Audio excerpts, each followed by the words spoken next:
Chapter 785. Some people might question whether 500 ships could transport 880,000 dan of grain.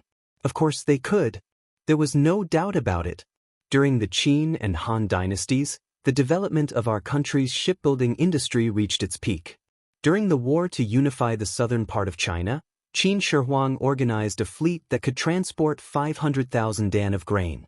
With the technology at that time, they could build ships that could transport 50 to 60 tons of grain. 1 dan was 50 kilograms. In other words, a ship during the Qin and Han dynasties could carry more than 1,000 dan of grain. During the Tang and Song dynasties, the second peak in China's shipbuilding history was the dragon boat that Emperor Yang of Sui rode. It was 5 feet tall and 200 feet long. The upper level had the main hall, the inner hall, and the east and west imperial halls. The middle 2 levels had 120 rooms with a capacity of more than 300 tons. Of course, it was even more impressive during the Song dynasty. The Song dynasty built a divine boat for Korea. It had a capacity of more than 1,500 tons. Some large ships could carry tens of thousands of dan of grain and had a rudder that was 30 to 50 feet long. Taiji Palace. Although Li Er, who was sitting high above, was mentally prepared, he was still shocked by Li Xiaogong's work report. His eyes were as wide as the others. Fortunately, the courtier's attention was not on him, otherwise, if the remonstrant saw his gaffe, he would definitely be criticized again. Ahem. This trip to the south was really fruitful. Xiao Gong and the soldiers have worked tirelessly across thousands of miles and have contributed to the country. They should be rewarded. Li Er recovered from his shock and praised with a face full of emotion. Your Majesty! As soon as Li Er finished speaking, Wei Jing walked in front of him. The old man cupped one hand in the other before his chest and said, "Congratulations to Commander Prince Hejian for leading the fleet to the south. But there is still one thing that I don't understand. Where did you get these 300,000 taels of silver and 50,000 kilograms of brass?" Wei Zheng was not targeting anyone. He was just stating the facts. Grain, spices, and ivory were all fine. But the amount of brass and silver was too huge for him to understand. After all, which country would use these things for trade? It didn't make any sense no matter what. After hearing Wei Zheng's question, the other ministers all cast doubtful glances at Li Xiaogong. However, Li Zishuan's heart skipped a beat. According to the information he had gathered, the 50,000 jin of brass and 300,000 taels of silver that Li Xiaogong had brought back were the war reparations that he had extorted from the Wen nation. If this was revealed, Li Xiaogong would most likely be impeached. Li Er's eyes darkened. Obviously, he also knew the inside story of the Japanese war. But now that Wei Zheng had asked in public, he could only watch Li Xiaogong's performance. As soon as Li Er left with the civil and military officials, the docks by the murky river immediately became lively. There were more than 1,000 large ships, and they definitely could not all dock at the same time to unload their cargo, so they could only come in batches. At the very front were the 500 official ships of the imperial court. Wu Di, the captain of Li Xiaogong's personal guard, came to Xiaoyu with a man who looked like a steward. He respectfully handed over a booklet and clasped his hands. "Minister Xiao, this is the list of all the cargo on the official ship." He is the steward of the cabin, Yao Jing. If Minister Xiao has any questions, please ask me or Steward Yao. We will tell you everything we know. Well, thank you. Xiaoyu said politely and took the booklet. When he opened it, he was shocked. So much food? I'm afraid the granary of Chang and city can't hold it all. Hearing this, Yen Lide was very curious. He thought that the official ship of the imperial court had only brought a little silk and porcelain. At most, it could be exchanged for more than 100,000 jin of food. How could the granary of Chang and city not be able to hold it all? "Sherwin," Xiaoyu's courtesy name, "let me see how much food you have." Then, Yen Lide eagerly came over and wanted to see what was on the booklet. When he saw the number on the booklet, his eyes widened and he exclaimed, This 880,000 jin? So many jin of food, Taizong can't hold it all. It has to be transported to Hanjiatsang in Luoyang. The Taizong he was talking about was the largest granary in Chang'an City. It was also the granary of the imperial family. Its main function was to provide for the imperial family's consumption, rewards, salaries of officials, military supplies, and government accounts. Although Taizong's main function was to serve the central government, it also had some positive functions. For example, every time there was a famine, Taizong would take out grain to replenish Changpingcang and suppress the price of grain. It would also sell some grain at a low price to help the victims. However, Taizong's total storage was not very high. It could only store 500 to 600 jin of grain at most. Moreover, the autumn harvest had just passed, so there was even less space left in Taizong. That was why these two big shots of the imperial court sighed with emotion. As for the Hanjiatsang that Yen Lied mentioned, it was the largest granary in the Tang Empire. At the start of the Sui dynasty, Chang'an was built, but the Guangzhou region was unable to satisfy the needs of the imperial family, officials, and the central army. During the Day era, to satisfy the grain needs of Chang'an, Emperor Yang built the Grand Canal. Later on, Yang Guang directly moved the capital to Luoyang. After establishing Luoyang, Yang Guang first built Huiluotsang as the national granary in Luoyang.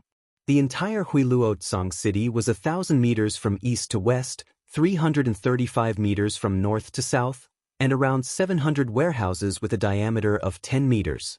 Each warehouse could store 4,000 jin of grain, and the entire city could store 3 million jin of grain. As Huiluotsang was built outside of Sui Tang Luoyang City, at the end of the Sui dynasty, the world was in chaos. Li Mi took Huiluotsang, and Luoyang City fell into a situation where there was no grain. Later on, Huiluotsang became the focus of the war between Li Shimin and Wang Shichong.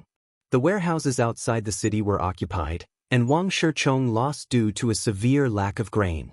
Later on, Li Shimin saw the disadvantages of having a granary outside the city, and he decided to build one within Luoyang City to prevent the same thing from happening. This granary that was carefully designed by Li Shimin was Hanjiatsang. Not only did Hanjiatsang provide grain for Luoyang City, but it also acted as a transportation station between Guangdong and Guangzhou. Later on, it slowly replaced the largest granary at that time, Luokotsang, and became the largest granary in the world, with a total storage of close to 6 million jin. Indeed, first move 150,000 jin of grain to Taizong, and the rest can only be transported to Luoyang along the Grand Canal. Lied, you take care of things here. I'll go to the palace to ask for a decree to send a portion of the official ships to Luoyang. Xiao Yu thought about it and decided to ask for Li Er's opinion. Otherwise, with so much grain, there would be no place to store it, and it would only benefit the rats. Chapter 786. In Taiji Palace, the morning court was still going on. Everyone's eyes were focused on Li Shaogong. Due to the special nature of the previous battle, Li Shaogong had only passed on the specific details to Li Er in the form of a secret report instead of a battle report. In this way, the ministers in the court naturally had no way of knowing the details. Of course, it couldn't be ruled out that some well-informed people obtained the news through abnormal channels, but even if they knew, they had to pretend that they didn't know at this moment. Otherwise, if they exposed their so-called abnormal channels in front of Li Er, wouldn't that be looking for troubles? As a minister, if he attracted the suspicion of the emperor, his good days would be numbered. That's a good question, Minister Wei. Li Shaogong looked back at Wei Zheng and then bowed to Li Er. He said in a deep voice, "Your Majesty, I am guilty." Seeing that Li Shaogong didn't answer Wei Zheng's question directly and instead apologized to Li Er, the ministers in the hall were confused. They didn't know what Li Shaogong was doing. This time, the imperial court had sent a fleet to the south. The harvest from this trip was almost equivalent to the imperial court's annual revenue. It had greatly alleviated the empty state of the national treasury since the Wei River Alliance. Li Shaogong was definitely considered a great contribution. How could he be guilty? Li Er's heart sank. How could he start to apologize without saying anything? He was very worried that Li Shaogong would make a mistake and worsen the situation. Shaogong led the army across the sea and brought back so much food and money for the imperial court. What is his crime? Although many thoughts were running through his mind, Li Er remained calm on the surface. He slowly opened his mouth and asked the common question in the hearts of the ministers. Li Xiaogong seemed to have been prepared. He hurriedly cupped his fist and said, "I attacked the Wei nation's capital, Fanio City, without your majesty's permission. The 50,000 kilograms of brass and 300,000 taels of silver were given to me by the Wei nation's queen. I am guilty." As soon as Li Xiaogong finished speaking, there was a buzz, and the court immediately exploded. The officials in the hall all stared with wide eyes, indescribably shocked. Some people didn't know whether to laugh or cry in their hearts because when Li Xiaogong had reported his gains from going south, they had secretly wondered if Li Xiaogong had plundered some country. Otherwise, how could he have brought back so much wealth? However, judging from the results that were announced now, their previous guess was actually correct. Li Xiaogong had truly ransacked a country, and the target of his ransacking was none other than the Wei nation that had previously paid tribute to the Great Tang. How could this be? Therefore, some people could not help but be eager to give Li Xiaogong a try. Wei Zheng, who was standing in front of the officials, raised his eyebrows. He clearly didn't expect the truth to be like this. He took a step forward and said, "His Royal Highness, without your Majesty's permission, attacked the neighboring countries of the Great Tang.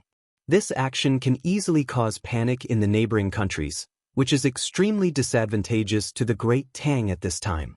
I think that His Royal Highness should be severely punished." I think that Left Minister Wei's words are reasonable. Now that the world has just settled down, the imperial court should be recuperating and getting along peacefully with the neighboring countries. His Royal Highness, for 300,000 taels of silver and 50,000 kilograms of brass, he attacked without authorization and ignored the relationship between the Great Tang and its neighboring countries. He simply has no respect for the imperial court. I think that he should be severely punished. As soon as Wei Jing finished speaking, Minister Cui Shanfu of the Honglu Temple hurriedly jumped out. As the leader of the Honglu Temple, who specialized in dealing with the relationship between neighboring countries, he naturally had the right to express his opinion. Of course, as a core disciple of the Shandong aristocratic family, he also wanted to use this opportunity to bring down Li Xiaogong, the only person who could be used in the Li Tang imperial family. If he didn't know how to make good use of such a heaven-sent opportunity, he would really be blind. I second the motion. His Royal Highness must be severely punished. Severely punish your grandma. Li Xiaogong's identity was not only that of the Li Tang imperial family, but also that of a general. Although he usually didn't like Li Xiaogong at this time, Cheng Jijia wouldn't just watch Li Xiaogong be besieged by Cui Shanfu and the others. The devil incarnate wouldn't talk about rules with you. This old guy came up and directly pushed Cui Shanfu more than 10 steps away and almost fell to the ground. He stood up angrily and was about to argue with Cheng Jijia, but he heard old Cheng directly scold him in his rough voice. Damn it! Xiaogong didn't say why he attacked Neon. How do you know that he went for the silver and brass? Is your father in Neon? Did he tell you in your dreams? Cui Shanfu's expression changed and he felt greatly humiliated because Cheng Jijia was saying that his father was from Neon. As a person of the Celestial Empire, anyone who was said to be a descendant of the short and wretched people of Neon would be angry. Cheng Jijia, you've gone too far and disgraced the refined. At this time, Cui Shanfu was obviously blinded by anger and directly called Cheng Jijia by his name. But you slandered Xiaogong without any evidence. Isn't this a disgrace to the refined? This old guy actually spat a mouthful of thick phlegm in Cui Shanfu's direction and continued to scold him. However, he also knew that it was not a good idea to continue scolding like this. If this continued for a long time, it would be counterproductive. Therefore, after scolding Cui Shanfu, he cupped his hands and said to Li Er, "Your Majesty, Xiaogong is not a person who is greedy for money and doesn't know the severity of the matter. This old official thinks that there must be something hidden. Your Majesty, this official also thinks that this matter is not simple. Why don't we let Xiaogong finish speaking before making a conclusion?" The taciturn gourd, Li Jing in the imperial court also made a rare sound today.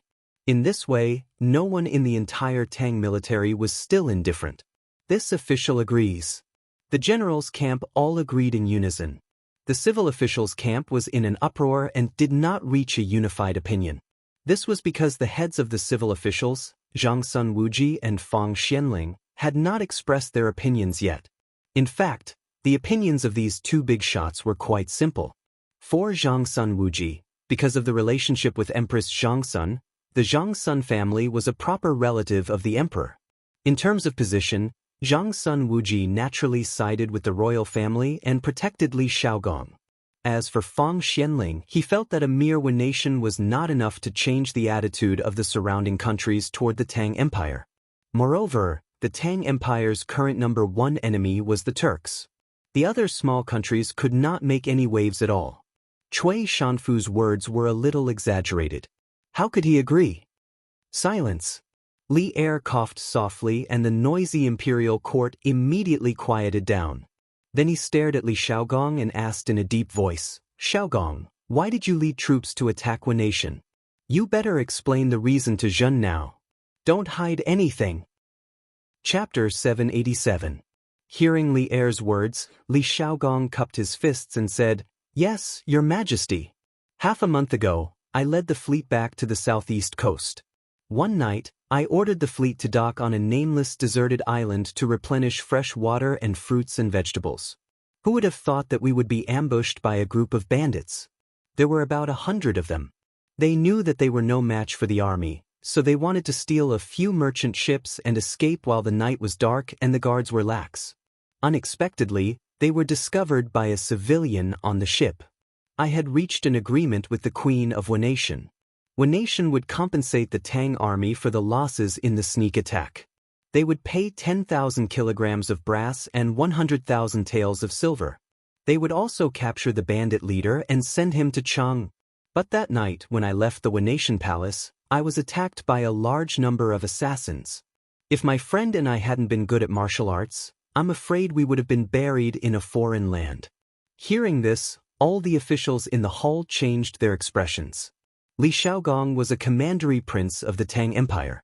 If he died in nation, the imperial court would lose face.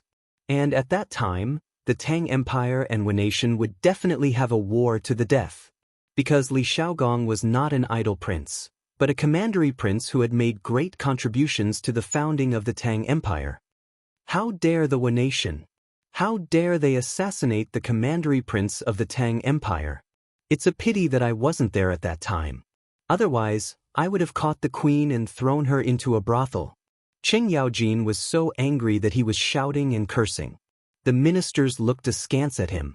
They wanted to say that he was insulting the refined, but they were afraid that this old man would go crazy and not recognize his relatives.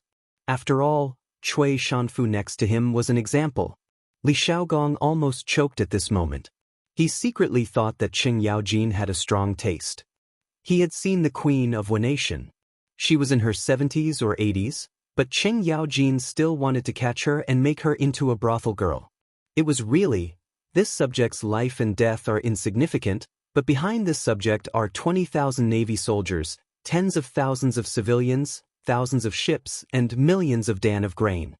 Moreover, this subject represents the face of the Great Tang. If this subject were to die in the consequences would be unthinkable. Later, after a detailed investigation, I found out that the assassin that night was the Suo family, the #1 family in Japan. The patriarch of this clan intends to seize the fleet of my Great Tang and its countless goods, so he wants to kill this subject. After I found out the whole story, I told the Queen of nation about the result. However, the Queen of nation wanted to protect the Suo family, so I led the army into the city and wiped out the Suo family. This subject could die, but the dignity of the Great Tang could not be trampled on. Those who offend my Great Tang must pay the price. After destroying the Suo family, the Japanese queen knew that she was in the wrong. She took the initiative to increase the compensation from the original 10,000 caddies of brass and 100,000 taels of silver to 50,000 caddies of brass and 300,000 taels of silver. This was the whole story of the whole thing. I hope Your Majesty can judge clearly. After Li Shaogong finished speaking, the imperial court fell silent as the officials digested this matter. After a few seconds, Wei Jing turned to Li Shaogong and said, the Wen nation dared to assassinate the commandery prince. Of course, they deserved it. No punishment is too much. However, at the very beginning, Your Majesty brazenly led the army to attack the Wen nation because of a few bandits. Wasn't that inappropriate? After all, there should be a more reliable solution. Li Xiaogong proudly raised his head and said, "Left Prime Minister Wei's words are wrong. That was not a matter of a few bandits. It was a matter of the people of the Great Tang dying at sea because of the Wen nation. Before the fleet left, His Majesty entrusted me with the task of protecting the people of the Great Tang. If there were any enemies, I had to do my best to destroy them." That night, the Wen nation ambushed the fleet and killed 28 soldiers and 12 civilians. As the commander-in-chief of the army, I had to give them an explanation. Otherwise, how could I, Li Xiaogong, continue to lead this army? How could I have the face to come back and see His Majesty again? Li Xiaogong's words were very good. He directly brought out Li Er. What he meant was that although he was a little impulsive when he attacked our country, everything was still done according to Li Er's instructions before he left. What else do you have to say? The facts proved that if a person wanted to criticize you, he could find a way to criticize you. At this moment, Cui Shanfu seemed to come back to his senses and said, "Your Highness has your reasons, but I don't know if Your Highness has thought about how the other small countries around the Great Tang will view your actions? Will they think that the Great Tang is bloodthirsty and insecure? Will they unite and fight against the Great Tang together? This old thing was doing it for the sake of doing it. Now, he didn't even care about his face anymore." Bah! Alarmist words to scare people. Who do you think you are? Can you represent the small countries around the Great Tang? Cheng Yaojin looked at Cui Shanfu with disgust and said, "The Wen nation has gone too far. If Xiaogong doesn't teach them a lesson, won't the Great Tang lose its prestige?" This battle was well fought. If it were me, old Cheng, I would have fought even more ruthlessly and killed all the Wen nation peoples. They were the ones who were unrighteous first. Why should we talk about morality with them? Jijia is right. Who do the Wen nation think they are?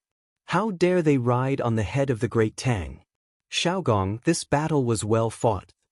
Yu Qigong also stood up at this moment and supported him. The two Grand Dukes are wrong. Harmony is the most important thing between countries. How can you use weapons just because of a disagreement? This will only push the Great Tang into a state of militarism. Seeing this, Kong Yingda couldn't help but speak up.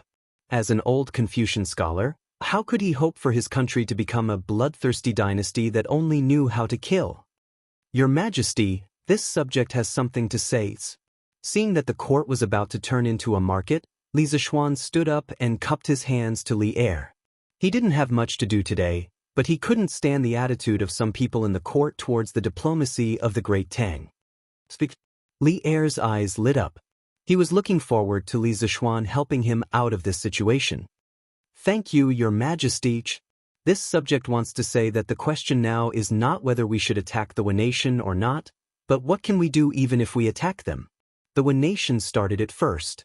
If we don't fight back, the surrounding countries will think that the Great Tang is easy to bully. It's just a trifling Wen nation, so what if we attack them? Are we going to punish the generals of the Great Tang for a trifling Wen nation? As for Minister Cui Sijing's worry that the other countries will panic because of this subject believes that there is nothing to worry about. The peace and stability of the Great Tang is not obtained by blindly making concessions, but through the blood and fists of soldiers. The Tang must have pride, and the Tang are not afraid of war. Even if the entire world attacks the Great Tang will be able to break through. What is there to fear from a trifling Wen nation? Chapter 788. Good. Well said. In Taiji Palace, Li Zishuan's passionate words caused the eyes of all the generals to light up. Li Er, who was sitting at the head of the table, didn't show any change on his face, but if one was close enough, one would be able to hear that his breathing had quickened. Cheng Yaojin had never liked to hide his emotions. Old Cheng shouted, "Okay." Then the old man still felt uncomfortable. He laughed loudly and walked over. He patted Li Zishuan's shoulder hard and said, "Li Zishuan, I'm not going anywhere." "Brat, you've said exactly what we old generals are thinking. The peace of our great Tang isn't begged for, but fought for. If the Japanese aren't convinced, then we'll beat them until they are. If the other small countries aren't convinced, then we'll continue to King beat them. What's there to be afraid of? In the imperial court, your mouth is full of filth. How rude. Many civil officials frowned in the face of old Cheng's foul language, but no one reprimanded him. They all knew what kind of character this devil incarnate had. However, there were also those who weren't afraid of death, and that was Cui Shanfu. This old man had completely forgotten the pain after his wounds healed. He couldn't help but reprimand him. I, old Cheng, am clearly courageous. Unlike some people who, after 2 years of peace, shrink back and be afraid of this and that. They're really a disgrace to our great Tang. Cheng Yaojin immediately snorted disdainfully at Cui Shanfu. Li Zishuan, on the other hand, secretly applauded. Cheng Yaojin's words were precisely the reason why he had changed his usual style and forcefully stood out today. Now that the world had settled down, some people couldn't wait to put away their weapons and live a peaceful and comfortable life. How could that be? The current Great Tang was still quite a distance away from the prosperous dynasty in Li Zishuan's mind that could dominate the world. Who's shrinking back? This old man is just speaking the truth. Li Zishuan is just a brat who only knows how to talk big.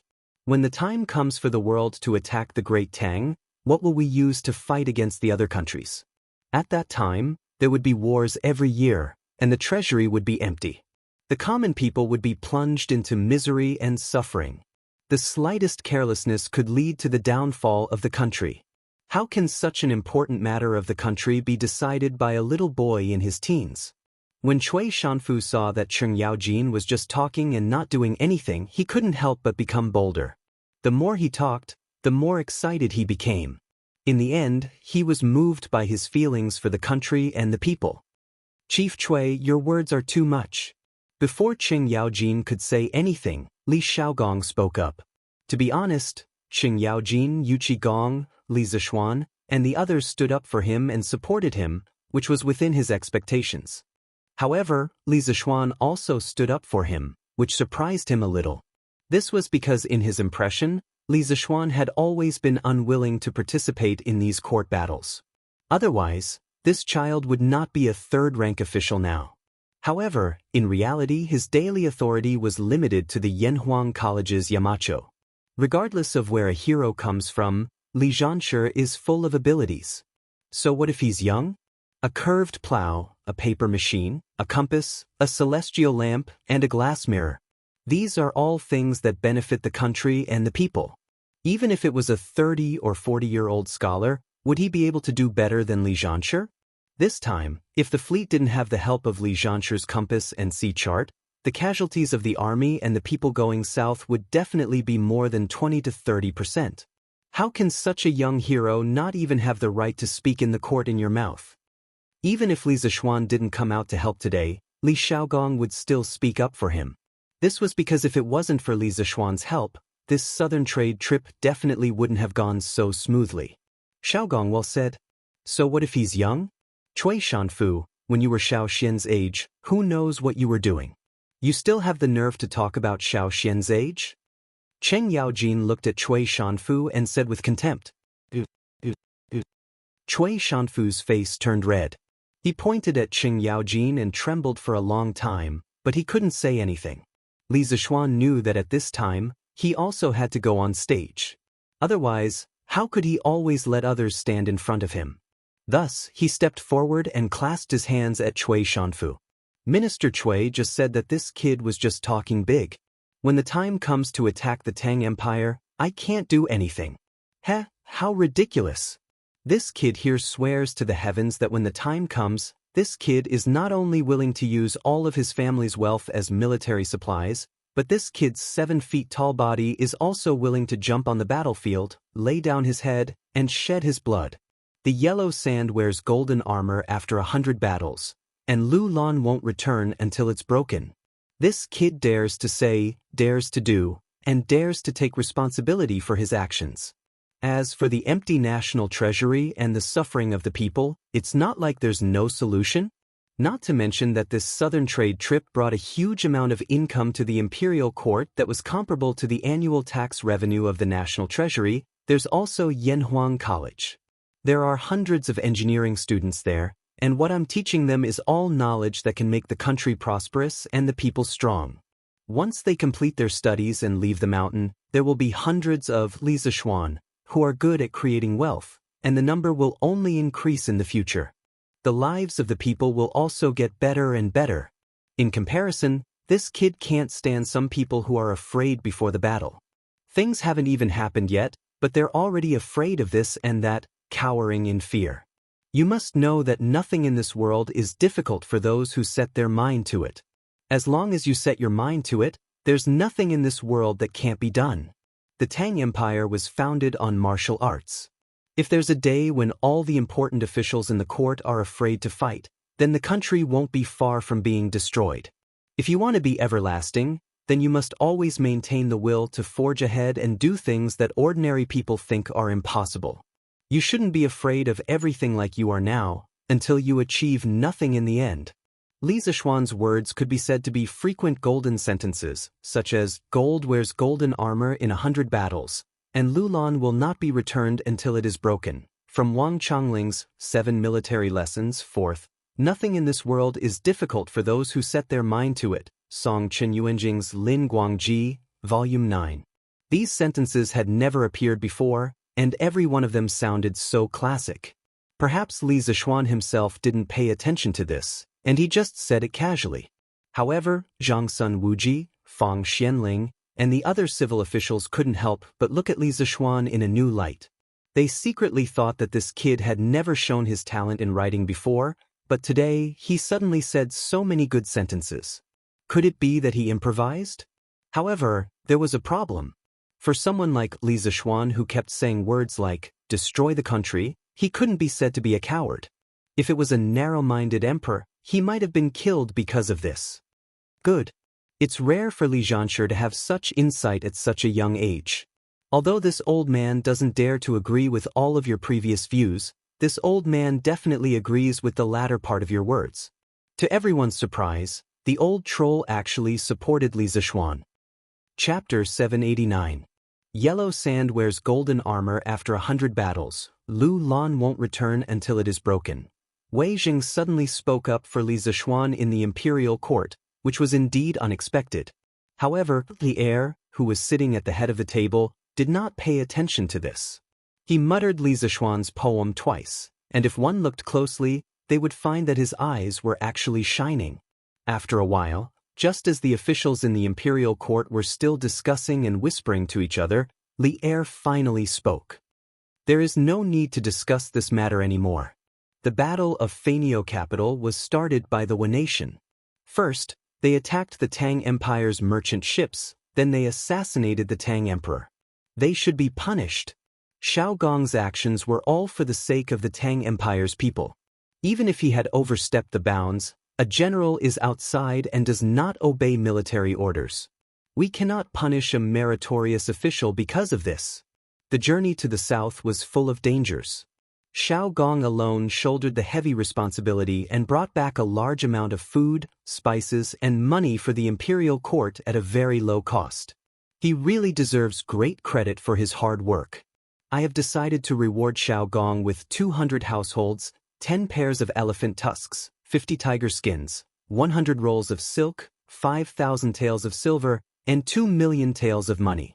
After such a long discussion, Li Er finally made the final decision. The noisy crowd in the imperial court suddenly quieted down. "Thank you, Your Majesty." Li Xiaogong hurriedly bowed to express his thanks.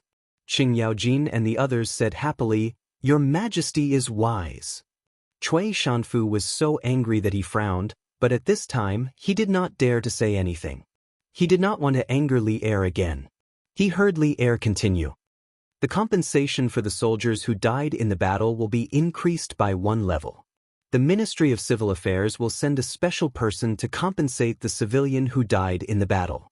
Among them, the civilian who survived, Meng Yuliang, loudly warned at the critical moment and prevented the merchant ship from falling into the hands of the bandits. Moreover, This person is extremely loyal and brave. At the moment of life and death, he forcefully changed the direction of the burning ship and saved the main fleet.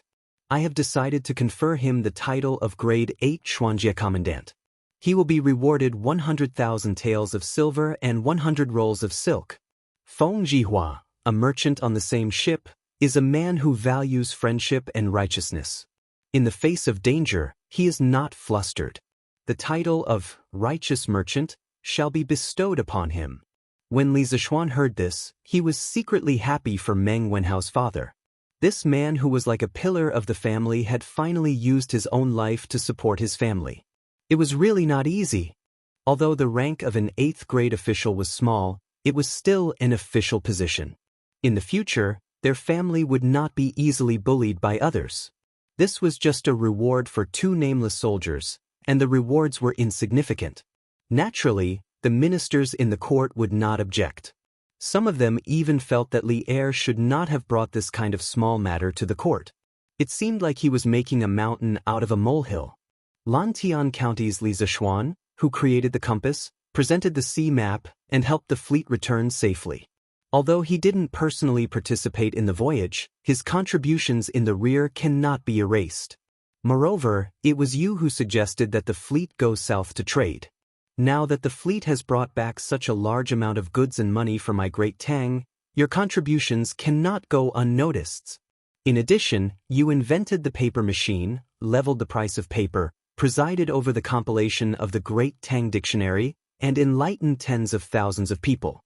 Your contributions to the present generation will benefit the future generations. We have decided to reward you with these contributions. You will be conferred the title of Marquis of Yong'an, with a fief of Lantian and 600 households. Regarding Li Zishuan's official position, Li Er had been deliberately suppressing it. Previously, Li Zishuan had made many contributions, but Li Er did not reward Li Zishuan. He felt that Li Zishuan was still too young, and if he were to reward him too much, it would be overpraising him. But later on, Li Er felt that Li Zishuan's abilities and views were becoming less and less like those of a teenage brat. Thus, Li Er decided to stop suppressing it and directly promote Li Zishuan from county's marquis to Li Zishuan. Of course, this one step was truly one step. At least within the next 10 years, Li Zishuan's noble rank would not be able to rise any further. Otherwise, he would quickly reach a point where he could not rise any further. Li Er wanted to leave this talent to Li Qingqian. This subject thanks your majesty for the great favor. When the ministers heard Li Er's reward, they were all stunned. Li Zishuan took advantage of the moment when others were stunned to go forward and thank him. Logically speaking, he did not care if his marquis title could be promoted in the next few years. His original dream was to become a marquis in the Great Tang. Now that his dream had come true, he naturally had to cherish this opportunity. As for the title of Duke above Marquis, he did not even think about it. To him, one marquis was enough. Your Majesty, this? Almost at the same time, Wei Jing also opened his mouth. It seemed that he wanted to object, but seeing Li Zishuan accept the rewards so quickly, he could only swallow the words that were on the tip of his tongue. His expression was very ugly. Li Er indifferently glanced at Wei Jing, but did not ask for details. He waved his hand and said, "The matter of the reward ends here. Officials, if there is anything, please submit a memorial. If there is nothing, the court is dismissed." The officials looked at each other. After the establishment of the Great Tang, marquis titles were extremely rare. But now, Li Er had so casually rewarded a founding marquis. No matter how they looked at it, this was very imprudent. But once the domineering Li Er made up his mind, there was no room for discussion. They could only secretly glare at each other. Zhang Sun Wuji pursed his lips, seemingly itching to make a move. But after thinking for a long time, he did not say anything. On the other hand, Cheng Yaojin was beaming with joy, as if he was the one being rewarded by Li Er. After waiting for a while, seeing that no one objected, Li Er was just about to announce that the court was dismissed when he saw a person walk in. Who else could it be but Xiao Yu? Beloved official Xiao, why have you returned? Could it be that the matter at the docks was resolved so quickly? Li Er asked curiously when he saw Xiao Yu hurrying over. How could 880,000 dan of grain be transported in such a short time? Xiao Yu bitterly smiled and cupped his hands. Your Majesty, now that the autumn harvest has just passed, Chang An's granary can only hold a few 100,000 dan of grain at most. So, this old official has returned to ask Your Majesty if we should transport the excess grain to Luoyang along the canal. Only then did Li Er come to a realization. Actually, he could not be blamed for not thinking things through. He did not expect Li Xiaogong to bring back so much grain. Otherwise, he would not have asked Xiao Yu to make an extra trip. Let's do as beloved official Xiao says. Use the fleet to transport the excess grain to Luoyang's Hanjia granary. If there was a locust plague next year, he could transfer grain from Chang and Luoyang at the same time. That was what Li Er thought. This official obeys Your Majesty. Xiao Yu replied and cupped his hands before leaving. Li Er looked at the officials in the hall and said loudly, Since there is nothing else, the court is dismissed. Just like that, the morning court finally came to an end after many twists and turns. Li Zishuan returned with a full load. Chapter 790. Not bad, not bad. You're already a marquis at such a young age. You're even more promising than I was back then. After the morning court session, Cheng Yaojin patted Li Zishuan's shoulder and laughed heartily. Uncle Cheng, you must be joking. Compared to you, I'm still far behind. I was born in an era of peace. If I was born in your era, I definitely wouldn't have been as successful as you. Li Zishuan's half-true and half-false words made Cheng Yaojin burst with joy. That's true. Back then, the world was in turmoil. The 18 rebellious princes all had their own armies. The people had no way to make a living. I fought left and right, and finally, I was able to become His Majesty's subordinate and conquer the world together. Cheng Yaojin stroked his beard as he spoke, looking as if he was reminiscing. What a scene of a hero in his twilight years, reminiscing about the past. Li Zishuan almost vomited blood. He thought to himself, Old Cheng is really good at pretending. There's no end to it. I'd better slip away quickly and go home to hug my wife. Uncle Cheng, your generation really didn't have it easy. Ahem, I still have something to do at home. I'll take my leave first. I'll treat you to a drink some other day. After waiting for so long, he finally got a marquis. He was eager to go home and share this good news with his wife and parents. He didn't want to talk nonsense with old Cheng here. Cheng Yaojin smacked his lips and said, Then you go first. Xiao Xian, you've been made a marquis. You should go back and celebrate. Of course, this old man will definitely go and eat your celebratory wines. Oh, right, second brother Qin still doesn't know that you've become a marquis, right? Since it's my day off tomorrow, I'll go to the academy in the afternoon and tell him the good news. I'll also give those kids another round of special training. At the mention of special training, the old demon's eyes immediately lit up, and a cruel smile appeared at the corner of his mouth. Li Zishuan couldn't help but mourn for the students of Yanhuang College in his heart. The old demon is here. Your good days are coming to an end. A new round of brutality was about to begin. Cough cough. Uncle Cheng, you've really put a lot of thought into this. The students will definitely be grateful to you. I'll go back first. Li Zishuan said some polite words and then ran away.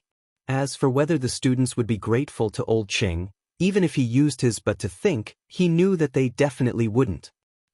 Old master, old madam, young madam, this is great news. Young master has been conferred the title of marquis. At the first courtyard of Cloud Mountain, Li Zishuan still hadn't returned home, but San Bao had already rushed into the courtyard while shouting loudly. If it were any other day, he would definitely be reprimanded for being so rash and noisy. But today, there was too much information in his words. Li Jingma and Mrs. Li, who had heard the news, couldn't help but be stunned. What? San Bao, you said that Xianer has been conferred the title of marquis? Li Jingma's old face was flushed red with excitement. He looked at San Bao and asked with a trembling voice. Of course, he hoped that San Bao was telling the truth, but he was afraid that he had misheard and rejoiced for nothing. Madame Li and Han Yushi also looked at San Bao with hopeful expressions. Yes, it's true. Old master. Young master has really been conferred the title of Mark Yong, and personally conferred by His Majesty, with 600 households. It's all over Chang'an now. Everyone is saying that young master is the youngest marquis since the establishment of the Tang empires. San Bao wasn't nervous at all, as this was the first time he had become the center of attention. Or perhaps his excitement had diluted the nervousness in his heart, and he spoke loudly with excitement. It's true, it's actually true. Madam, Xian has become a marquis, Xian is promising. Li Jingma was stunned for a long time before he finally reacted. He held his wife's hands and said excitedly. He used to be a businessman. Although he didn't lack in food and drink, the status of businessmen was low since ancient times. Even his descendants couldn't enter the imperial court as officials. He had only hoped that his son would be able to live a safe and healthy life. He had never thought that his son would one day become an official. However, ever since Li Zishuan returned from Longhu Mountain, he had given him too many surprises. First, he was conferred the title of Marquis, then he was promoted to third-grade Crown Prince Zhanshi, and now he had become a Marquis. All of this sounded like a dream, but reality told him that it was all real. How could Li Jingma not be excited? That's great, my Xian'er is promising, he has become a Marquis. The excitement in Madame Li's heart was no less than Li Jingma's. She was old and a little sentimental. At this moment, tears welled up in her eyes. Han Yushi stood at the side and looked at her parents-in-law silently. Her eyes were filled with joy. She was happy for her husband and for the whole family.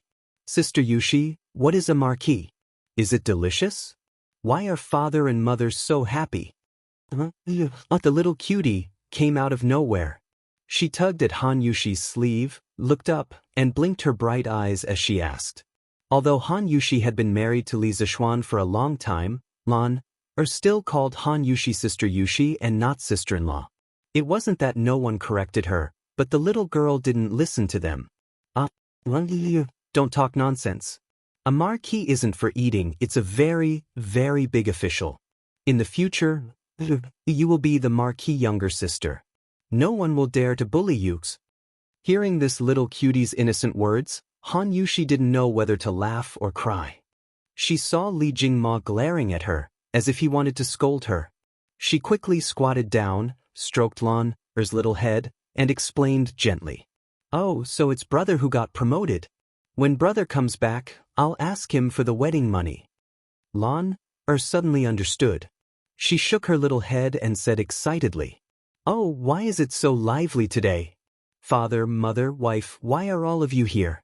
And little sister, who are you looking for to ask for the wedding money? At this moment, Li Zishuan had already stepped through the door. When he saw the whole family in the backyard, he said with a smile, Of course it's for you, brother. When Lan saw that Li Zishuan had returned, she quickly ran to his side and shook his arm. She said with a smile, Brother, you've been promoted. Hurry up and give me the wedding money. Li Zishuan lowered his head and looked at his little sister's bright smiling face. He couldn't help but feel a little absent-minded. Why was this the same as the children in the modern world who shouted, Congratulations, get rich, give me the red packet? He didn't know where the little girl learned this from. Chapter 791. The whole family had a happy and harmonious lunch. Li Zishuan's laziness relapsed and he didn't even want to go to the academy. He just lay down at home and waited for the imperial edict to officially confer him the title of Marquis from the palace. Around 1 in the afternoon, Li Zishuan did not receive an imperial edict from the imperial palace, but a person did. Oh, Your Highness, you're here. That's right, the person who came was Li Shaogong, the commandery prince of Hejin. When Li Zishuan received the servant's report and went downstairs to the living room, Li Shaogong was already sitting on the tiger skin sofa and looking at the furnishings in the room curiously. Little Xian, this courtyard of yours is rather interesting. Seeing Li Zishuan come, Li Shaogong nodded and said with a smile. Li Zishuan ordered the servant to serve tea and sat down next to him. He said casually, Your Highness, this is just my unintentional work. It's not presentable. Li Shaogong shook his head and didn't say anything.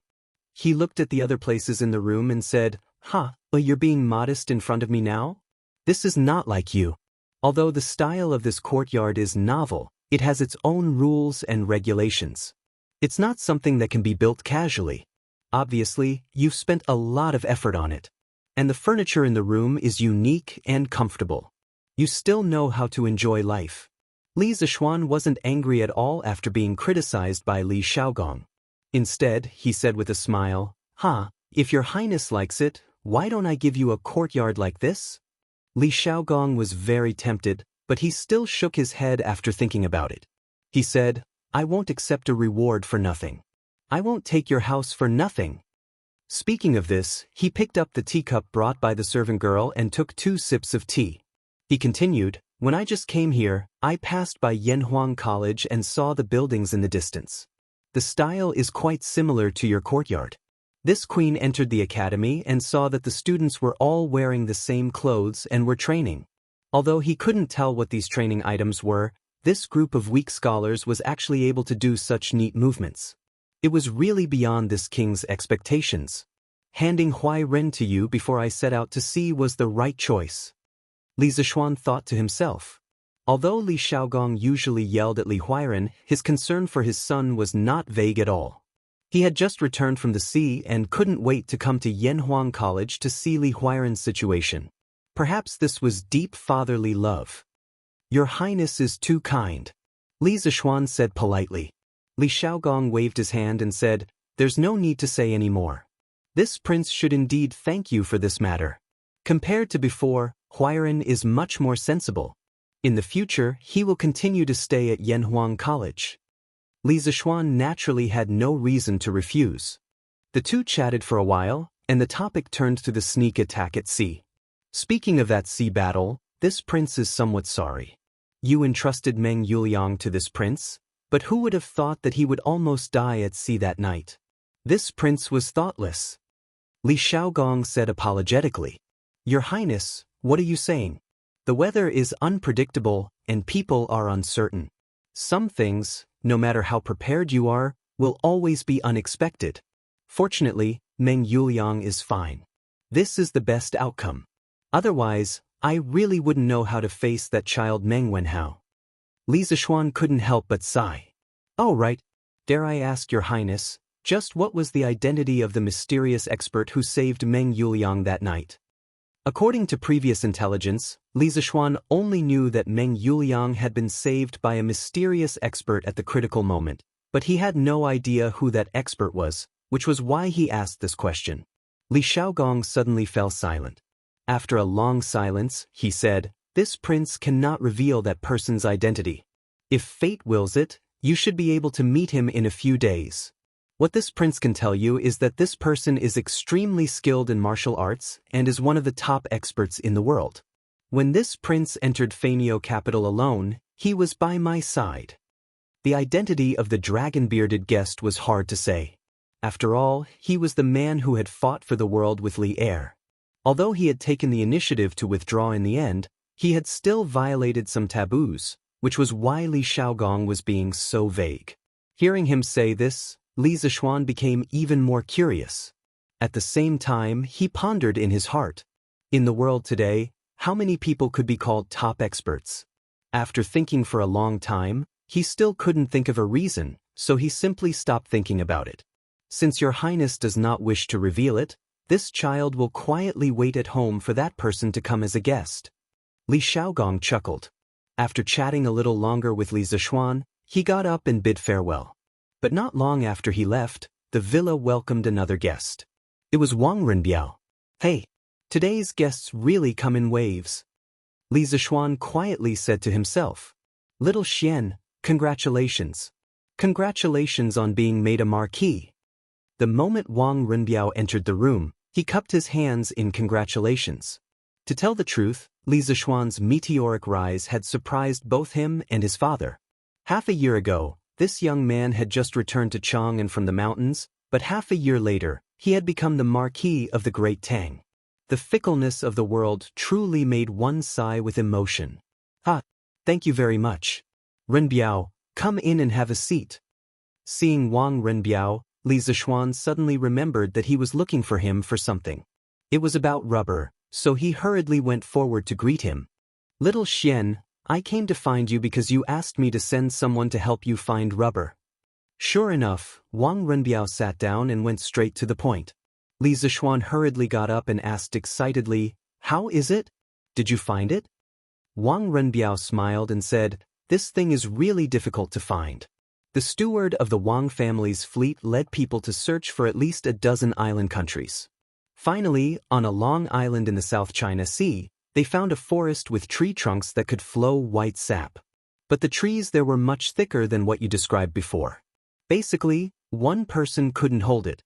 Later, the steward of the Wang family's fleet released all the sap from the trees in the forest and transported it back to the ship. Now it's all at the dock. Li Zishuan was overjoyed. He realized that today was really his lucky day. Good things were happening one after another. That's great, that's great. I didn't expect you to really find rubber. Rinbiao, you've helped me a lot this time. Let's go and have a look now. Li Zishuan stood up and said eagerly. Chapter 792. According to modern historians, rubber was originally produced in the Brazilian Amazon rainforest. Later, when Columbus returned from America, he brought rubber back to Europe. Later, with the beginning of the British colonial era, they introduced rubber trees to Southeast Asia and opened plantations there to produce rubber. Therefore, according to modern history books, it was impossible for rubber trees to appear in Southeast Asia during the Tang dynasty. However, the reason why Li Zishuan asked the Wang family's fleet to help him find rubber trees was because he was betting. He was betting that there were wild rubber trees in Southeast Asia a long time ago. Southeast Asia's unique climate conditions were too suitable for rubber trees to grow. This could be seen from a set of data. Although rubber trees originated from Brazil, in modern times, Southeast Asia accounted for more than 90% of the world's natural rubber production, while Brazil accounted for less than 1%. The reason for this pattern, in addition to specific historical conditions, was also inseparable from Southeast Asia's unique climate conditions. Therefore, Li Zishuan guessed that there were wild rubber trees in Southeast Asia before the Tang dynasty or even longer. Later, they went extinct for some reason. When the British colonists introduced rubber from Brazil to Southeast Asia, the world thought that rubber originated from Brazil. He had to admit that the reason why he had this kind of wishful thinking was because he was desperate. After all, the Tang dynasty did not have a fleet that could cross the Pacific Ocean and reach America. But fortunately, his wishful thinking turned out to be true. The Wang family's fleet really found wild rubber in Southeast Asia. How could this not make him ecstatic? At this time, he did not care about waiting at home for the imperial edict. He directly urged Wang Renbiao to follow him to the dock.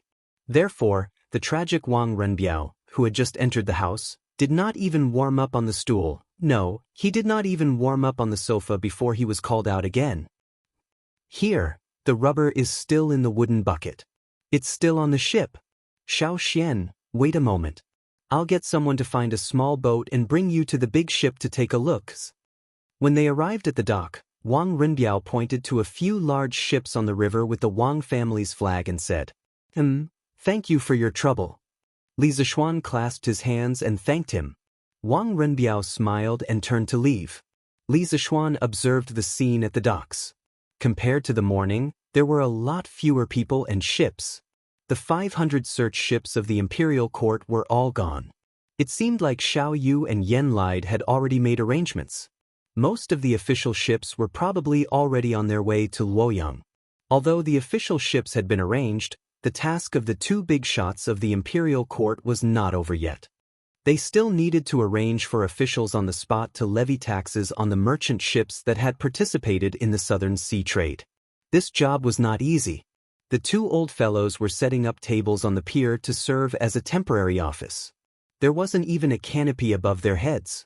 Compared to some people in the future, these two old fellows' outfits were really shabby. However, they were the real public servants of the people and deserved everyone's respect. "Uncle Yen, Elder Xiao, the two of you are still busy." Li Zishuan walked over and greeted the two out of respect for the revolutionaries of the older generation who were really doing practical things. "Oh, little Xian, you're here? I heard that you were conferred the title of Marquis by His Majesty in the morning court. Congratulations." Hearing this, Yan Lide raised his head and said with a smile. He knew that his son, Yan Shaoning, seemed to have a girlfriend in the academy. Although the other party wasn't a daughter of a prestigious family, she was the daughter of the current generation's Mo family. This identity was nothing to other families, but to the Yan family, which was a family of engineers, it was a big deal. In general, Yan Lide approved of this marriage. He knew that his son was obsessed with construction machinery all day long and was like a blockhead. He didn't expect that his son would actually find a partner now. This made Yan Lide happy and grateful to Li Zishuan. Xiao Yu nodded and smiled at Li Zishuan as a greeting. Thank you, Uncle Yan. The title of Marquis is just His Majesty's favor. Li Zishuan replied with a smile. Then he used his hand to fan his face and said to Yan Lide and Xiao Yu, "It's such a hot day. Why don't the two of you get someone to set up a shed? If something bad happens to the sun, it will be a great loss to the Tang Empire." "Sigh, we don't have the time." Yan Lide sighed. He pointed to the endless boats on the river and said, "That's not the case. The official boats of the imperial court are fine. Most of them have turned around and headed to Luoyang. However, there are more than 1,000 civilian boats. It's very troublesome to calculate the value of the goods on their boats. Almost all the officials of the Ministry of Civil Affairs are here today. Even so, it's unlikely that all the boats will be able to unload before dark." When Li Zishuan heard this, he also felt that the amount of work Yan Lide and Xiao Yu were facing was too large. The old officials of the Ministry of Civil Affairs were using more traditional calculation methods, and the speed of their calculations was simply too slow. Although Li Er had issued a decree a few months ago to promote the new type of mathematics throughout the country, in the face of a new knowledge, it would always take some time to accept and digest it. Some people were older, and their ability to accept new knowledge was worse, so the speed at which they absorbed it was slower. "We can't go on like this. Uncle Yan, Elder Xiao, I'll get someone to set up a few sheds for you. I'll also send some ice and cold water over. Otherwise, it'll be bad if you get a heat stroke," Li Zishuan said as he wiped his sweat. Yan Lide and Xiao Yu didn't have the time to do this, but he did. Seeing two old men over 50 silently contributing to the country under the scorching sun, he couldn't help but feel a little uncomfortable. But it was precisely because of people like them that the Great Tang would gradually grow stronger until it was invincible. The two old men smiled and didn't refuse Li Zishuan's good intentions. The officials of the Ministry of Civil Affairs who were busy calculating the accounts seemed to have heard this conversation. At this moment, they couldn't help but write even more cheerfully. "Marquis Yong, and this old man heard that you have a group of students who are rather proficient in calculation. Why don't you call them over to help you?" Xiao Yu raised his head and smiled at Li Zishuan. Ever since the imperial court had introduced the new type of mathematics, he had privately studied the mathematics textbook that Li Zishuan had compiled. Even someone as picky as him had to admit that the new type of mathematics had an incomparable advantage in calculating speed. That was why he had said this now. Li Zishuan froze for a moment, then bitterly smiled and said, "Elder Xiao, it's not that this little one isn't willing to cooperate, but that group of students of mine is still undergoing military training at the academy. They can't leave." Chapter 793. If it was in the past, Li Zishuan wouldn't have minded his students coming over to help Xiao Yu settle the score. On the contrary, he would have been more than happy to do so because it could give his students some social experience. After all, Yanhuang Academy cultivated practical talents. But now, Cheng Yaojin was probably brutally training the students, but he went to call the students away. How could this be? It's an emergency, so it won't take up too much of their time. Presumably, missing half a day of training won't have much of an impact on the students, right? Regarding the military training at Yanhuang College, the ministers in the imperial court more or less knew a little about it. Some of them even went to watch it live. Xiao Yu had also been there. It was undeniable that when they saw a group of weak scholars marching in an orderly formation on the field and shouting loud slogans, they couldn't help but feel shocked. Starting from the Western Zhou dynasty, the official courses were divided into national studies and local studies. There were also primary school and university levels. the university level used the 6 arts as the standard curriculum. Etiquette, music, archery, driving, calligraphy, and mathematics were the 6 basic skills that students needed to master. Archery and driving were the most primitive forms of military training in ancient times. The teachers were usually directly appointed by military officers. During the Qin and Han dynasties, the importance of military training for students gradually decreased, and the military training in schools began to decline. As Confucianism was regarded as orthodox, the 6 arts became the 6 classics of Confucianism. The content of military education disappeared, and the function of military training weakened into a ritual program. During the Sui dynasty, martial arts and literature began to greatly reduce military equipment. The focus of national education changed from martial arts to literature, and the imperial examination gradually began to become mainstream. At the beginning of the Tang dynasty, the national policy of emphasizing martial arts in wartime and literature in peacetime was established. At this time, the method of selecting scholars was still biased towards the imperial examination. The school became an accessory to the imperial examination, and military training was abolished.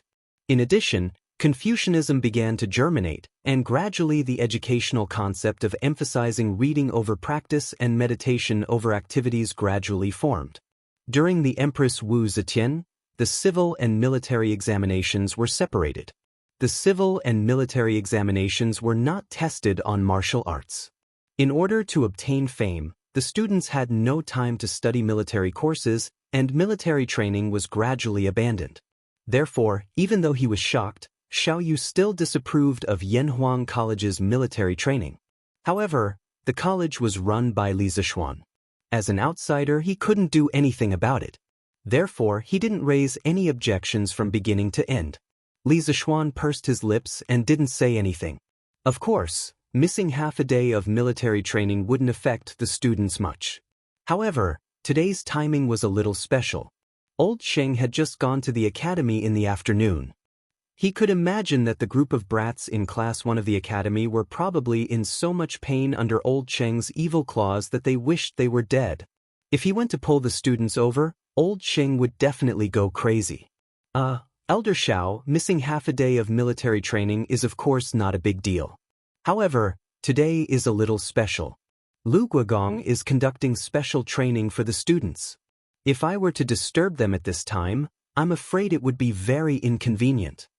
When Xiao Yu heard this, he immediately blew his beard and glared. Outrageous! Is Cheng Jijia's special training more important than collecting business taxes for the imperial court? Go and get the students to come over. If Cheng Jijia isn't convinced, he can come and reason with me. Li Zixuan suddenly felt helpless. Since he had already said this, he had to be a living bodhisattva today and rescue the students who were in deep trouble. Ahem, Elder Xiao, please wait a moment. I'll send someone to the courtyard to inform the students to come over. Yanhuang College. As Li Zixuan expected, ever since Qing Yaojin, the big devil, came to the academy in the afternoon, the students' training suddenly increased by more than 50%. Today's weather was so hot, but the students of each class could still be seen running tirelessly on the field. Large beads of sweat rolled down their foreheads. The camouflage uniforms on their bodies looked as if they had just been fished out of the water. A gentle twist could probably wring out water. Cheng Yaojin held a bamboo stick and followed behind the students of Class 1 as if he was herding sheep. Huff huff. I'm so tired. You say, Hi Duke Lu, don't you know how to rest at home if you have nothing better to do? Why did you come to the academy to join in the fun? Sigh, if only father could cancel the rest period. Yes, just temporarily. Let us endure this period of military training first. The little fatty was sweating profusely on the field. As he ran, the fat on his body jiggled. Therefore, according to the theory of physics, if he ran the same distance, he would need to do more work and consume more energy. In addition, his foundation was weak to begin with. Naturally, he would be more tired than others. At this time, Li Tai wiped the sweat on his forehead and muttered in his heart. It couldn't be helped. Old Devil Ching was really too abnormal. When he came in the afternoon, he made them run as if their lives depended on it. Those who couldn't run were directly thrown into the small dark room to fend for themselves. He was simply too cruel. General Cheng, General Cheng. At this time, there was a shout from the back of the team. Turn right. Enter the field. Cheng Yaojin looked back and saw Mo Zhong running in his direction. He led the students from the track into the field and then shouted again, "Stop!" The students of Class 1 immediately stopped in their tracks. What's the matter? Can't you see that I'm in the middle of military training? Cheng Yaojin turned around and glanced at Mo Zhong as he said with some dissatisfaction. General Cheng, Yamacho asked someone to send a message. He wants a class of students who are proficient in arithmetic to temporarily stop their military training and go to the pier outside Plum Village to wait for orders. Mo Zhong felt a little guilty when old Devil Cheng looked at him like this. However, he still relayed Li Zishuan's order. When Cheng Yaojin heard this, he began to look at Mo Zhong strangely. If he didn't know him well, he would have suspected that Mo Zhong was a spy sent by a student to deliberately spread false information. Why does Xiao Xian want students who are proficient in arithmetic? Mo Zhong cupped his fists and said, I don't know. I only heard that it was the order of the Minister of Civil Affairs, Elder Xiao. That old fox Xiao Yu? Cheng Yaojin frowned and didn't say anything. The eyes of the students on the field suddenly lit up. Their chance had come. As long as it wasn't military training, they were willing to do anything. Moreover, they had to know arithmetic and he was the Minister of Civil Affairs. This meant that this job must be related to accounting. In this case, they had to go. Quickly agree. Accounting makes me happy. This king wants to go and settle accounts. Li Tai stood upright and looked at Cheng Yaojin's back from the corner of his eyes as he madly muttered in his heart. As if he had heard his thoughts, Cheng Yaojin paused for a moment and said, Then let them go first. I'll go and train the students of Class 2 in the afternoon.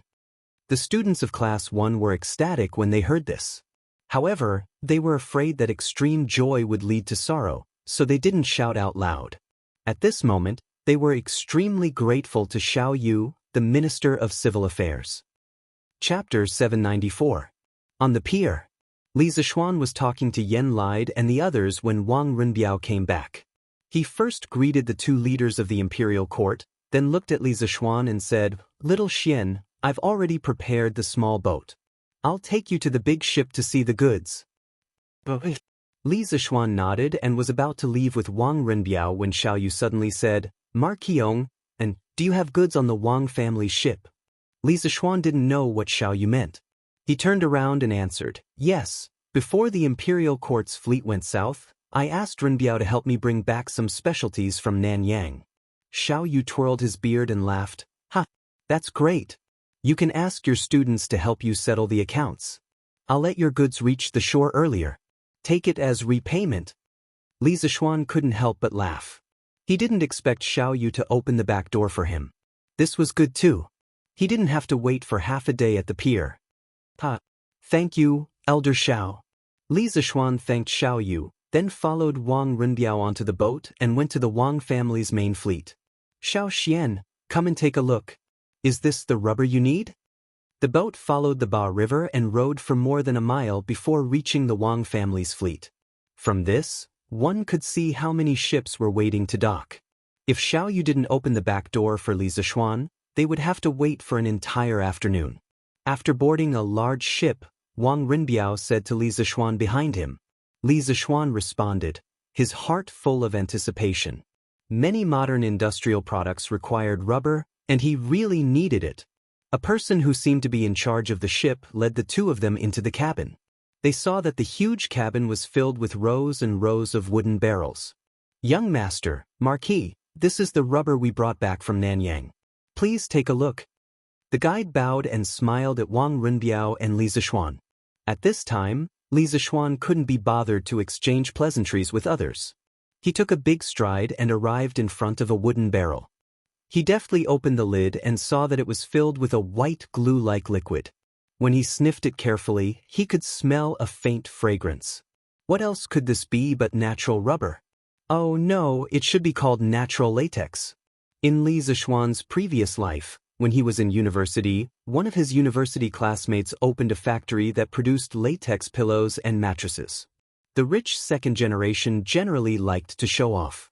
When he was in his second year of university, that guy invited everyone in his class to visit his factory. That was the first time Li Zixuan saw what natural latex looked like. It was also from that visit that Li Zixuan learned that natural latex didn't have a pungent smell. Instead, it had a faint fragrance. Some people bought natural latex pillows from the internet, but when they bought them, they would come back with a pungent smell. This meant that you bought a fake product. It was synthetic rubber, not natural. Little Xian, how is it? Is this the rubber you need? Wang Renbiao asked worriedly when he saw Li Zixuan staring at the wooden barrel for a long time without saying anything. Yes, this is rubber. This is the rubber I need. Li Zixuan recovered from his chaotic thoughts. His voice was unusually excited. Renbiao, it's all thanks to you this time. How much rubber did you bring back in total? From his voice, Wang Renbiao could hear a trace of expectation. This made Wang Renbiao a little surprised. One must know that this young man in front of him held a high position at such a young age. Moreover, he had a huge family fortune. It was really hard to understand that he had something to look forward to. Wang Renbiao looked at the manager beside him, indicating that he should answer this question. The middle-aged manager didn't dare to be negligent. He cupped his hands towards Li Zixuan and said, replying to Marquis, we found the rubber on the island. The island was full of rubber trees.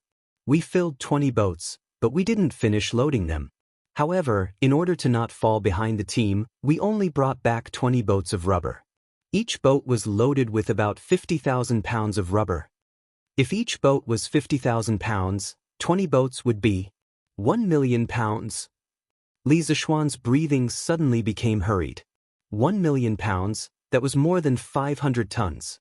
I'm rich. I'm rich. There were only 3 words in Li Zixuan's mind right now, and that was to strike it rich. Such a huge amount of rubber was enough for him to do a lot of things. That's great. Renbiao, I won't beat around the bush, but I'll remember this kindness. I'll have someone send the money to your house now. Get someone to row these boats upstream for another 3 li. That's the new workshop of Strange Taste Pavilion. Just move the rubber there. According to the original agreement, if the Wang family's fleet found rubber in Nanyang, Li Zixuan would have to pay 400 strings of cash for each boat of rubber. Of course, the 400 strings of cash was a price of friendship. Because a boat of spices from Nanyang would definitely cost more than 400 strings of cash. The main reason was that Wang Renbiao was looking for Li Zixuan to buy a large number of compasses to ensure the safety of the Wang family's fleet. It could also be said that it was an exchange of interests. Xiaoxian, you're too kind. Wang Renbiao replied with a smile. At the same time, he couldn't help but breathe a sigh of relief. After this incident, the relationship between the Wang family and Li Zixuan was even stronger. This was more valuable than anything else. After all, this young man in front of him had become a founding marquis before the age of 15. His future achievements were simply immeasurable. After exiting the cabin, Wang Renbiao ordered the steward on the boat to start sailing. They bypassed the boats in front of them and headed straight for the dock. Such a blatant act of cutting in line would, of course, anger some people. However, after seeing that it was the merchant ship of the Wang family of Taiyuan, most people shut their mouths. The reputation of the Wang family of Taiyuan was not just for show. There were also people who weren't afraid of the Wang family of Taiyuan. However, after seeing Li Zixuan at the bow of the boat, they all hesitated. After a while, 20 fleets full of rubber arrived at the front and began to dock.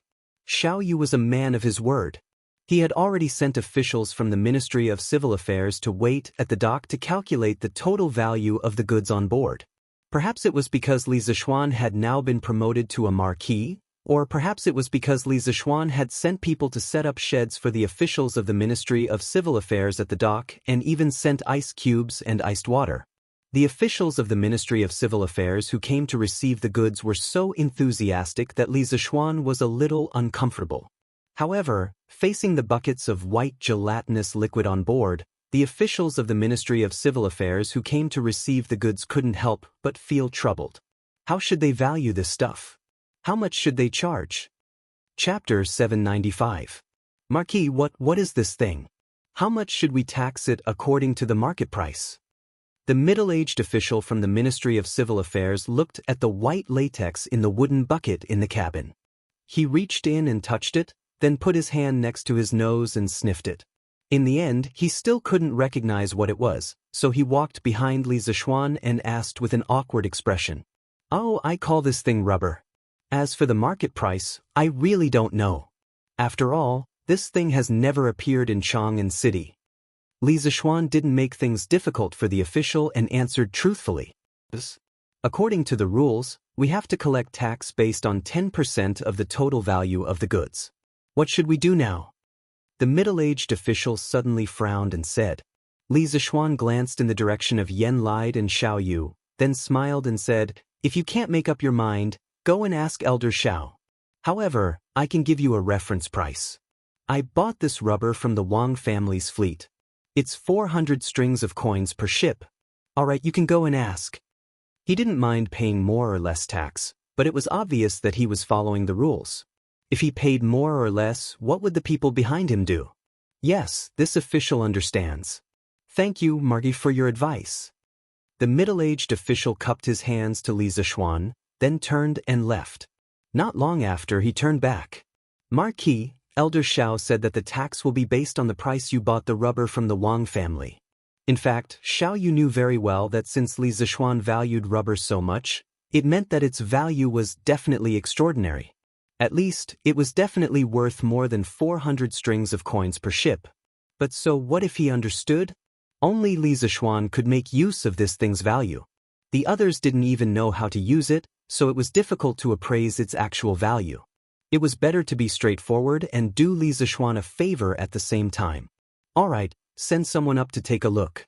There are a total of 20 ships worth 8,000 strings of coins, which is the tax of 800 strings of coins. If there's no problem, I'll write you a note later. You can take this note directly to Yunshan to get the money. Li Zishuan smiled without batting an eyelid, then said to the middle-aged official. In his heart, he was thinking that Elder Xiao was quite considerate. At least he didn't help just now. Yes, Mark. Please wait here for a moment. This official sends someone to check the ships. The middle-aged official responded and went to arrange it.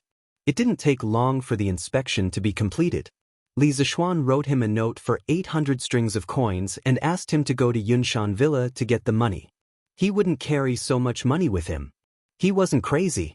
The fleet full of rubber left the dock and sailed upstream along the Ba River. As soon as Li Zishuan got off the ship, he saw a group of students in camouflage uniforms coming from the north. Who else could it be other than Li Tai and Cheng Chumo? Yamacho! Yamacho! What orders do you have for us to come here? The group of students also saw Li Zishuan. They immediately rushed over and asked. Li Tai didn't say anything. The little fatty was so hot that he was panting. Besides, he also knew why Li Zishuan called them over. Didn't they see so many officials at the dock burying their heads in writing? Anyway, for him, escaping from Qing Yaojin's evil clutches was the best thing to do. Meng Wenhao looked at the densely packed ships on the river.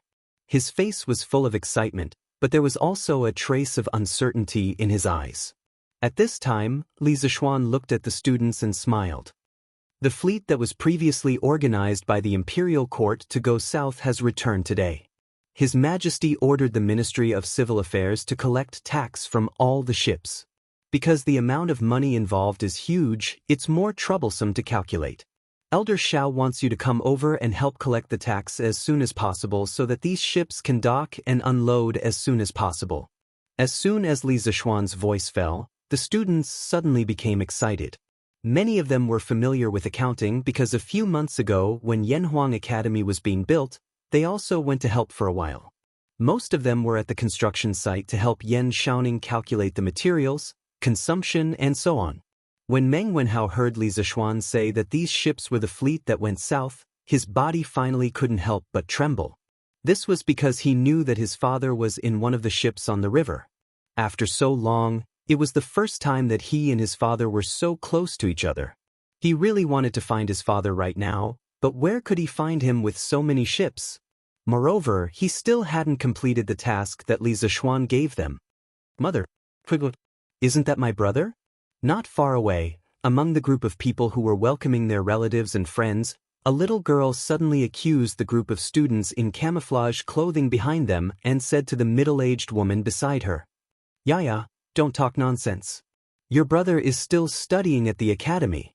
The middle-aged woman didn't believe her. She patted her daughter's little head and said, "This pair of mother and daughter were Meng Wenhao's mother and Yaya." "Mother, that's really my brother. Yaya didn't lie to you." Unexpectedly, after being reprimanded, Yaya still pulled Meng Wenhao's mother and said. Meng Wenhao's mother turned around suspiciously. When she looked in the direction of her daughter's finger, she was suddenly stunned. On the other side, Li Zishuan brought more than 40 students from Class 1 to Xiao Yu's place. Xiao Yu personally assigned them tasks. Li Zishuan seemed to have noticed Meng Wenhao's abnormal mood. He walked over and patted the latter's shoulder and said in a low voice, "Your father has profited from this disaster. Your family's good days are coming soon.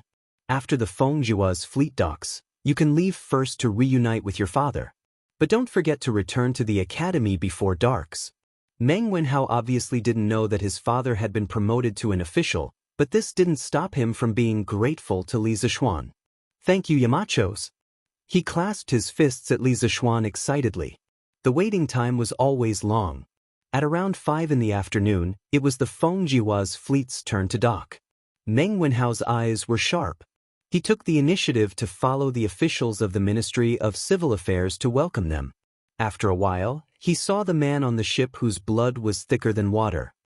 "Father," because the weather was too hot, Meng Yuliang was shirtless at the moment.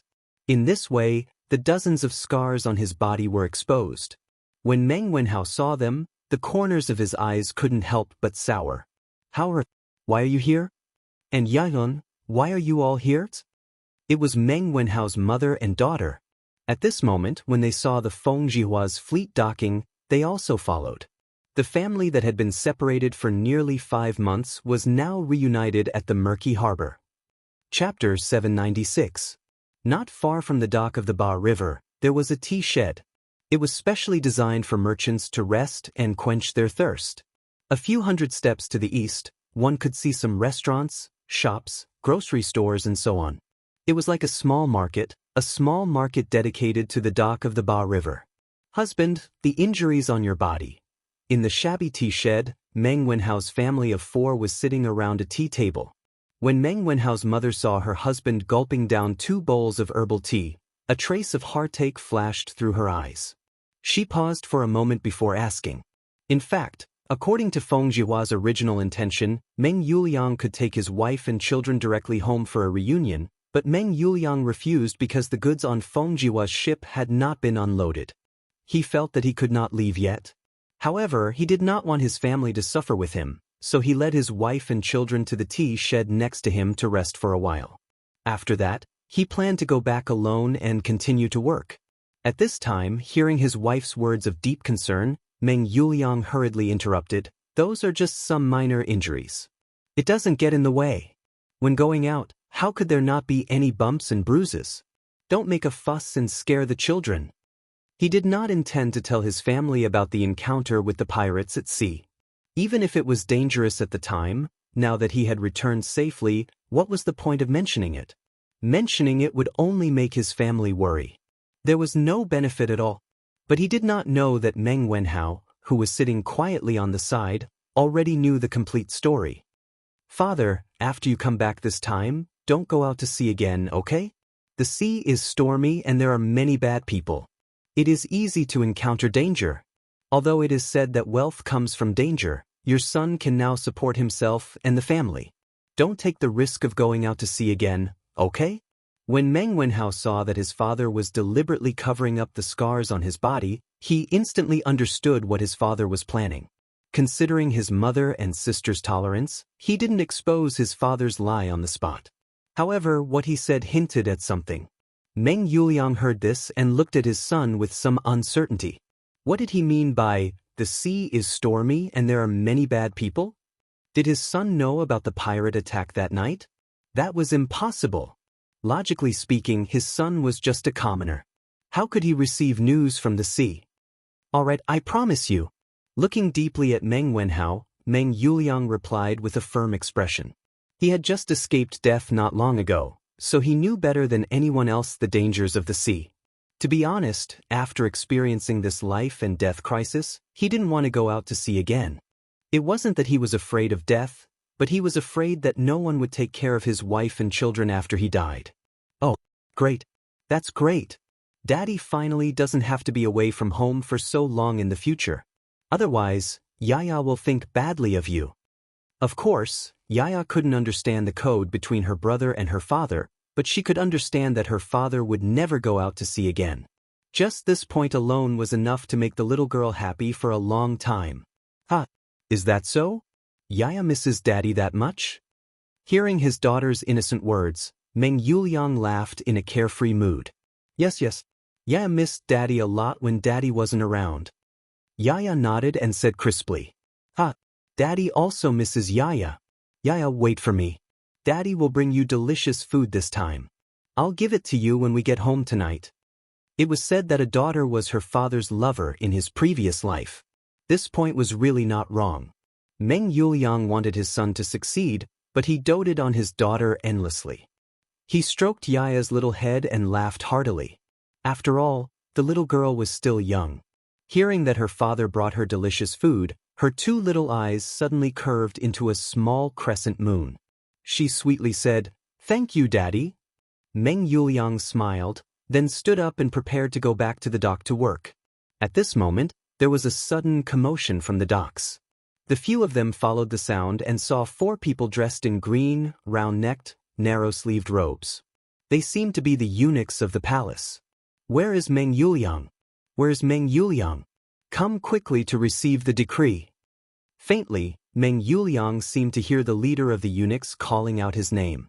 He wondered if he had misheard, or if there just happened to be someone with the same name and surname as him on the docks. Otherwise, how could a nobody like him enter the eyes of the nobles in the palace? Father, they seem to be calling you. Obviously, Meng Wenhao also noticed the situation there. He pulled Meng Yuliang's sleeve and said.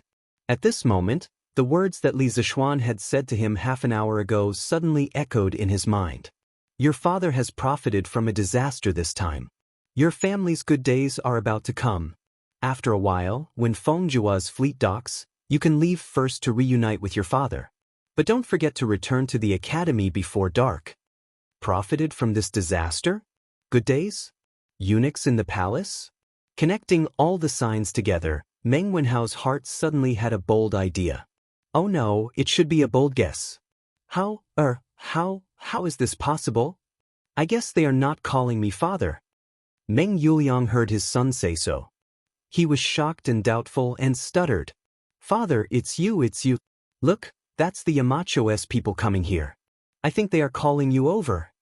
Meng Wenhao's eyes were sharp and saw Mo Zhong rushing over. He could not help but confirm the guess in his heart. Master Meng, the angels are coming. Quickly go and receive the edict. Just as they were talking, Mo Zhong had already run over and said in a hurried tone. Meng Yuliang trembled and quickly waved his hand. I am not a master. You can just call me Yuliang. But when he heard the second half of Mo Zhong's sentence, he could not help but be stunned. Those eunuchs were really here to find him? And they were going to give him an imperial edict? A peasant like him was going to receive an imperial edict one day? Why did it feel like a dream? Father, don't worry, it must be a good thing. Go quickly. Don't be late and let the angels wait impatiently. Meng Wenhao saw his father in a daze and quickly went forward to push him and urged him. Oh, good. Father will go right away.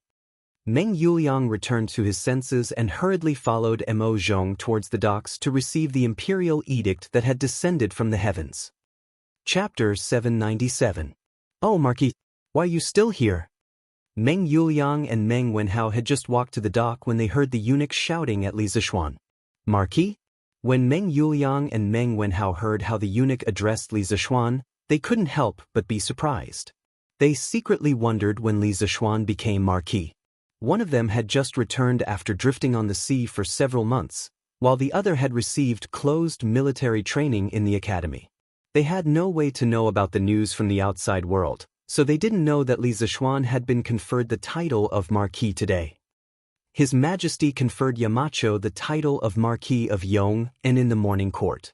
This news had already spread by noon. Although the father and son of the Meng family spoke softly, Mo Zhong was a martial arts expert in the Qi transformation realm, so he naturally heard it clearly. Therefore, he explained to the two in a low voice. Yamacho has been conferred the title of Marquis? That's really great. Meng Wenhao was sincerely happy. Although Li Zishuan was strict with his students, he was always full of kindness behind his sternness. The other students of Yanhuang College might not know this, but the group of students who used to study in the mathematics school all wanted Li Zishuan to be well. At this time, Li Zishuan asked, "What does this little eunuch mean? If I'm not here, where should I go?" The little eunuch hurriedly trotted to Li Zishuan's side with a flattering face and said, "Marquis, Steward Zhao left the palace with us to deliver the decree. He's probably looking for you all over the Yunshan mountain right now. Quickly go back and receive the decree." Li Zishuan suddenly realized that the official decree to confer him the title of Marquis of Yong and hadn't been issued yet. Therefore, he bid farewell to Yen Lide and Xiao Yu, and told Li Tai and the rest to work hard and not be lazy. Only then did he get on his horse and gallop towards the Yunshan mountain. The crowd at the dock all knew that Li Zishuan had been conferred the title of Marquis after hearing the explanations of some insiders. Heartfelt congratulations immediately filled the air. "Li Xianan has been conferred the title of Marquis. This is really great." "Yes, Li Xianan. Oh no, it should be Marquis. Marquis of Yong, and so kind and considerate of the common people, should be conferred the title of Marquis and have a long life." With Marquis Yong the Marquis? Who knows, maybe it will be our family's turn. Look, compared to our villages Marquis are, as compared to heaven and earth. Yes. It's just that I don't know how big Marquis Yong An's fief is. It would be great if my family could become one of his farmers. What this person said was exactly what the others were hoping for. Li Zishuan was already famous for treating the people of his fief well. The Marquis of the Han village and Marquis of Plum village were now rich and had become the model villages of the villages near Chang and City. They were often talked about with great interest, and of course, were also the targets of envy. I know this. Mark Yong An's fief is in Lantian County, and there are 600 households living there. Our Lu village is definitely in there. In the future, the farmers of the Lu village will also be able to live good lives. 600 households? His Majesty is truly generous to Mark Yong. One must know that Duke of Lu Qingyaojin only had 700 households living in his fief. Duke of Yiqinqiong also had 700 households living in his fief. Duke of Wei Lijing only had 400 households living in his fief, and Li Zishuan, as a marquis, actually had 600 households living in his fief. Among the marquises of the Great Tang Empire, Li Zishuan's fief was definitely at the forefront. One must know that it was 600 households living there. What did 600 households mean? It meant that in the future, Li Zishuan would truly be sitting on thousands of acres of fertile land and become a super landlord. In the future, even if he didn't do anything, he would still be able to live a life of extravagance. Why is it in Lantian County and not in Xinfeng County? There is no hope for our stone village now. Instantly, there were sounds of regret from the surroundings. Meng Yuliang listened to the imperial edict. After seeing Li Zishuan leave, the little eunuch looked at the father and son of the Meng family standing at the side and then shouted with a sharp voice. Meng Yuliang's father was so excited that he almost knelt down. Fortunately, Meng Wenhao knew the rules and knew that he didn't need to kneel down to receive the imperial edict. He quickly pulled his father and the two of them faced the direction of the imperial palace and bowed. Meng Yuliang said in a trembling voice, "Meng Yuliang respectfully listens to the imperial edict." The surrounding people turned their attention back to the two of them. They looked at Meng Yuliang and his father with a trace of doubt in their eyes. Obviously, they didn't understand why Li Heir would give an imperial edict to a commoner. The emperor of the Great Tang Empire decrees, Meng Yuliang, the crew member of the southbound fleet, loudly warned at the critical moment when the fleet was attacked and prevented the merchant ship from falling into the hands of the bandits. Moreover, your loyalty and bravery are unparalleled. At the moment of life and death, you forcefully changed the direction of the burning ship and saved the main fleet.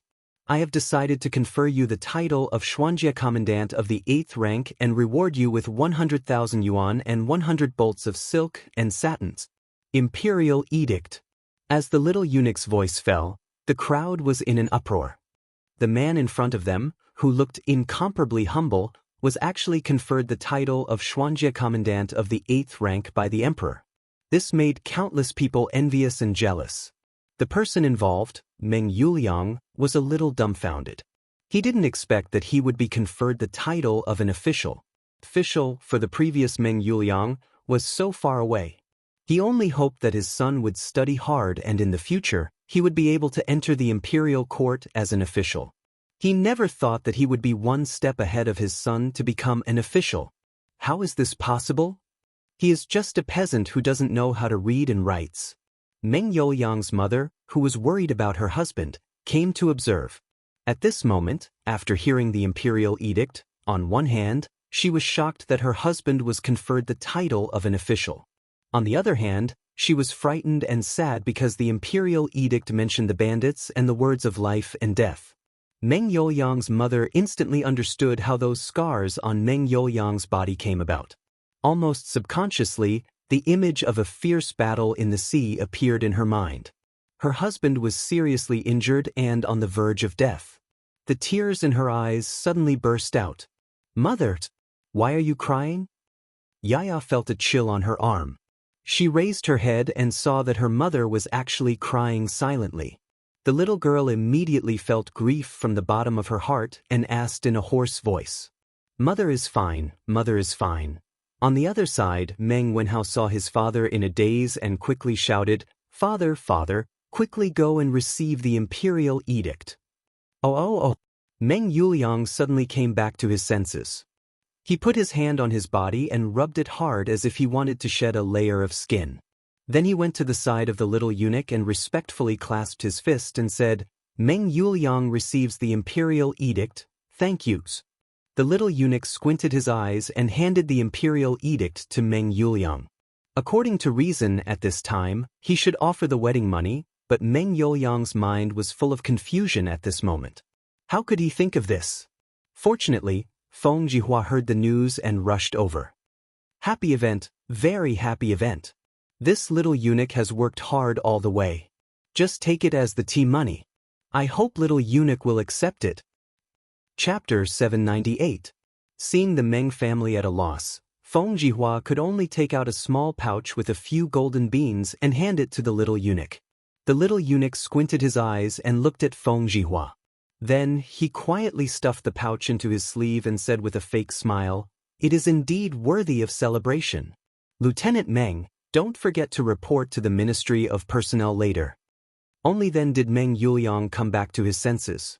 He wanted to personally present the wedding money, but this time he only brought a total of 12 copper coins. Moreover, the little eunuch had already received the wedding money from Feng Jihua. If he were to present the wedding money again, it would be very inappropriate. Therefore, he put on a smiling face and stepped forward. "Thank you for your reminder. I will go to the Ministry of Personnel tomorrow to report." The little eunuch faintly said, "N." Then, he took out an imperial edict and shouted with a sharp voice, "Where is Feng Jihua?" Feng Jihua, who was standing next to Meng Yuliang, suddenly opened his eyes wide and murmured in disbelief, "This eunuch, this one is Feng Jihua. Are you calling me?" The little eunuch looked at Feng Jihua in surprise. He didn't expect that the person who just gave him a red packet was the main character of the second imperial edict. However, he still had a good impression of Feng Jihua, who was very discerning. "And that's right. It's you. Come forward and listen to the edicts." The little eunuch said in a feminine voice. Listen to the edict? Listen to the edict?" Feng Jihua, listen to the imperial edict. Some people can maintain a very clear mind when they are bystanders. However, once something happens to them, their mind will immediately become chaotic. Feng Jihua belongs to this kind of people. Now, his heart is still in a mess. He even stuttered when he spoke. The Tang Emperor decrees, southbound merchant Feng Jihua, who values friendship and righteousness, when the pirates attacked the fleet, he didn't panic in the face of danger. He joined hands with the crew to turn the tide and prevent the main fleet from suffering a huge loss. He is awarded the title of Righteous Merchant. He will live with the country for generations to show his appreciation. Well, as soon as the little eunuch's voice fell, the surrounding people suddenly exclaimed in surprise. Feng Jihua was stunned for a moment, and then he was ecstatic. Feng Jihua accepts the decree. Thank your majesty for your kindness. Since ancient times, the status of merchants had always been low, and they were often exploited by local officials. Moreover, after being exploited, they had to swallow their anger, and no one would seek justice for them. This was because the hierarchy of agriculture, industry, and commerce firmly nailed the merchants to the ground, and they would never be able to move. But now that he had the title of Righteous Merchant, at the very least, when he walked around the local government, he would encounter fewer difficulties. To Feng Jihua, this title was as valuable as gold. More importantly, the imperial edict had stated that this title of Righteous Merchant would last for as long as the Great Tang existed. This meant that as long as the Great Tang existed, Feng Jihua would always enjoy the treatment of a righteous merchant. Even if he died, this title would be passed on to his descendants. This benefit was simply too good. It could be said that Feng Jihua had now become the object of envy of all merchants in the world. At this moment, Feng Jihua trembled as he stepped forward to receive the imperial edict. Of course, it was inevitable that he stuffed a gold bean into the little eunuch's hands. But to Feng Jihua, money was a small matter. This imperial edict was priceless. All right, the edict has been passed. We should return to the palace. The little eunuch brushed his sleeves, turned around with a smile, and left with his entourage. He was rejoicing in his heart. Fortunately, he was not going to pass on the imperial edict to Li Zishuan. Otherwise, how could he get so much money? It was not that Li Zishuan was stingy, but he did not dare to accept the money given by Li Zishuan. Take care, eunuch. Meng Yuliang and the others hurriedly bowed to the back of the little eunuch. After the little eunuch left, this place suddenly became a sea of joy. Boss Feng, thank you for just now. I will return the money to you later. Meng Yuliang said. Feng Jihua was obviously very happy. His old face was smiling like a chrysanthemum. He waved his hands and said, "Ha, you don't need to return it? How much money can it be? It's not a problem. Yuliang, now that you have an official position, this is the most joyous thing. I didn't expect that you would be an official one step ahead of your families Wenhao. This is really beyond my expectations." In the end, without waiting for Meng Yuliang to object, he continued with a smile and said, "Oh, let's quickly finish unloading the goods. After unloading, this old man will treat all of you to wine to celebrate for you, Yuliang, and of course, for me." How can this be? How can I let Boss Feng spend money? Feng Jihua pretended to be angry and said, "Hey, why can't this be? Yuliang, now that you have an official position, you don't want to have any dealings with this old man?"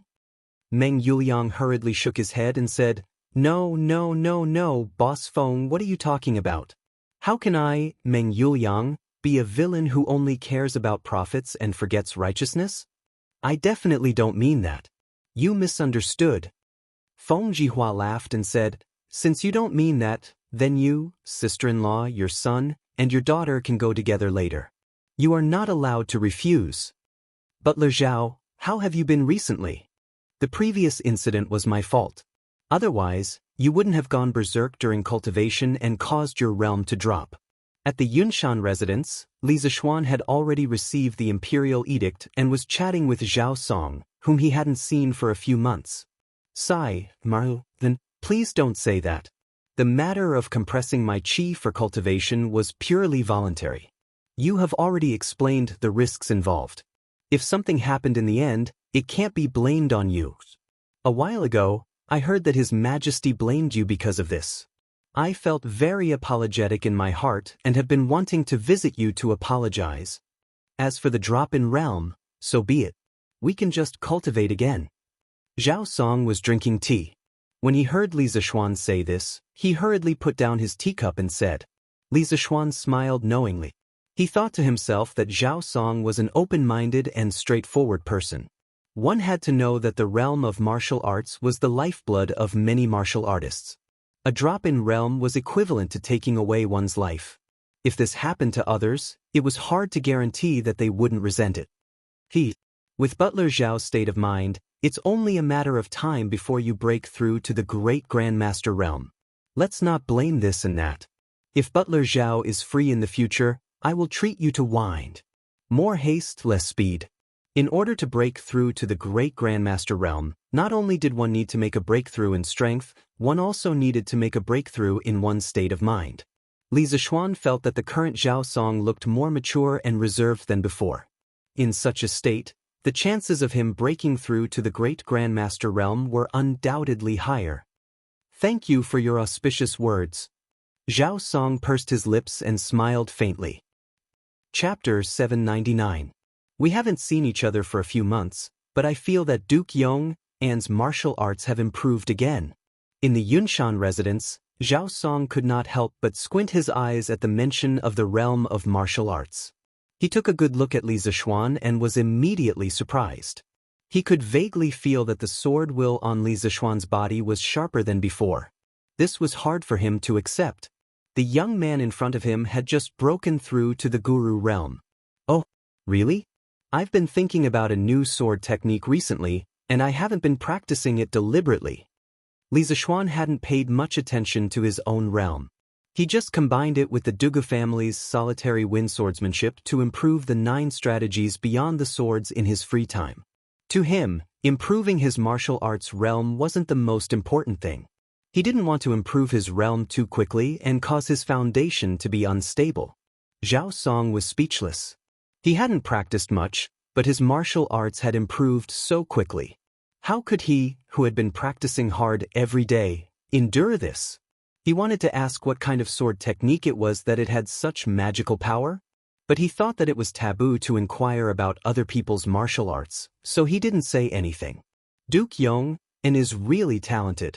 No wonder he was valued by spiritual master Lingxiu and accepted into the sect.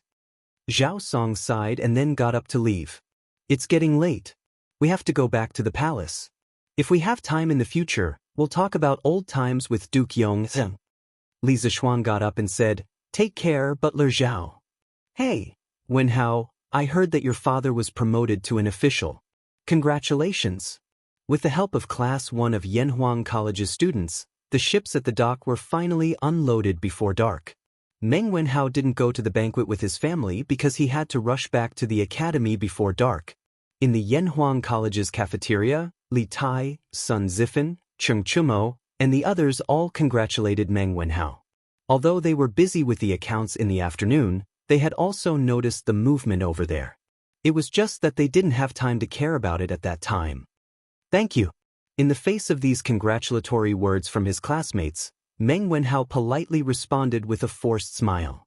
However, in his heart, he was bitterly laughing. Was this really worth congratulating? Meng Wenhao felt that this was not worth congratulating. He even felt that if he could, he would rather not have this Xianjie chaplain as long as his father was safe and sound. Tomorrow is Friday, it's finally the holidays again. Wenhao, you've become a rich man now. You have to treat us to a meal when the time comes. Cheng Chumo laughed heartily. This time, Li Er not only rewarded the Meng family with a Xianjie commandant, but also a lot of money. That was why he said that Meng Wenhao was now a rich man. That's how it should be. In the past, Wenhao has received a lot of care from all of you. It's time to treat all of you to a drink. Although Meng Wenhao's mind wasn't here, he still replied. The sharp-eyed Li Tai noticed the change in Meng Wenhao's emotions, but he didn't say anything. Hey, speaking of which, this is the 3rd week, right? The 1-month military training period is about to end. We can finally relax. Now, I finally understand how blissful it is to sit in the classroom and listen to lectures.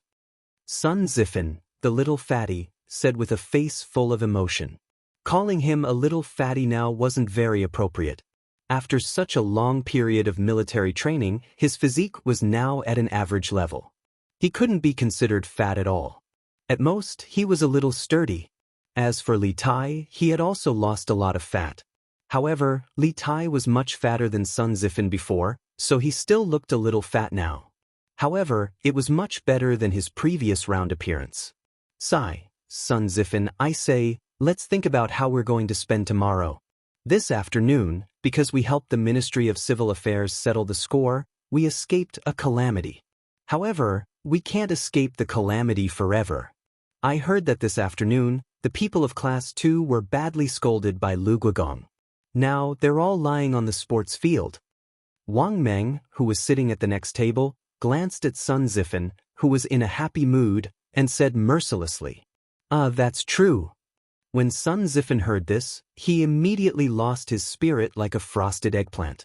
He muttered in a melancholy mood, when we left in the afternoon, I felt that Lu Guogong was not in a good mood. We are bound to be unlucky tomorrow. I say, Chonyo, can you ask your father not to come tomorrow? It's not so bad for the academy. We can have a break every 5 days, but the ministers only have one break every 10 days. It's not easy. Your father should be resting at home while the imperial court is on holiday. Yes, Zifan is right. Chonyo, you have to persuade Lu Guogong. Li Tai also voiced his agreement. Cheng Chumo said with a bitter face, do you think I don't want to persuade him? But my father is so stubborn. How can I persuade him? In fact, Cheng Chumo knew that the reason why his father came to the academy as a military training instructor, other than helping Li Zishuan train the students, was to help him improve his state through military training. But now that more than half of the military training was over, his martial arts state was like Mount Tai, not moving at all. So compared to Li Tai and the rest, he was the one who was under a lot of pressure. That's right. This prince can still take leave. Today, Lu Guogong wanted to scold us, but because of the fleet from the imperial court, it was all for naught. Tomorrow he will definitely reprimand us even harder, so tomorrow won't be easy. This prince must take leave tomorrow. Li Tai's mind suddenly flashed. He remembered that before school started, Li Zishuan had asked him for help twice. In return, he had given him 3 days of leave. But it had been so long that he had forgotten. Thinking of this, he immediately smiled proudly. Tomorrow you guys go and accept the training. I'm not feeling well, so I'll ask for a few days of leave from the Yamacho. Sun Zifan stared and carefully looked at Li Tai, then said in disbelief, I say, Qingge, aren't you overthinking it? Looking at you now, who would believe that you're sick? Even if you're pretending to be sick, you should at least pretend. If you go to the Yamacho, you'll definitely be seen through by the Yamacho. It'll be a miracle if you can take leave. Cheng Chumo echoed, Zifan is right. Qingke, you should save it. Xiaoxian will definitely not allow you to take leave. He might even punish you for lying. Li Tai smiled mysteriously and said, Zifan, do you dare to make a bet with me? Let's bet on whether the Yamacho will agree to my request for leave. Sun Zifan said without thinking, okay, let's bet. Qingke, just tell me how you want to bet and what you want to bet on. The world was ignorant. They always thought that they were the smartest, so there was gambling in the world. Chapter 800. Neither of us is short of money, so gambling is boring. How about this? If I can really apply for leave from Yamacho tomorrow, you help me wash footwear for a month. If I can't apply for leave, then I'll help you wash footwear for a month. How about that? In the Yanhuang College cafeteria, Li Tai's eyes rolled twice, and then he looked at Sun Zifan and said, the so-called footwear was the socks worn by ancient people, also known as footbags. It first appeared in the form of laced socks during the Xia, Shang, and Zhou dynasties. During the Qin, Han, Three Kingdoms, and Wei and Jin dynasties, the form of socks also changed a lot. The form was more and more similar to modern socks. Of course, until the Tang dynasty, the word socks had not officially appeared. According to reliable records, the word socks first appeared in the ancient and modern Chinese annotations written by Ma Huan of the Liang dynasty. F***ck, Qing, you win. But who's afraid of who? I'll take this bets. Sun Zifin's appetite suddenly became bad when he thought about washing someone's smelly socks on a hot day. But how could he be afraid at such a critical time? Moreover, in his opinion, Li Zishuan would never agree to Li Tai's request for leave. So he looked at Li Tai and agreed decisively. Okay, then it's a deal. The little fatty was suddenly happy. He thought to himself, hee, there's really someone who isn't afraid of death. For the next month, I won't have to wash footwear at all. It's a deal. Sun Zifin also said loudly. He didn't think he would lose. Husband, what are you busy with? After receiving the imperial edict in the afternoon, you've been hiding in the house and didn't come out for dinner. Mother even asked about you. At night, Yunshan Villa. Han Yushi walked into the bedroom on the third floor with a wooden food box in her left hand and a candle in her right hand. She put the food box next to Li Zishuan, who was hunched over the desk, and then turned to change the candle on the candlestick that was about to burn out. She asked Li Zishuan softly while changing the candle. Oh, nothing. Your husband is still pondering over some things. If it were someone else who asked this question at this time, Li Zishuan, who was in deep thought, might not pay attention to them at all. However, Han Yushi was different. He had always doted on his wife very much. It was not an exaggeration to call him a wife-doting maniac. He lowered his head and drew something while answering Yushi's question. What are you thinking about? After changing the candles, Han Yushi curiously walked behind Li Zishuan. She glanced at the white paper in front of him that was filled with various symbols and asked, Wife, come and sit. Li Zishuan stopped writing when he heard this. He laughed and pulled Han Yushi into his arms. Then he explained, I'm not sure. Wife, you also know that we bought over 1 million caddies of rubber latex from the Wang family this time. Your husband is thinking of a way to refine the latex. Otherwise, wouldn't the nearly 10,000 strings of coins be wasted? Han Yushi glanced at Li Zishuan. She did not believe that her husband worked so hard just to not spend a few thousand strings of coins in vain. By the way, husband, I still don't know the use of this rubber that looks like soy milk. The ancients also drank soy milk. The inventor of soy milk was Lu En, the king of Huainan in the Western Han dynasty. It was said that Lu En was a filial son. When his mother was ill, Lu En would make soy milk with soaked soybeans every day for his mother to drink. Mother Lu's illness quickly recovered. Since then, soy milk gradually became popular among the people. This rubber has too many uses. Let me tell you, although this rubber latex looks like soy milk, once it is refined, it will become something soft and elastic. The simplest use is to use it on wheels. The outer wheels made of rubber are much faster than wooden ones. Of course, this is only the simplest use. Your husband still has some complicated tools that must use rubber. Oh, by the way, rubber can also be used to make a very interesting thing. In the future, your husband may be able to discuss it with my wife. Li Zishuan was still serious when he said the first few words, but in the end, his tone suddenly became extremely wretched, and his hands began to become dishonest. He was grabbing at a certain part of Han Yushi's body. Husband, you can slowly think about it. I won't disturb you anymore. The weather was hot now, and Han Yushi was wearing thin clothes. How could she withstand such teasing? She was so scared that she quickly stood up and retreated far away in an instant. She wasn't the least bit interested in the interesting thing that Li Zishuan had mentioned. Although they had been married for so long and had experienced a lot of things in bed, Han Yushi still couldn't help but be shy when it came to it. Moreover, she didn't want Li Zishuan to be obsessed with these things and neglect the proper business. Therefore, except for the first few days after they got married, she had always been extremely restrained in this aspect. Li Zishuan touched his nose gloomily when he grabbed nothing. However, the fragrance of Han Yushi's body inevitably came from his hand, which made his heart restless again. But when he saw his wife retreating far away as if she was guarding against a pervert, walking to the bedside and beginning to embroider, he knew that now was not the time to do that kind of thing. Thus, he dispelled the evil thoughts and began to work honestly. After about an hour, Li Zishuan finally stopped writing. He raised his head and stretched lazily. He looked at the food box that Han Yushi had just brought over. He shook his head and did not touch the food. In front of a beautiful woman, who was a feast for the eyes. Why would he need any food? This guy chuckled, then rubbed his hands and walked toward Han Yushi, who was sitting by the bed and doing needlework.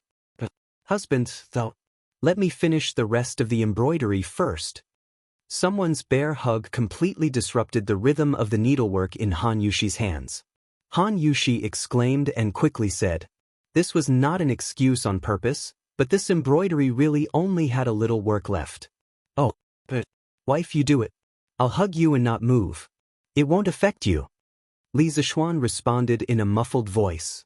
Then he wrapped his arms around Han Yushi's waist from behind and buried his head in her neck. Feeling the hot breath on her neck, Han Yushi suddenly blushed. She thought to herself, how can I do it with peace of mind when you are like this? After sighing helplessly, Han Yushi forced herself to calm down and began to do the unfinished work. But, wife, this won't do. The light at night is too dim. Needlework hurts the eyes. Let's not do it. Let's sleep.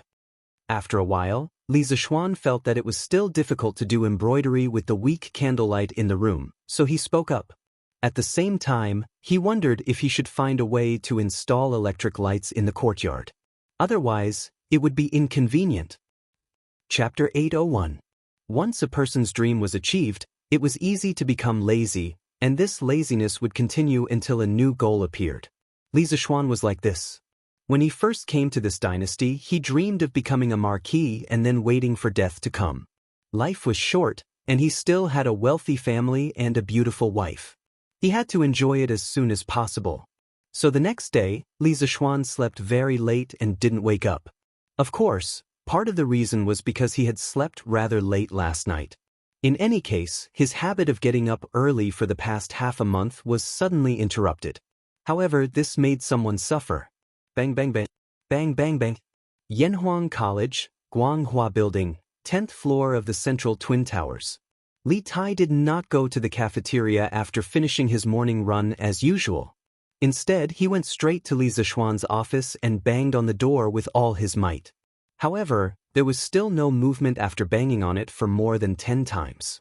Li Tai's heart skipped a beat, and he had a bad feeling. Qing Ke, are you looking for Xiaoxian? At this moment, someone suddenly walked out from the staircase. It was Yan Xiaoning, who had just come to work and heard the commotion. Li Tai was quite familiar with Yan Xiaoning in the past. He quickly said, that's right, brother Xiaoning. Do you know where Xiaoxian, Yamacho is? In the past, Xiaoxian would have already arrived at this time. However, you still haven't opened the door after banging on it for so long. This means that he didn't come today. Yan Xiaoning thought for a moment and replied. Li Tai panicked when he heard this. Then, brother Xiaoning, do you know where Yamacho is now? Yan Xiaoning said helplessly, how would I know? Qing Ke, if you have something urgent to look for him, you can ask Mo Zhong. He should know. As soon as Yan Xiaoning finished speaking, Li Tai disappeared in an instant. He was so fast that even Yan Xiaoning was a little surprised. Seems like this military training is still useful.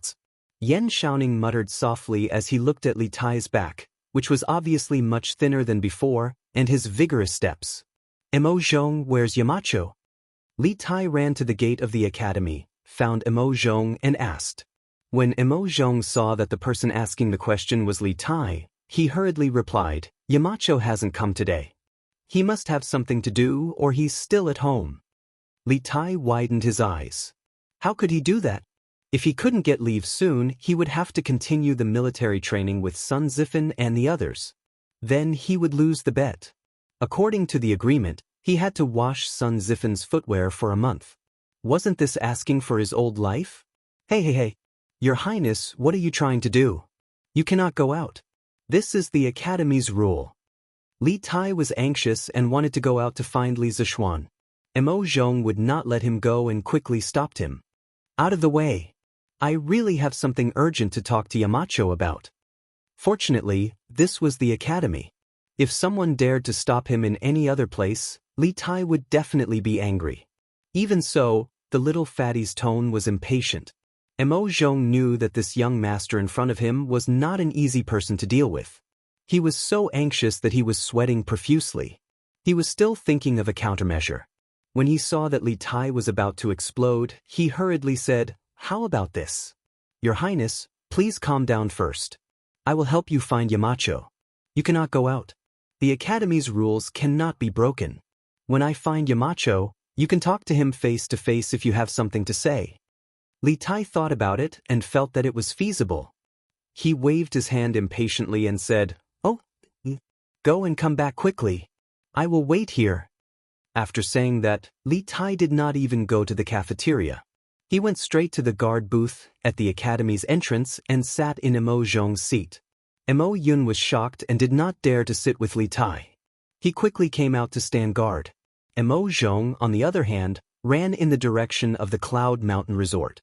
About half an hour later, the little fatty was anxiously waiting because there was only a little more than 15 minutes left before the morning military training. At this time, he finally saw Emo Zhong and Li Zishuan coming back. "Qingke, I heard that you have something urgent to talk to me about. What is it? Do you have to say it now?" Li Zishuan looked at Li Tai and asked expressionlessly. In fact, he was very unhappy. No one would be in a good mood if they were woken up by a shout downstairs while holding their wife in their dreams. After waking up, he heard Emo Zhong say that Li Tai had something urgent to talk to him about. Li Zishuan snorted and thought, what kind of business could this little fatty have? So he came over very reluctantly. "Yamacho, let's talk as we walk." Li Tai quickly walked out of the guard booth and said. The two walked on the cement road of the academy. Li Tai continued, "Yamacho, I want to ask for a 3-day leave from you. You promised me that you would allow me to take a 3-day leave during the military training period. Plus the 2 days of rest during the weekend, I can take a total of 5 days off." Damn, this little fatty woke me up early in the morning just to ask for a leave? Li Zishuan's face suddenly looked like he had been hit by a dog. After thinking about it, he decided to tease this little fatty. When did I promise you?" I didn't, don't talk nonsense." Li Zishuan pretended to be surprised and then threw a set of 3 consecutive denials at Li Tai. Li Tai was waiting for Li Zishuan to agree so that he could announce the victory of the bet to Sun Zifan. In the end, he was stunned by Li Zishuan's 3 consecutive denials. But after being stunned, he panicked. He immediately became anxious when he thought of the consequences of losing the bet. "Hey, Xiaoxian, as a Yamacho of Yanhuang College, you can't go back on your words. You allowed me to take a 3-day leave when I helped compile the geography textbook and asked my father to give you a plaque for the academy. Did you forget? You can't go back on your words." Li Zishuan found it funny when he saw Li Tai so anxious that his face was flushed red, looking like he was about to fight to the death with someone. However, he pretended to be enlightened. "Oh, I remember now, it seems like there was such a thing." But, when Li Tai heard that Li Zishuan remembered, he immediately let out a sigh of relief. However, when he heard the damn turn of events, his heart immediately jumped to his throat. "But what? You can take a leave if you want, but not today. Lu Guogong wanted to come over yesterday to give you extra training, but because of the fleet, he made a wasted trip. So, the students of Class 1 can't be absent today." Although Li Zishuan didn't know about the bet, he could guess that Li Tai wanted to take a leave at this critical moment to avoid being tortured by Demon King Cheng, so he immediately refused. Li Tai was dumbfounded when he heard this. He was King done for. Chapter 802. "Yamacho, when you promised me 3 days of leave, you didn't say when I could ask for leave and when I couldn't. Now there are so many additional conditions. You're going back on your word." Li Tai said unwillingly on the cement road in the academy. Li Zishuan spread his hands and pretended to be helpless. "Qingke, when I made the promise to you, how could I have expected this situation? Anyway, no means no. Even if I agree, Lu Guogong won't agree. If you really want to ask for leave, then delay it for a few days." "I can't delay it. I have to ask for leave today." Li Tai couldn't accept the suggestion of delaying it for a few days. He shook his head like a rattle drum. "Yamacho, is there really no room for negotiation?" "No. Qingke, do you have to go this far? Lu Guogong will at most increase your training load by 40%. Look at how scared you are. It's not like you haven't experienced it before." Seeing Li Tai's unrelenting attitude, Li Zishuan glanced at the little fatty and said with a strange expression. At the same time, a trace of suspicion arose in his heart. Logically speaking, Li Tai wouldn't force himself to do it even though he knew it was impossible. Li Tai wanted to say that if he didn't ask for leave today, he would have to wash Sun Zifen's feet for a month. However, he swallowed the words back down because he felt that if Li Zishuan knew the truth, then it would be even more impossible for him to ask for leave. After interacting with Li Zishuan for so long, he knew that Li Zishuan liked to trick him the most. I'm not feeling well today. I have to ask for leave. After hemming and hawing for a long time, Li Tai finally made up an excuse. However, he forgot that this excuse was the worst excuse for Li Zishuan. Li Zishuan narrowed his eyes and looked Li Tai up and down. Li Tai suddenly felt uncomfortable being looked at. Li Zishuan saw this and knew that things weren't as simple as he thought. Qingke, you're not feeling well? Where are you? It just so happens that I know a little about medicine. Come, let me take your pulse. To be honest, how could this guy know how to take a pulse? He was just bluffing. However, Li Tai was really bluffed. After all, Li Zishuan's medical skills were well known. No, Qingke, are you hiding something from me? Li Zishuan's eyes were fixed on Li Tai as he indifferently said. I'm not, Yamacho, don't talk nonsense. Li Tai felt guilty under Li Zishuan's penetrating gaze. In a moment of desperation, the little fatty actually used Li Zishuan's 3 consecutive denials and threw them back at Li Zishuan. Li Zishuan was speechless when he heard this.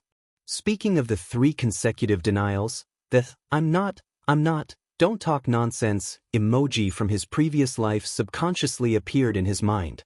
It was really funny. At first, he wanted to tease the little fatty, but he didn't expect that he would be the one being teased in the end. Thinking of this, he suddenly became angry out of humiliation. Alright, don't talk nonsense with me, there's no room for discussion. It's almost time, why aren't you going to military training? If you're late, you'll be punished again.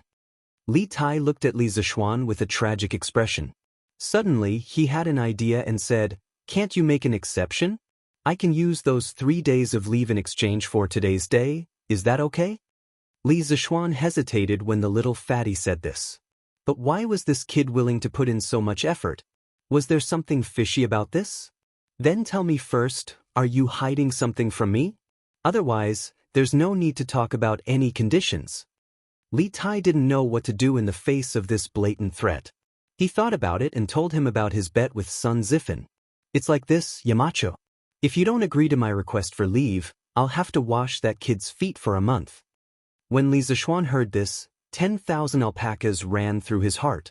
These 2 little bastards really knew how to play. One was the son of the emperor, and the other was the son of the top scholar.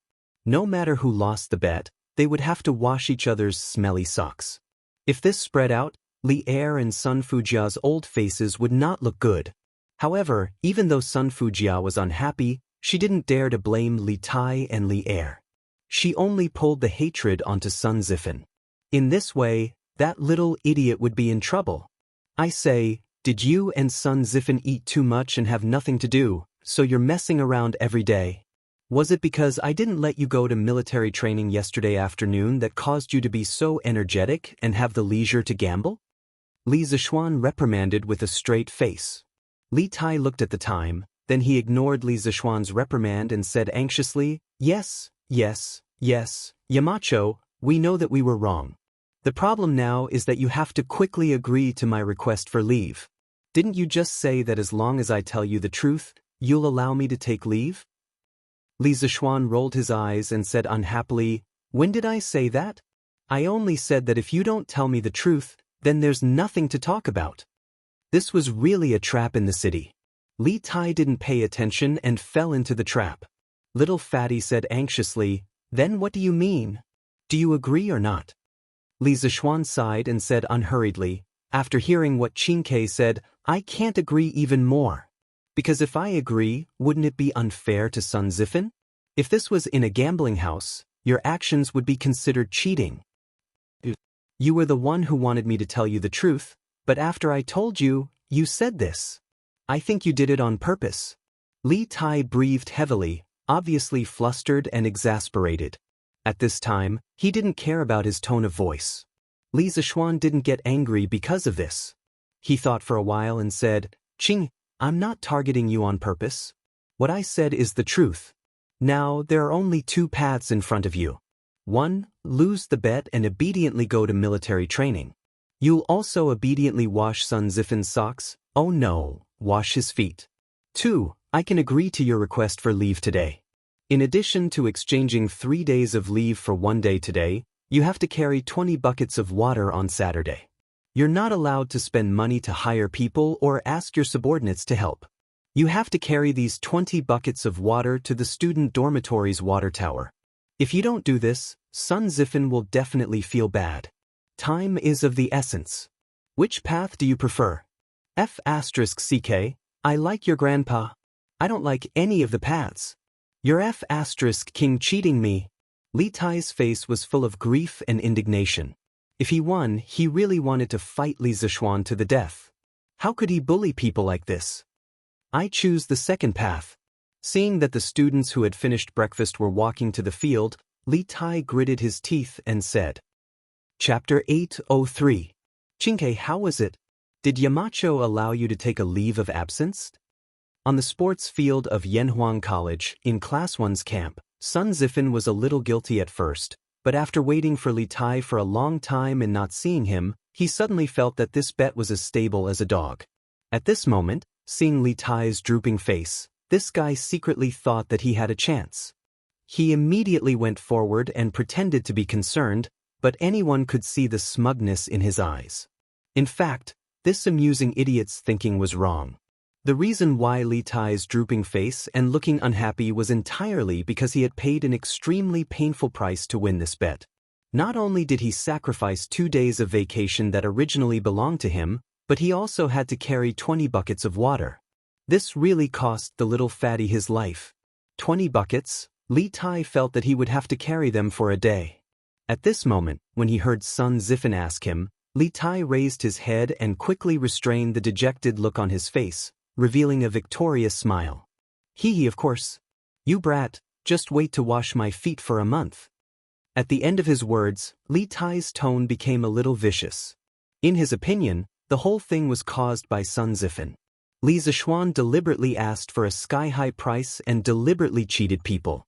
Although it was infuriating, Sun Zifin, the initiator, still had a reason to be very angry. How is that possible?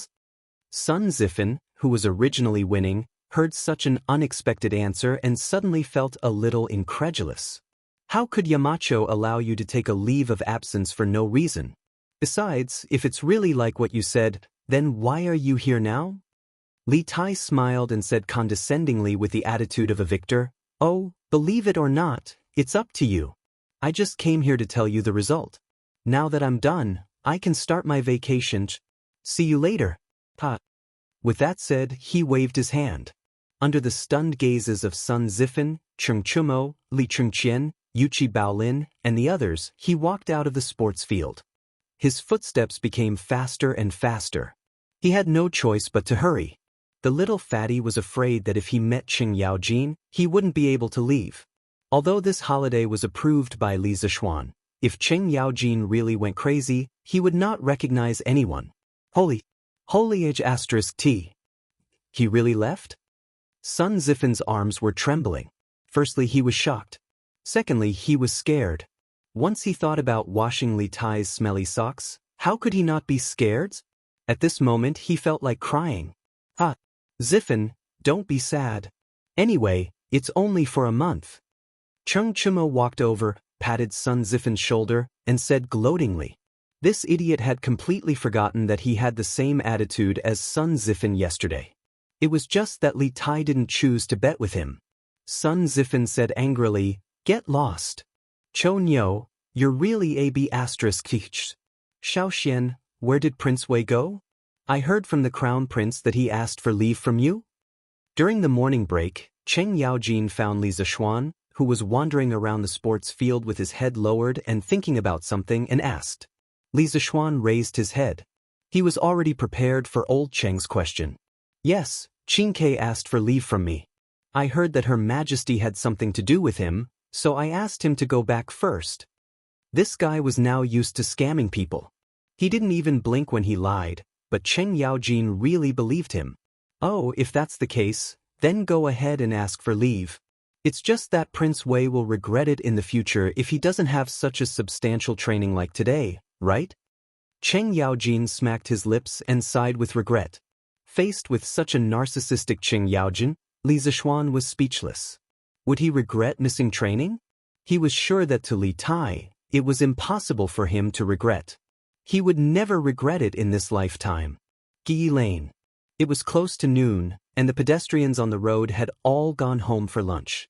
There was a tanned, lean middle-aged man with an exquisite package in his hand. There seemed to be a stack of neatly stacked clothes in the package. After turning 2 alleys, the man finally entered a dilapidated small courtyard.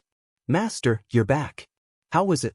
Those officials from the Ministry of Personnel didn't make things difficult for you, right?" In the courtyard, a woman saw the man enter and quickly stood up to welcome him. As the middle-aged man walked into the house, he replied, "No, I'm just going to make a report. I'm not here to ask for help. Why would they make things difficult for me?" These 2 people were Meng Wenhao's parents. That's good, that's good. Meng Wenhao's mother sighed with relief. Then, she saw the bright yellow package placed on the table by Meng Wenhao's father. She was curious and asked, "Master, is this the official uniform given to you by the imperial court?" Meng Youliang's mind didn't seem to be here. He faintly said, "I just got it from the Ministry of Personnel. If you want to take a look, open it and take a look." Meng Youliang's mother was a little excited. After all, she had lived for more than half of her life and had never seen or touched an official's uniform at close range. Therefore, she carefully opened the package and saw a dark cyan round collar official's uniform lying inside. She was about to pick it up and carefully examine it when Meng Youliang suddenly stood up and only heard him say, "Mother of my child, take a look first. I'm going to Changgui's house." Meng Wenhao's mother was stunned and said, "Master, it's already noon. Why are you going to Changgui's house?" Meng Youliang stopped and let out a long sigh. "Alas, Changgui went to sea with me, but now he didn't even bring back his body. I'm his brother. No matter what, I have to send him on his way. Mother of my child, go and get me 3 strings of money. Changgui's orphan and widow are quite pitiful. We have to show our sincerity." Meng Youliang's mother immediately fell silent. Last night, under her persistent questioning, Meng Youliang had told her the details of that terrifying night at sea. Until now, she still had a lingering fear in her heart. Moreover, she was also deeply rejoicing because many of the crew members who sacrificed themselves that night were from Guyi Lane. Many of them were acquainted with her family. For her husband to be able to come back alive, it really was a miracle. "Okay, Master, wait a moment. I'll go and get you the money now." If it were in the past, Meng Wenhao's mother would never be willing to give away 3 strings of money. However, after experiencing this disaster, she understood that her family's safety was the greatest wealth. Moreover, to some extent, the sacrifice of those crew members also bought time for Meng Youliang. She felt guilty and grateful in her heart. Chapter 804. "Young Master, you're finally here." The Odd Interest Pavilion's new workshop in Plum Village finally welcomed its new owner today. Speaking of which, Li Zixuan really wasn't qualified to be the boss at all. From the beginning to the end, he hadn't asked about the expansion of the workshop at all. He had given full authority to Uncle Fu. Moreover, after the new factory was built, he hadn't come to visit at all. Therefore, when Uncle Fu saw Li Zixuan suddenly show up in the afternoon, he was both resentful and surprised. Li Zixuan looked slightly embarrassed. Obviously, he understood the meaning behind Faubert words. "Ahem, Faubert, long time no see. How have you been lately?" Faubert looked at Li Zixuan and sighed helplessly. He knew that Li Zixuan had been busy recently, so he did not blame him too much. Moreover, Li Zixuan had always been very respectful to the elders in the workshop. Therefore, Faubert had always treated Li Zixuan as his junior. "Young Master, thank you for your concern. I'm still in good health and can help you manage the workshop for another 2 years." Faubert led Li Zixuan into the workshop and answered Li Zixuan's question at the same time. After hearing this, Li Zixuan frowned. He suddenly remembered that Faubert was getting on in years. Even if he was healthy, he could only work in the workshop for another 2 or 3 years. Who would take over at that time? Who would be the one to carry this burden? Successor, I have to look out for a successor for Faubert from now on. Li Zixuan sighed in his heart. Curious Pavilion's new workshop occupied a large area of about 100 mu, which was dozens of times larger than the workshop in Cheng. According to the different functions and types of products produced, the workshop was divided into 10 areas. The production area had a large factory building similar to the ones in modern times. The office area had an office building, and the living area had a dormitory. It could be said that this new workshop covered all the elements and could be considered the most comprehensive workshop in the entire Tang dynasty. Oh, by the way, young master, why did you ask people to bring in so many barrels of white pulp yesterday? Our warehouse is about to be filled with those things. Faubert had planned to take Li Zixuan to the office area to rest for a while. Halfway there, he suddenly remembered the thousands of barrels of white pulp that the Wang family's fleet had delivered yesterday, so he turned his head and asked. Li Zixuan smiled and said, "That stuff is called rubber, and it's very precious. So much rubber, it should be worth more than our workshop. Don't worry, didn't I come here today to teach you how to use it?" Faubert heard this and felt a little incredulous. He had heard from other sources that Li Zixuan had bought the rubber for a total of 8,000 strings of coins. Even if the rubber could bring 10 times the profit to the workshop, it was only 80,000 strings of coins. How could it be more valuable than the entire workshop? That's great. This old man wants to see what this stuff that looks like soy milk can be used for. Seeing how confident Li Zixuan was, Faubert still wanted to take a look even though he didn't believe it from the bottom of his heart. Then let's go to the workshop next door. Faubert, get someone to bring a barrel of rubber over. Oh, and bring a big pot of white vinegar as well. Li Zixuan pointed to the large factory building next to them and said to Faubert, "Okay." Although Faubert was puzzled as to why Li Zixuan wanted vinegar, it wasn't convenient for him to ask. Thus, he ordered his subordinates to do as they were told. After a while, all the items were ready. Faubert even brought a few old craftsmen from the workshop to observe from the side. Song Xiaoxi, Pang Feiji, pour this barrel of rubber into the stone trough.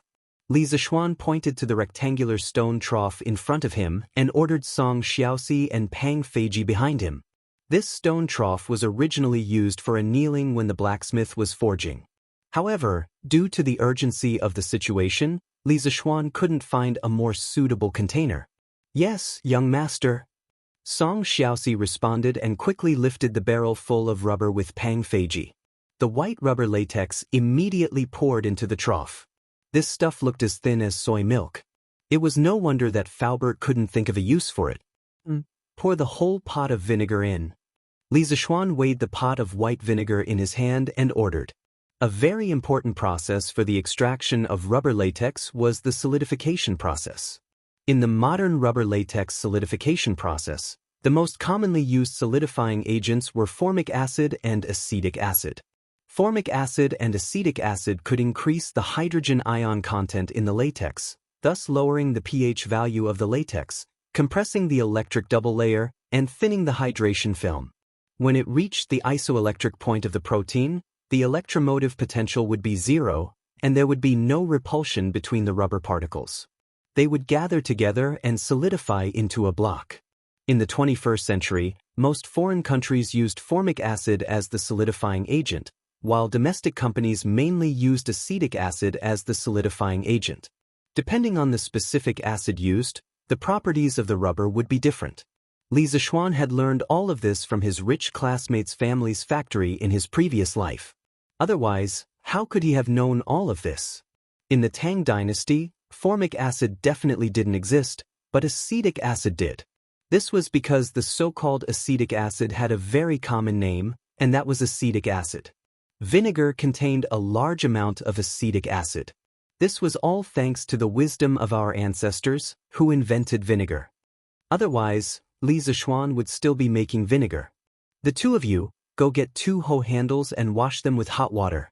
Then bring them over and stir them vigorously. Li Zishuan quickly ordered. Song Xiaoxi and Pang Feiji obeyed and left. After a while, the 2 of them each carried a smooth hoe handle and walked in. Under Li Zishuan's demonstration, they began to use the sticks to stir in the stone trough. Hey, master. It's solidified. It was like soy milk just now, but now it's turned into tofu. After stirring for about half an hour, Pang Feiji suddenly shouted in surprise. It's really turned into tofu. Come and see. Song Xiaoxi was also very excited. Without needing him to say anything, Faubert and the rest of the craftsmen had already rushed over. Seeing that the rubberized latex had turned into tofu, Faubert could not help but click his tongue in wonder. Hey, this is really strange. Isn't it just pouring a pot of vinegar into it? How did all the rubber solidify? Yeah, this is too strange. It's like a magic trick. If I didn't see it with my own eyes, it would be really hard to believe. The rest of the craftsmen were also very shocked. They had never learned about chemical reactions, so they could only categorize it as a magic trick. Chapter 805. Song Xiaoxi, Pang Feiji, take out the solidified rubber. Li Zishuan saw everyone's reaction, but he did not say anything. Everything was within his expectations. Take it out? Master, how do we take it out? Pang Feiji looked at the tofu in the stone trough and asked. To him, the solidified rubber latex was as fragile as tofu. Wash your hands and take it with your bare hands. Li Zishuan was speechless. After the rubber latex solidified, although it looked like tofu, it was actually much tougher than tofu. This was because the solidified rubber was sticky. Instead of saying that it was like tofu, it was more like a dough with a certain degree of toughness. Song Xiaoxi and Pang Feiji moved the rubber from the stone trough into the buckets that they had prepared beforehand. Both of you, follow me with the rubber. Li Zishuan looked at the rubber that was about to take shape. He was very happy. Although he knew the theory behind the solidification of rubber, it was only on a theoretical level. It was his first time doing it in practice. After a while, under Faubert's lead, everyone arrived at the paper-making workshop area. Faubert, where is the paper-making machine? It was difficult to find something in such a big paper-making factory. Li Zishuan asked Faubert directly. Paper-making machine? Faubert was even more confused. What did the extraction of rubber have to do with the paper-making machine? Yes, it's the new paper-making machine that we made before. Li Zishuan nodded. Seeing that Li Zishuan was not in the mood to explain, Faubert could only bring him to a big factory. Master, the paper-making machine is here. Needless to say, Li Zishuan also saw it. He said to Song Xiaoxi behind him, Xiaoxi, you too pour the rubber in. At this moment, the 2 of them believed Li Zishuan's words without a doubt. They poured the rubber into the paper-making machine's pulp inlet. Li Zishuan stepped forward and raised the roller of the paper-making machine slightly. Then, he asked the servant next to him to pull the donkey and start the paper-making machine. The paper-making machine's paper outlet was a thin, white film-like object that was slightly thicker than paper. This was the plasticity of rubber. It could be rolled flat like dough, and during the rolling process, most of the water in the rubber could be squeezed out. Xiaoxi, find someone to cut these rubber pieces into sections. Then, just like drying paper, put them outside to dry. At this point, the process had basically come to an end. In the modern rubber production and refining process, it was generally only at this step before it could be compressed and packaged and sold all over the world. Yes, boss. After staying in the workshop for so long, Song Xiaoxi was very familiar with the paper-making process. He responded and called for the servant next to him to cut the rubber. Master, that's it? But I still can't see the use of this rubber. Seeing this, Uncle Fu asked the question in his heart. Li Zishuan smiled and replied, It's not over yet. This is only the first step. Through the steps just now, Faubert, you must have seen that the rubber is very plastic. Its most important characteristic is that it can change its shape at will. After the rubber is completely dried, we can proceed to the second step, molding. By then, Faubert, you will know the magical use of this rubber. Faubert nodded thoughtfully. Li Zixuan did not disturb him. He left with Pang Feiji and looked around the new workshop. As they were about to go back, they met two people. They were two girls. Yamacho, you're here? Sir. Different names represented different identities of the owners of the voices. They were Mo Lingwei and Little Fishy. Ink Girl, Little Fishy, why are the two of you together? Looking at the two beauties, one big and one small, Li Zixuan did not feel any joy. Instead, he felt some lingering fear. Beauties were beautiful, but beauties with the characteristics of witches were not very good. Yamacho, your memory is really bad. Didn't little Ningzi tell you that? I've been polishing the glass to make an astronomical telescope. Mo Lingwei rolled her eyes and said sarcastically. Li Zixuan suddenly realized that Yan Xiaoning had indeed told him. But now, the two girls were obviously gossiping and chatting under a big tree. They did not look like they were doing research at all. Ink Girl, how's the progress on your side? Not very good. Yamacho, your craftsmen are not good at all. It's not as good as me polishing it myself. Mo Lingwei pouted and said with some dissatisfaction. Fine, she was getting someone to work for her for free, and she was being despised. Li Zixuan choked and said helplessly, Okay, then you polish it yourself. I'll wait for your good news at the academy. Then he looked at Li Yu and asked, Little Fishy, what about you? Little Fishy was not as presumptuous as Mo Lingwei. Although she had a demonic nature in her bones, she only released it to outsiders. In front of Li Zixuan, she had always been more obedient. Perhaps it was because Li Zixuan had given her the capital to settle down in Chang and City, or perhaps it was because Li Zixuan was Meng Wenhao's mentor. Hearing Li Zixuan's question, the little girl smiled sweetly and then replied, Sir, it's Steward Ma who wants to move the editorial department of Datang Daily here. He has been busy preparing lessons in the academy recently, so he sent me here to inspect it first. A few days ago, I met Sister Wire here. She told me the principle of the telescope. I feel that what she and Brother Xiaoning are doing now is very meaningful. After chatting for a while, I feel that we hit it off quite well, so we became good sisters. Oh! Li Zixuan whispered in his heart, Of course, the witch and the witch hit it off. He actually knew about Ma Zhou's intention to move the editorial department to the new workshop, and he also agreed. Firstly, the office environment here would definitely be better. Secondly, it was close to the academy, so it would be convenient for Ma Zhou to take care of the work on both sides at the same time. By the way, sir, I want to write in detail what Sister Wire is doing now in the newspaper. Although it looks boring, if it is displayed in the newspaper, it can promote Sir's work and attract more people to join it. Li Zixuan heard this and thought in his heart, Isn't this similar to modern academic papers? To be honest, he really wanted to set up a top academic journal similar to the Nature and Science in his previous life to gather the best academic results of mankind. But was this really appropriate?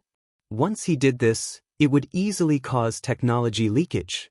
This was what Li Zixuan was very unwilling to see. The modern scientific knowledge he brought could only take root and sprout in the Tang Empire. It could never be spread to foreign countries and become a weapon for foreign countries to deal with the Han people. Chapter 806. Little Yu, if you really want to write about this in the newspaper, you can't write about the principles of the telescope that Ink Girl just explained to you. You can only write about it roughly. After you finish writing, I have to look through it. You can only publish it after I give my approval. Do you understand? In the workshop, Li Zixuan said to Li Yu with a serious face. In the modern era, there were many academic journals in every country. There were all kinds of academic papers in them. They showed the latest discoveries in various fields to the researchers. But there was one thing that had to be admitted. If these academic papers were published, it would be easy for others to imitate your latest discoveries. However, in the modern era, there were patent protection laws. Even if others learned your technology, they could not steal it. They had to pay patent fees to you. For example, in the 21st century in China, every mobile phone manufacturer had to pay patent fees of hundreds of billions to the United States because of 3G or 4G communication agreements. But this was the Tang dynasty. In this era, 70% to 80% of the countries had not developed their knowledge. Who are you going to talk to about intellectual property protection? Isn't this playing the lute to a cow? Even if Tang Dynasty passed the patent law, the rest of the world would not recognize it. If he published academic journals now, the ambassadors of the other countries might bring the advanced scientific knowledge back to their countries. This was something that Li Zixuan could not tolerate. If patent laws were to be passed around the world, it would have to be in an era of peace. Right now, the only thing Li Zixuan could do was to monopolize the academic field. When the great Tang became extremely powerful, only then would he consider the issue of academic journals and intellectual property rights. Yamacho, why is that? Although Li Yu was smart, she did not think of all these. So, she raised her head and asked. Li Zixuan looked at the little girl and did not explain further.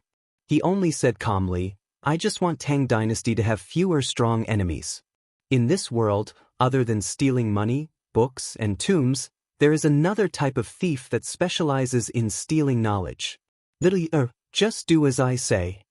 After saying that, he flicked his sleeves and left the workshop, leaving the two little girls in deep thought. Qingke, why are you still here? You haven't returned to the residence? Or did he come here again after returning to the residence? In the evening, with the sound of gongs and drums, the students of Yanhuang College were finally dismissed from school. At the same time, they also ushered in the long-awaited weekend holiday. Sun Zifan, who had been drilled by Qing Yaojin for an entire day, returned to the dormitory, exhausted. He wanted to change his clothes before going home, but he didn't expect to see Li Tai in the dormitory. He immediately exclaimed.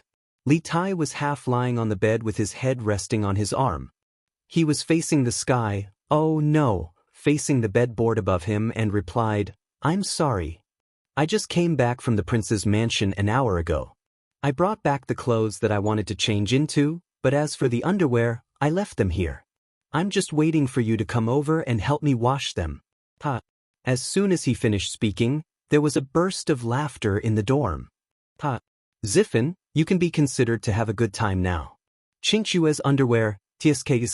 No, I have to go quickly. Wait for me to leave before you wash them. Cheng Chumo had a gloating expression on his face. He quickly took off his camouflage uniform and changed his clothes, wanting to escape as soon as possible. Although Li Chengqian and the others weren't as cheap as Cheng Chumo, they also sped up their movements. Sun Zifan's face suddenly turned green and white. Qingke, can we change the conditions? After hesitating for a long time, Sun Zifan looked at Li Tai and said with a sad face. Don't you know that if you agree to a bet, you have to accept defeat? Zifan, don't tell me you want to go back on your word? Li Tai replied without thinking. In order to win this bet, he had paid a painful price. At the end of the day, how could he let Sun Zifan go? Damn. Qingke, we don't have to be so ruthless, right? During the military training, I helped you many times, didn't I? You should at least consider our old friendship. Sun Zifan said unwillingly. You can consider our old friendship, but you can't consider it on this matter. Zifan, just give up and help me wash my underwear. Li Tai said resolutely. Is there really no room for compromise? There really isn't. Zifan, quickly help me wash today's underwear. Li Tai said with a satisfied face as he lay on the bed with his legs crossed. This situation was exactly the same as when he pleaded with Li Zixuan in the morning. However, the person pleading was Sun Zifan, and the person being begged was himself. Li Tai felt an inexplicable sense of pleasure in his heart. However, when he thought of carrying 20 buckets of water tomorrow, a thick haze appeared in his heart. Damn. You win. So be it. I'm a man of my word. Once I've said it, I'll keep my word. Sun Zifan roared in grief and indignation. Then he bent down to pick up Li Tai's underwear from under the bed. Suddenly, a stinky smell hit him in the face. Oh my God. With your underwear in our dormitory, the 5 poisons will be avoided, demons and devils will bow their heads, and we will still be alive, unparalleled in the world. Fortunately, I brought back soap operas from home last time. Sun Zifan quickly covered his nose, took 3 steps back, and said in a muffled voice. This guy was really funny. He actually said the stinky socks in such a literary way. The rest of the people in the dormitory who were originally disgusted by Li Tai's expired socks burst into laughter when they heard Sun Zifen's words. Ha. Then Zifan, you don't have to wash them. In the future, hang Qingxue's underwear at the dormitory door.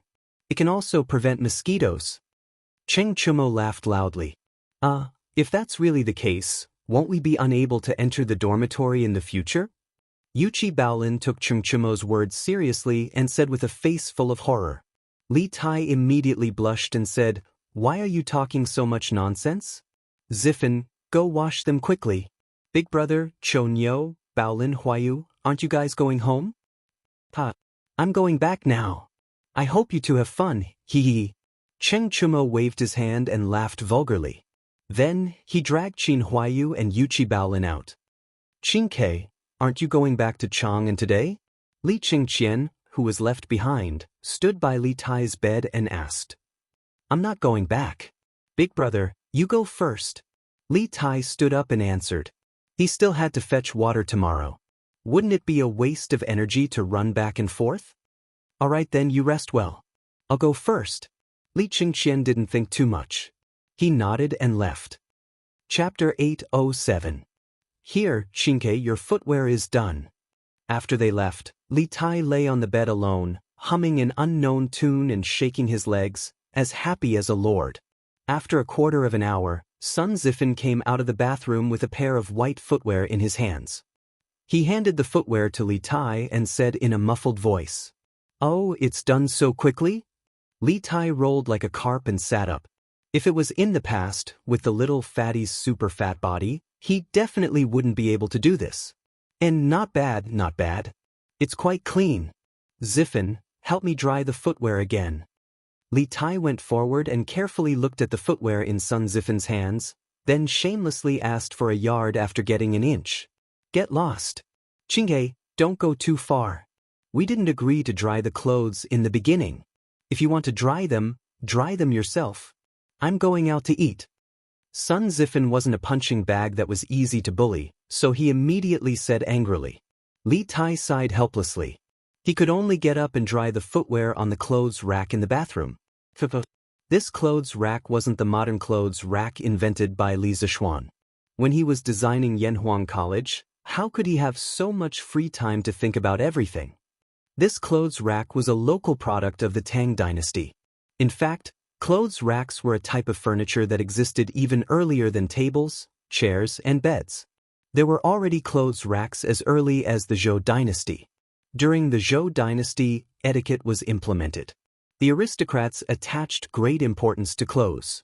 In order to meet this need, racks specially used to hang clothes appeared early on. Each dynasty had different forms of clothes racks, and their names were also different. During the spring and autumn period, a horizontal wooden pole used to hang clothes was called chang, also known as musher. Hey, Zifan, you still have the appetite to eat?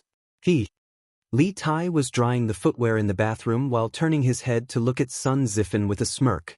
This sentence was quite self-deprecating, but there were only the two of them in the dorm. Anyway, Li Tai didn't care at all. Damn, Qingke, your skin is getting thicker and thicker. You have the nerve to say this kind of thing? Sun Zifan scolded with a look of disdain, then replied, I was lectured by Lu Guogong today. If I don't eat, I'll starve to death. I'd rather die of disgust than starve. Li Tai walked out from inside and said with a smile, Heh, if that's the case, I'll take you to eat. Let me tell you, the food at the small restaurant of the Hu family at the foot of the mountain is delicious. Let's go there and try it. My treat. Sun Zifan looked at Li Tai suspiciously and curled his lips. Han family manor? What kind of delicious restaurant could there be? Qingke, don't tell me you're trying to save money and trick me into going there? Li Tai sneered, Nonsense. Save money? Do you think I, Li Tai, am such a stingy person? It's up to you. Go or not. Fatty wasn't lying this time. Ever since Yanhuang College started, more and more people came here. Some came to visit their children, some came to inspect the environment of the college, and some came purely because of its reputation. Many small restaurants appeared in Plum Village and Han Village, and some even started to sell accommodation. Compared to the restaurants and inns in Cheng, And the small restaurants and inns here could only be described as cheap. Hey Ching, I'll go. I'll go. Wait, I'll go wash my hands first. Sun Zifan finally realized that Li Tai wasn't lying. He quickly followed behind and shouted, He Xiao Xian.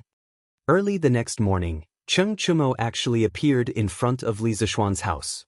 Li Zishuan had already woken up and was eating breakfast with a bowl in his hand. Seeing this idiot smiling foolishly so early in the morning, he said in annoyance, What's wrong? Chonyo, did you get caught in the door early in the morning or something? Why are you smiling foolishly? Cheng Chumo almost vomited blood when he heard that. Han Yushi, who was sitting beside Li Zishuan, rolled her eyes at her husband and quickly got up to greet him. Brother Chonyo, have you eaten breakfast yet? Do you want to get someone to bring you a bowl and chopsticks? Of course. Sister-in-law is the best. Little Xian marrying you is truly a blessing that he cultivated in his previous life. Hearing Han Yushi's words, Cheng Chumo didn't hesitate for a moment. He immediately agreed and even flattered Han Yushi. After saying that, he sat opposite Li Zishuan without hesitation. Han Yushi smiled and asked someone to bring Cheng Chumo a bowl and chopsticks. Sister Lan, long time no see. Do you want Brother Chonyo to bring you out to play today? Lan was sitting beside Cheng Chumo. He was a little embarrassed by the little girl's gaze that was obviously saying, Are you here to freeload? Hence, he deliberately changed the topic and joked. Oh, I don't want to. Brother Chonyo, your face is so dark now. It's too embarrassing to go out with you. Lan wants to go with you. He didn't expect Lan to be so obsessed with appearances. Her words instantly hurt Cheng Chumo. This military training had caused all the students in the academy to be tanned. He wasn't the only one. Did he have to be so affected by Lan? Sister Lan, it's not right of you to say that. Previously, Brother Chonyo brought you out to eat a lot of delicious food. What porridge is this? Why is the color so strange? Why does it smell so good? Cheng Chumo bantered with Lan for a while. At this moment, the servants brought him a bowl and chopsticks.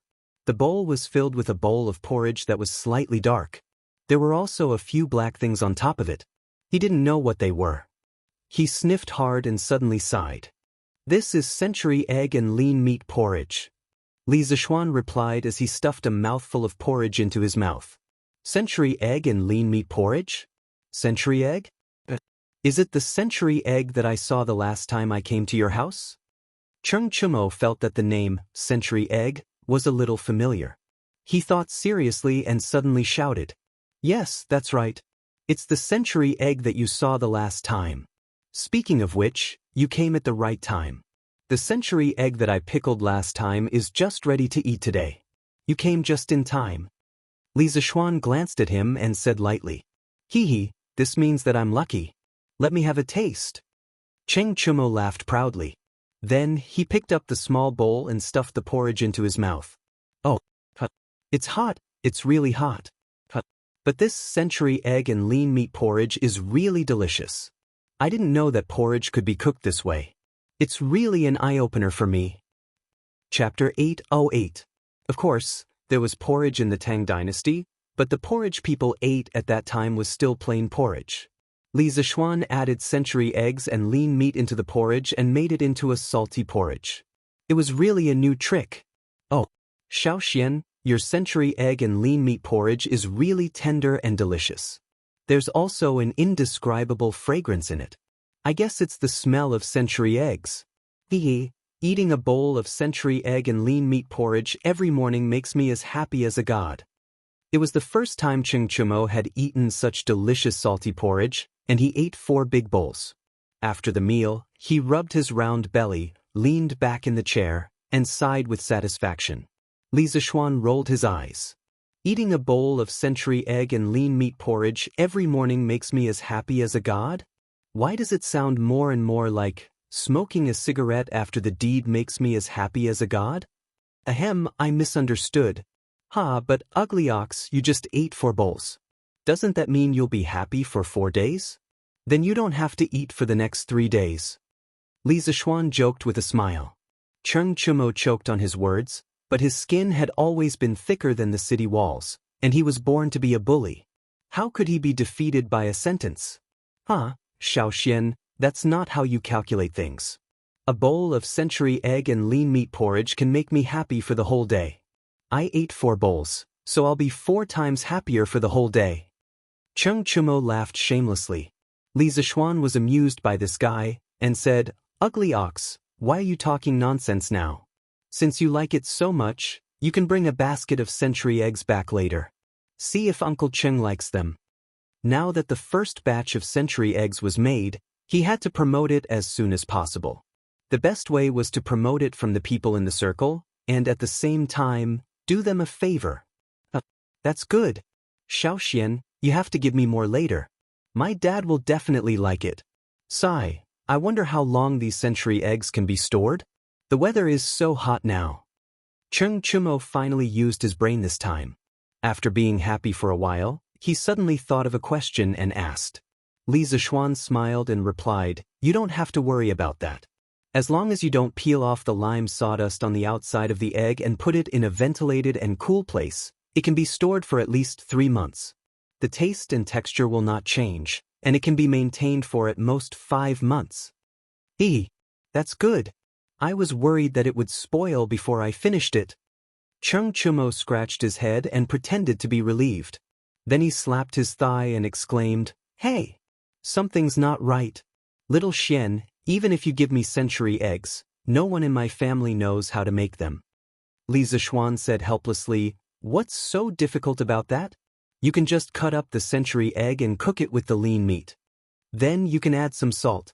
Wouldn't it become century egg and lean meat porridge? Oh, there's another way to eat the century egg, which is to directly mix it with cold sauce. You can ask your cook to cut each century egg into 4 pieces, sprinkle some salt on it, pour some vinegar, and mash some garlic into it. Then you can eat it directly. Do you remember?" Cheng Chumo frowned and said after a while, I roughly remember.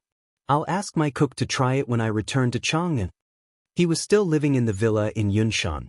He still had to bring the century eggs that Li Zixuan gave him back to Chang, and ask his cook to process them. Li Zixuan shook his head and chatted with Cheng Chumo for a while. Seeing that this guy had the intention to leave, he asked someone to fetch a basket of century eggs for Cheng Chumo. Cheng Chumo took it and left directly. Creak, creak, creak. The morning of Yanhuang College on the weekend was quiet and peaceful. Only the sounds of insects, fish, and birds in the forest could be heard, as well as the squeaking of the shoulder pole and someone's panting. Li Tai was carrying 2 buckets of well water that had just been fetched from the well in the east of the college. He was staggering on the cement path with difficulty. The clothes on his back were completely soaked in sweat. He must have started fetching water a long time ago. Huff. Damn, why did the college dig the well so far away from the dormitory? Isn't this a trap? Li Tai put the buckets on the ground to rest. The little fatty put his hands on his waist and panted heavily. He looked at the dormitory that was far away in front of him, which was estimated to be hundreds of feet away. He sighed and complained in a low voice. After more than half a month of military training, his body was stronger than before, but when had he ever done such physical work? His shoulders couldn't withstand such grinding. Not to mention 20 buckets of water, even 6 buckets of water would cause the skin on his shoulders to break. Sigh, this can't go on. After a while, there will be more and more people in the college. If they see me fetching water, won't it be embarrassing? Li Tai wiped his sweat and muttered to himself. He had specially woken up early today to start fetching water while there were still fewer people in the college. He wanted to finish his work early, but he didn't expect that he would have to waste so much energy every time he fetched 2 buckets of water. He felt that his body was about to be hollowed out. Sigh, isn't this Qin Ke? I was wondering why you weren't in the dormitory so early in the morning. So you came here to fetch water. Did the sun rise from the west today? Our Prince Wei is actually fetching water for the college? Most of the time, what you didn't want would come to you. Just as Li Tai was sighing to himself, Sun Zifen suddenly walked over from the side. After seeing Li Tai and the 2 buckets of water at his feet, Sun Zifen was shocked at first. Then he laughed evilly and walked up to them. Zifen, Don't go overboard. It's so early in the morning. Why aren't you sleeping in? What are you doing here? Li Tai's heart thumped wildly when he heard someone speak. However, when he saw that the person who spoke was Sun Zifen, he was slightly relieved, but his expression was still unnatural. Ha! Qing Ke, why aren't you sleeping in the morning? Why are you fetching water here? Sun Zifen crossed his arms in front of his chest and stood to the side with an inexplicable smile. Li Tai didn't know how to explain. If he told the truth, he would definitely be laughed at by Sun Zifen. If that was the case, wouldn't he be happy for nothing yesterday? Ha! I got it. Sun Zifen glanced at Li Tai's expression and suddenly shouted, scaring Li Tai. Sun Zifen continued, It must be Yamacho. Yamacho must have asked you to fetch water. Otherwise, who in Yanhuang College would dare to ask you to fetch water? What do you think? Am I right, Qing Ke? This little joker's analysis at the critical moment was very reasonable. He had actually guessed it right. Li Tai's heart skipped a beat. His expression changed for a while, and finally he could only admit, so what? It's none of your business. Sun Zifen wasn't angry at all. Instead, he laughed gloatingly. Ha! Qing Ke, you also have a day like this? What do you think? How many buckets of water did Yamacho ask you to fetch? Do you want me to help you? Chapter 809. I don't need it. Li Tai roared angrily as he looked at Sun Zifen, who was laughing maniacally in front of him. Then he bent down, picked up 2 buckets filled with well water, and staggered toward the dormitory with great difficulty. Sun Zifen was not annoyed. He looked at Li Tai's back with a grin and then walked toward the canteen. Considering that many students were from other places, the academy's canteen still provided food on weekends. However, there was a time limit. If one was late, there might not be any food left. This was also the reason why Sun Zifen woke up so early today. Give me a bowl of porridge, 2 steamed buns, and a serving of meteoric success. Sun Zifen said to the waiter at the window when he arrived at the canteen. Hey, young man, other than the plain porridge, there is also the century egg and lean meat porridge. Which one do you want? The waiter did not immediately go to get the food for Sun Zifen. Instead, he asked with a smile. Century egg and lean meat porridge? What kind of egg is century egg? Why haven't I heard of it before? Sun Zifen asked curiously after he heard the waiter's words clearly. Century egg? The waiter could not answer the question of what kind of egg century egg was. He stuttered for a long time, which made Sun Zifen a little impatient. Okay, give me a bowl of century egg and lean meat porridge. I want to try what it is today. Sun Zifen waved his hand and said loudly. Okay. The waiter laughed and went to prepare the food for Sun Zifen. After a while, Sun Zifen took the food and found a seat to sit down. Looking at the dark porridge in front of him, he frowned slightly. This was because the porridge did not look as good as the plain porridge. It smells pretty good. Sun Zifen lowered his head and sniffed. He was a little surprised. Then he picked up a small spoon and began to eat the porridge. As soon as the fresh, tender, and thick porridge entered his mouth, the unique fragrance of century egg spread in Sun Zifen's mouth and filled every taste bud on the tip of his tongue. Wonderful. Wonderful. Wonderful. Porridge can be so delicious. This century egg and lean meat porridge is amazing.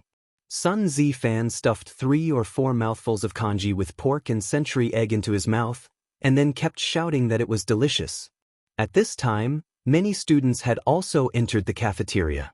Under the promotion of the waiter, they tasted the first bowl of congee with pork and century egg in their lives.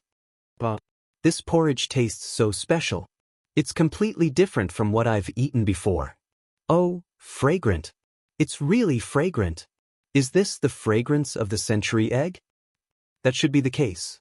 But what exactly is this century egg? Why haven't I heard of it before?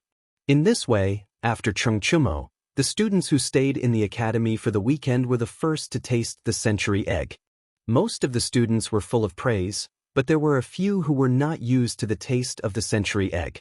Ugh, why is there a fishy smell in this century egg and lean meat porridge? The smell is too strong. I can't stand it. No, I'd better eat plain porridge. It was normal for some people to not be used to the century egg for the first time. Fortunately, the chef of the academy was more skillful. The fishy smell in the century egg and lean meat porridge had been suppressed by a lot. Therefore, more than 90% of the students had a very good impression of this new porridge. In a few hours, the century egg would be officially unveiled in the drunken Immortal restaurant. By then, more and more people in Jianghu city would be able to enjoy the century egg. Huff, huff, huff, the 8th bucket. On the other side, Li Tai's progress in carrying water had finally reached the 8th bucket. However, at this time, after he poured the well water in the bucket into the water tower, he suddenly collapsed on the ground and was too lazy to even move a finger. He had exhausted all his strength. It was all thanks to so many days of military training. Otherwise, he would definitely not be able to persevere until now. Thinking of his previous round appearance, it would probably be difficult for him to carry 1 bucket of water. I can't carry any more. The little fatty's whole body was soaked. Some of it was splashed on him by the well water in the bucket, but most of it was from his sweat. What did it mean to be drenched in sweat? Li Tai's current situation was the best explanation for this idiom, and it was even worse. Chinke, how many buckets is this? Tiske, the breakfast in the canteen today is really delicious. While Li Tai was sitting on the ground, panting heavily, he saw Sun Zifan, this little slut, walking towards him. Sun Zifan's words didn't make any sense. Yes, that's right. In Li Tai's eyes, Sun Zifan had been labeled as a little bastard. Hoo! Li Tai just glanced at Sun Zifan weakly and did not bicker with him because he was too tired to even move his mouth. Compared to the previous encounter, Li Tai did not have the mentality of being seen by others this time. At this point, his mind was only thinking about how to carry 20 buckets of water. As for what others saw, so what? If it was embarrassing, then so be it. Tiske, Yamacho is really something. They actually let you carry so much water. Chinke, as your good brother, how can I just stand by and watch? I'll help you carry it.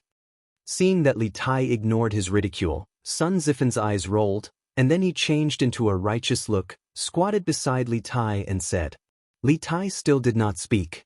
He glanced at Sun Zifan with doubt and confusion in his eyes, but more than that, there was disbelief. It was as if he was saying, how can you be so kind? I don't believe you. Sun Zifan instantly understood the meaning in Li Tai's eyes. He smiled, licked his face and said, Chinke, you see, as a friend, I'm already so kind, then shouldn't you also express something? When Li Tai heard this, his face showed a look of understanding. His eyes suddenly became clear, and he probably already knew what Sun Zifan was going to say next. Yes, that's right. You see, I help you carry water. How about you? How about you exempt me from the punishment of washing your feet for this month? Who doesn't know that every time you come to the academy, you bring a lot of clothes back home and let the servants wash them for you on the weekends? If you agree to this condition, not only will you not lose anything, but it will also be greatly beneficial for you. What do you think? At this moment, Sun Zifan finally revealed the foxtail that he had been hiding for a long time. He analyzed with extravagant words. Li Tai did not immediately refuse. After all, today was different from the past. Only after experiencing it, did he know how tiring it was to carry water. The little fatty narrowed his eyes. After a long silence, he finally said weakly, Okay. You help me carry 10 buckets of water, and the previous bed is written off. Deal. Chapter 8:10. Hey, that's not right. Yamacho seems to have said that no one else is allowed to help. Below the dormitory of Yanhuang Academy, after resting for so long, Li Tai finally recovered. However, he suddenly remembered something and his expression changed instantly. Sun Zifan, who was originally full of joy, suddenly looked sluggish. He scratched his head gloomily. Did he work so early in the morning for nothing? Did he have to wash Li Tai's smelly feet in the future? He couldn't accept it. No, Chinke, think about it carefully again. What did Yamacho say at that time? Did he say that no one else is allowed to help? Or did he say that no servants in your mansion are allowed to help? Sun Zifen scratched his ears and cheeks for a long time, then turned his head and asked Li Tai unwillingly. Li Tai, who was originally dejected, heard Sun Zifen's words, and his eyes suddenly lit up. He patted his head and thought seriously. After a moment, he suddenly shouted excitedly, "I remember now. The mountain leader told me before that I'm not allowed to spend money to hire people or ask servants to help. Zifen, you're not hired by me, and you're not a servant of my Wangfu. Logically speaking, you should be able to do that." Ha! Li Tai couldn't help but laugh. In the end, he also hoped that Sun Zifen could help him carry water. "That's great. Since it's a deal, let's start picking now." This agreement was a win-win for the two of them, so Sun Zifen couldn't wait to make it happen. "Zifen, you go first. I'll rest here for a while. Anyway, I only have 2 buckets left. You still have 10 buckets." Li Tai shook his head and said with a long sigh.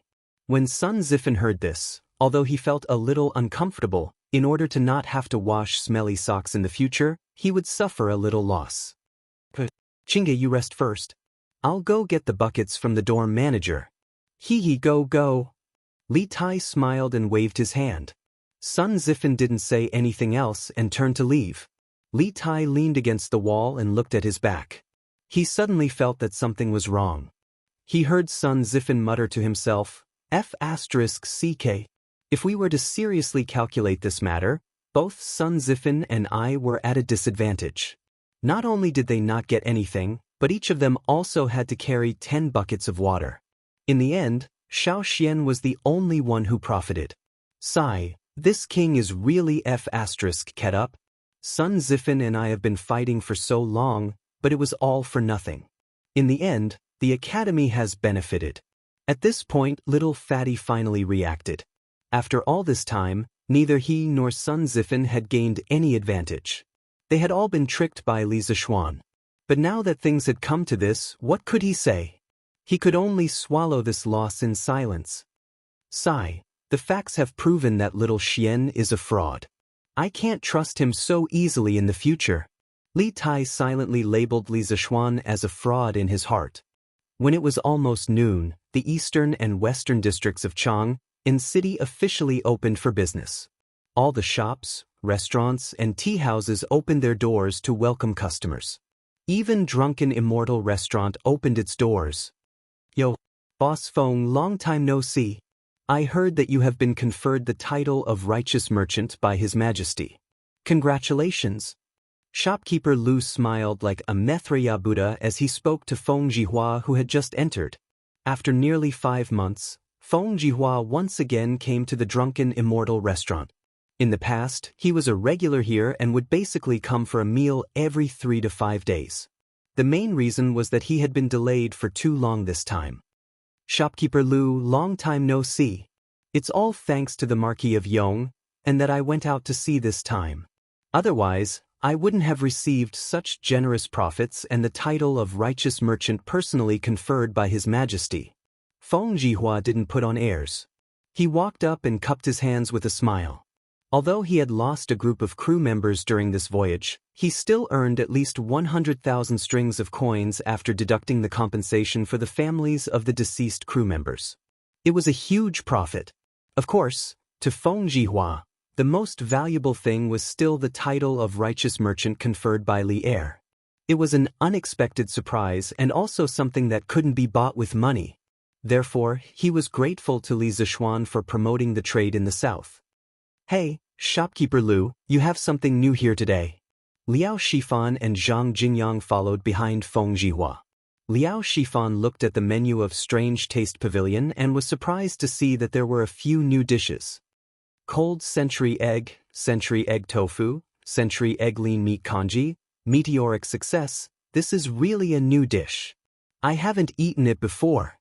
All right, I'll serve some of each of these new dishes today. Thank you, Shopkeeper Lu. Feng Jihua raised his head to take a look and said with a smile. No problem. Boss Feng, you guys go ahead and have a seat. The dishes will be ready soon. Shopkeeper Lu said with a smile. After a while, Feng Jihua and the others served their dishes to the table. Sir, here are the 3 servings of congee with pork and century egg, 1 serving of cold century egg, 1 serving of tofu with century egg, 1 serving of gnawed chicken, and 1 serving of braised pork in soy sauce. If you have any more orders, please call me. The waiter said enthusiastically as he served the dishes to Feng Jihua and the others. Feng Jihua nodded, and the waiter left tactfully. Come, Brother Liao, Brother Zhang, try the new dishes of Zuaishan restaurant. Liao Shifan said with a smile, I've eaten meteoric success before, but I've never heard of century egg and lean meat congee or century egg salad. Today, I'll have a good taste of what kind of egg this is. Everyone laughed kindly. Feng Jihua used a small spoon to scoop up a spoonful of century egg tofu. Because this thing looked cool, he saw that the white tofu was dotted with some black and green. It looked pleasing to the eye. Fresh, tender, fragrant and cool. This century egg tofu is amazing. It's a must-have dish for summer. A small spoonful of century egg tofu entered Feng Jihua's mouth. First, a cool sensation filled his mouth, followed by the freshness of the tofu and the fragrance of the century egg. Feng Jihua was full of praises. Brother Feng, this century egg lean meat congee is also excellent. I've never thought that thin porridge could be made into such a fancy dish. Zuaishan restaurant is indeed Zuaishan restaurant. The food here is always the best in Chang'an City. Liao Shifan savored 2 mouthfuls of century egg lean meat congee and praised. Brother Liao is right. The food of Zuaishan restaurant will never disappoint. This century egg salad is the best in my opinion. Zhang Jingyang had a strong taste and had a soft spot for century egg salad. At this moment, the other diners also came to eat. They also noticed the new dishes of Zuaishan restaurant. When they heard the praises of Feng Jihua, Liao Shifan, and the other regular diners, they were instantly tempted. Moreover, the new dishes of Wonderful Taste Pavilion were very cheap this time. Century egg lean meat congee was only 20 copper coins, century egg salad was 80 copper coins, and century egg tofu was 100 copper coins. Compared to the previously gnawed chicken and red braised meat, it was much cheaper. Waiter, give me a serving of red braised meat and century egg tofu. Waiter, give me 2 bowls of century egg lean meat congee. Give me 2 servings of century egg salad. Chapter 8:11. The reason why the congee with pork and century egg, the tofu with century egg, and the cold-tossed century egg were so cheap was that Li Zishuan wanted to sell the century egg on a large scale as soon as possible. After all, if the normal consumption of the drunken Immortal restaurant and the canteen of Yanhuang Academy were to be relied on, the century eggs made from the eggs that Li Zishuan purchased from the Han Village and Plum Village a while ago would probably not be sold out until next year. Therefore, the low price was one thing. More importantly, the drunken Immortal restaurant had launched a takeaway event. Dear customers, everyone has tasted the delicious taste of the century eggs. Whether you like it or not, I'm sure everyone has a plan in mind. To be honest, the century eggs are the latest food invented by my family's marquis. They are made from eggs through 49 processes and 49 days. The process is not easy. Compared to unprocessed eggs, the century eggs can be stored for a longer time. They can be stored for at least 3 months and the taste will not change. In order to let more people eat this delicious food, the Zuaishan restaurant will sell an unlimited number of marinated century eggs to the public. It only costs 5 copper coins.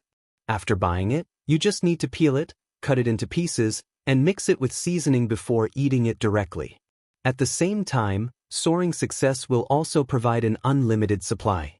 And this month, the Zuaishan restaurant will open 3 branches in Chang'an City. In the future, we will open branches in other provinces and counties outside Chang'an City. At that time, you may be able to eat the delicacies of the Zuaishan restaurant in your own shops. After about half an hour, shopkeeper Lu saw that most of the diners in the restaurant were almost done eating. He walked to a table and announced to the crowd with a smile. When the diners heard this, they were all overjoyed. This was the first time that the Zuaishan restaurant sold its food to the public. Some of the businessmen among them were tempted. 5 copper coins for a century egg was not expensive. It was very profitable to sell it in other places or as a dish in other places. Oh, only 5 copper coins for a century egg? And it can be stored for more than 3 months? Good, good, good. Shopkeeper Lu, please help me pack 100 of them. I'll bring some for my wife to try when I leave later. Feng Jihua said with a smile. Shopkeeper Lu, pack 100 century eggs for me too. While you're at it, pack 2 servings of flying meteoric success. Shopkeeper Lu, pack up 50 of them for me. Drunken Immortal is opening a branch? This was good news. If only it could be opened near Chongren Square. At that time, I won't have to come here in a carriage just to eat. Huff huff. Not bad, not bad. The congee with pork and century egg that Xiaoxian made was really good. Madam, let's make our porridge like this in the future. This kind of salty porridge is more enjoyable. Cheng residence, lunchtime. Cheng Yaojin finished a bowl of congee with pork and century egg in no time. He wiped his mouth and said with satisfaction. Madame Cheng rolled her eyes at Cheng Yaojin and said, "Look at you, insisting that the kitchen make this congee with pork and century egg in the middle of the day. Which family eats porridge for lunch? But this cold congee with century egg is not bad." Cheng Yaojin touched his nose embarrassedly. Actually, he couldn't be blamed for this. It was mainly because after Cheng Chumo came back, he bragged that the congee with pork and century egg that he ate at Li Zishuan's house was one of a kind. That was why he ordered the kitchen to make congee with pork and century egg for lunch. It doesn't matter. The important thing is that Madame thinks that the century egg is delicious. Madame Cheng sighed helplessly. Suddenly, she seemed to have thought of something. By the way, old master, I heard from Chonyo that the Duke of Yong'an's family is buying eggs from their farmers in large quantities. I guess they're using them to make century eggs, right? Cheng Yaojin stroked his beard and nodded. I heard Xiaoxian mention it at the academy. It was mainly because there were so many eggs in Chang'an City that they couldn't sell them. No one bought one for 2 copper coins. The farmers of his 2 farms had accumulated a lot of eggs. Seeing that they were going to spoil soon, Xiaoxian thought of a way to find a way out for the farmers. I have to say that this child is really resourceful. He actually came up with such an idea. Besides, this century egg is to my liking. Chonyo, after we finish eating, pick a few dozen century eggs and send them to the Qin family. Cheng Chumo's mouth was still stuffed with century egg and tofu. When he heard this, he directly spoke with a lisp. Father, there's no need. Xiaoxian has already sent them door to door. I reckon that even His Majesty is eating his century eggs now. Cheng Yaojin was stunned. Then, he came back to his senses and couldn't help but laugh. This kid is really good at doing business. He's even got ideas on His Majesty? In this entire imperial court, only that old man Wei Jing can compare with him in terms of guts. Madame Cheng smiled and didn't reply. She hesitated for a while and said, I just don't know how this child made the century eggs with eggs. They can actually be preserved for such a long time? Old master, the farmers of our farms also have a lot of eggs that they can't sell. Why don't we ask the Duke of Yong'an how to make century eggs? When Cheng Yaojin heard this, his expression suddenly changed. He sternly scolded, Nonsense! Foolish! This method of making century eggs is Xiaoshuan's secret recipe. As elders, how can we snatch something from the younger generation? If this gets out, where will I, Qingjie, put my old face? You're scheming for a source of wealth. Seeing Cheng Yaojin throw a rare tantrum, Cheng Chumo and Cheng Chuliang at the dining table quickly put down their chopsticks and quietly sat on the stools without saying a word. Madame Cheng, who was used to being domineering, didn't dare to talk back at this moment. In the end, Cheng Yaojin was the backbone of this family. Usually, Cheng Yaojin wouldn't haggle with her over small matters and would go along with her wishes. However, when it came to major issues, no one in this family dared to refute Cheng Yaojin's opinions. Old master, I didn't say that I want to snatch the Duke of Yong'an's secret recipe. I'm just asking you if we can cooperate with the Duke of Yong'an. After all, our farm is rearing a lot of chickens this year. Madame Cheng paused for a moment before opening her mouth to explain. Cheng Yaojin's expression softened slightly. He thought for a moment and said, Don't think about snatching Xiaoshuan's money. Xiaoshuan's winery has already brought us a lot of income. One must be content with what one has. Our family doesn't have to worry about money now. However, Madam's question is reasonable. This old man will go back and talk to Xiaoxian. Let's see if he can buy all of the eggs in our farm. And that's fine too. This year, the farm's grain production has decreased. This way, it can be considered as an additional source of income for the farmers. Madam Qing nodded and said softly. Cheng Chumo and Cheng Chuliang didn't care about this. When the two saw that their mother had reconciled with them, they lowered their heads and began to eat fiercely. To them, delicious food was the way of the king. Chapter 8:12. Cheng Chumo was right. Not only did the Cheng family receive the century eggs from Li Zishuan, but the Qin family, Niu family, Yuqi family, Li Jing family, Li Shaogong family, Fang Xianling family, Zhang Sun Wuji family, and Wei Jing family all received hundreds of century eggs and a recipe for making century eggs. Some of these people were delivered by Li Zishuan himself, while others were delivered by his guards. Poor Pang Feiji and his team of marquises. They were originally civil servants in charge of maintaining the security of Chang and city, but now they had become delivery men for Li Zishuan. Although Li Zishuan had given away so many century egg recipes, he was not worried that others would learn how to make century eggs and cause the loss of customers from Zuexian restaurant. That was because the most authentic way of cooking was always in the hands of Zuexian restaurant. Just like crayfish and hairy crabs in his previous life, the recipe could be found on the internet. But why were there so many people willing to eat in restaurants? Food was not something that could be made delicious just because you knew how to make it. Therefore, not only was he not afraid of others learning, but he also encouraged others to learn. Only when everyone knew how to make century eggs and tasted the delicacy, could his task of promoting century eggs be completed. At the same time, in the palace, the great Emperor Li Er also received the century eggs from Li Zishuan. Of course, Li Er did not receive them personally, but they were sent by Li Qingqian. This century egg tofu is a good dish. It's refreshing and tender. Tell the imperial chef to keep this dish for lunch every day for the next month. Li Er, who was overwhelmed by a pile of troublesome matters in the morning court, suddenly felt refreshed when he ate the cold and refreshing century eggs with tofu at noon. He praised and then turned his head to instruct the palace maid next to him. Yes, Your Majesty. The little palace maid bowed and slowly retreated. Empress Zhang Sun covered her mouth and laughed. Since autumn, Your Majesty's appetite has not been very good. I didn't expect that the century egg with tofu would suit Your Majesty's taste. It seems that I should thank Margong.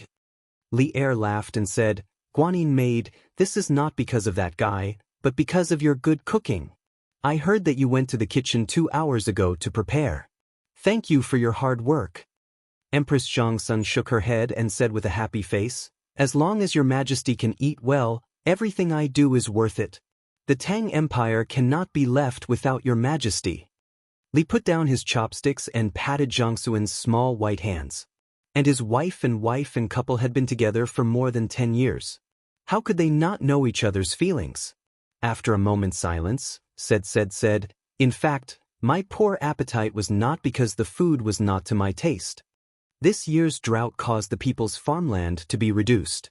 In order to reduce the burden of the people, I forcibly reduced the burden. Later, the tax collection situation submitted by various states was calculated by the Ministry of Civil Affairs. It was found that it was not even 70% of last year's. In addition, last year, because of the Turkic Sheli's army, the Chang and treasury was empty. I was worried that if there was another natural disaster in the Tang Empire, the treasury would not be able to continue. But fortunately, the fleet led by Xiao Gong came back at this time. Not only did they bring back a huge amount of food, but they also brought back a huge amount of wealth. The financial strain of the imperial court was greatly relieved.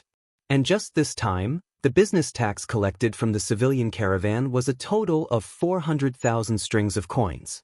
Guanyin maid, you didn't see it. After that old man Xiao Yu saw the results of the statistics, he laughed from ear to ear for a quarter of an hour. How can I not be happy? At the end of his speech, Li Er's mood became high, and a long-lost relaxed smile appeared on his face. Empress Zhongsun looked at the man in front of her with a complicated mood. She sighed and said, "Your Majesty is wholeheartedly for the country and the people. You are happy for the world, but also sad for the world. This is the blessing of the Tang Empire's people. But I hope that your Majesty will take care of your body. Your Majesty is not only the Majesty of the world, but also the Majesty of Chengqian, Qingke, and Chang'e." Li Er understood the meaning of Empress Zhongsun. He smiled and said, "Don't worry, Guanyin maid. I understand." Empress Zhongsun smiled. She pulled her small hand out of Li Er's big hand and then used a small spoon to scoop a spoonful of century eggs and tofu for Li Er. She said, "Your Majesty, eat quickly. The century eggs and tofu won't be fresh in a while." Li Er naturally enjoyed the service of the beauty with a clear conscience.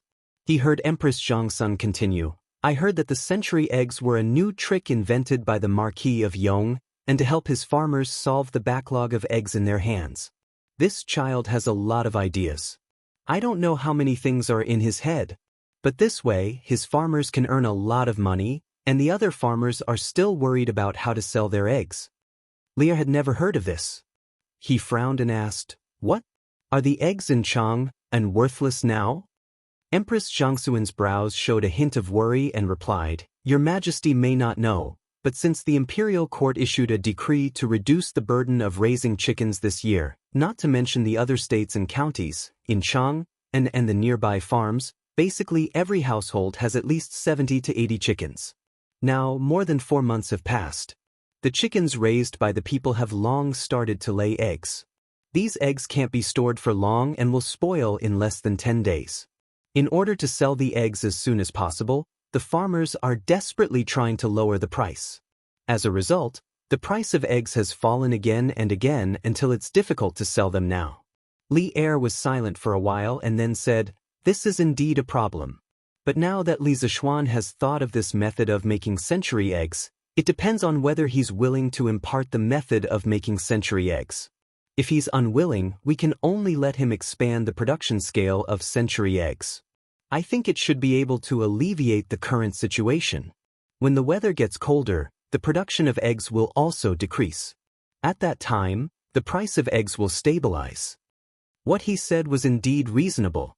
Letting Li Zishuan make century eggs into century eggs could, first, expand the sales and second, prolong the preservation time. It was already autumn now. When it was late autumn or after winter, due to the decrease in temperature and light, the laying rate of chickens would obviously decrease until the production stopped. But this kid is really good to his farmers. In the end, Li Er added another sentence. Speaking of which, this time, Li Er didn't have any intention of getting Li Zishuan's secret method of making century eggs. The main reason was that this sea trade had fattened the imperial court.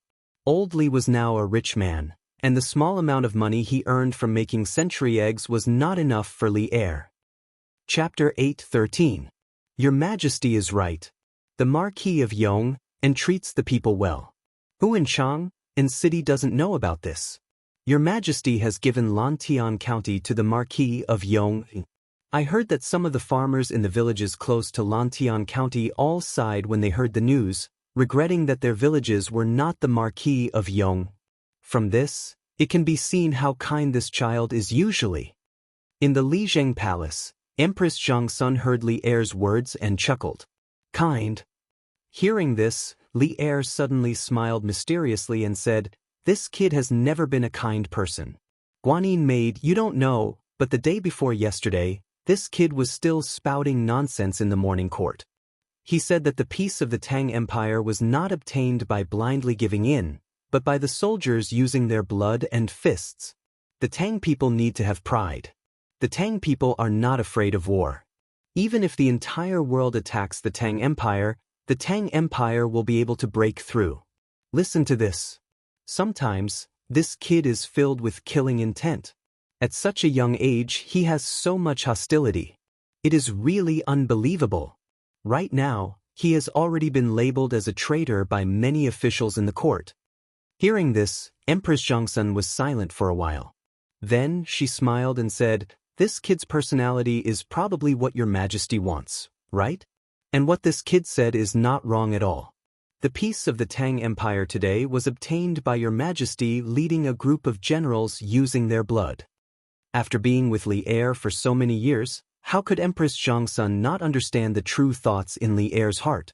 She could tell at a glance that even though Li Er was criticizing Li Zishuan in all sorts of ways, his words were filled with admiration. "Ha! Guanyin maid understands me. That's right, although this kid is often muddle-headed, I admire the spirit and sharpness in his bones.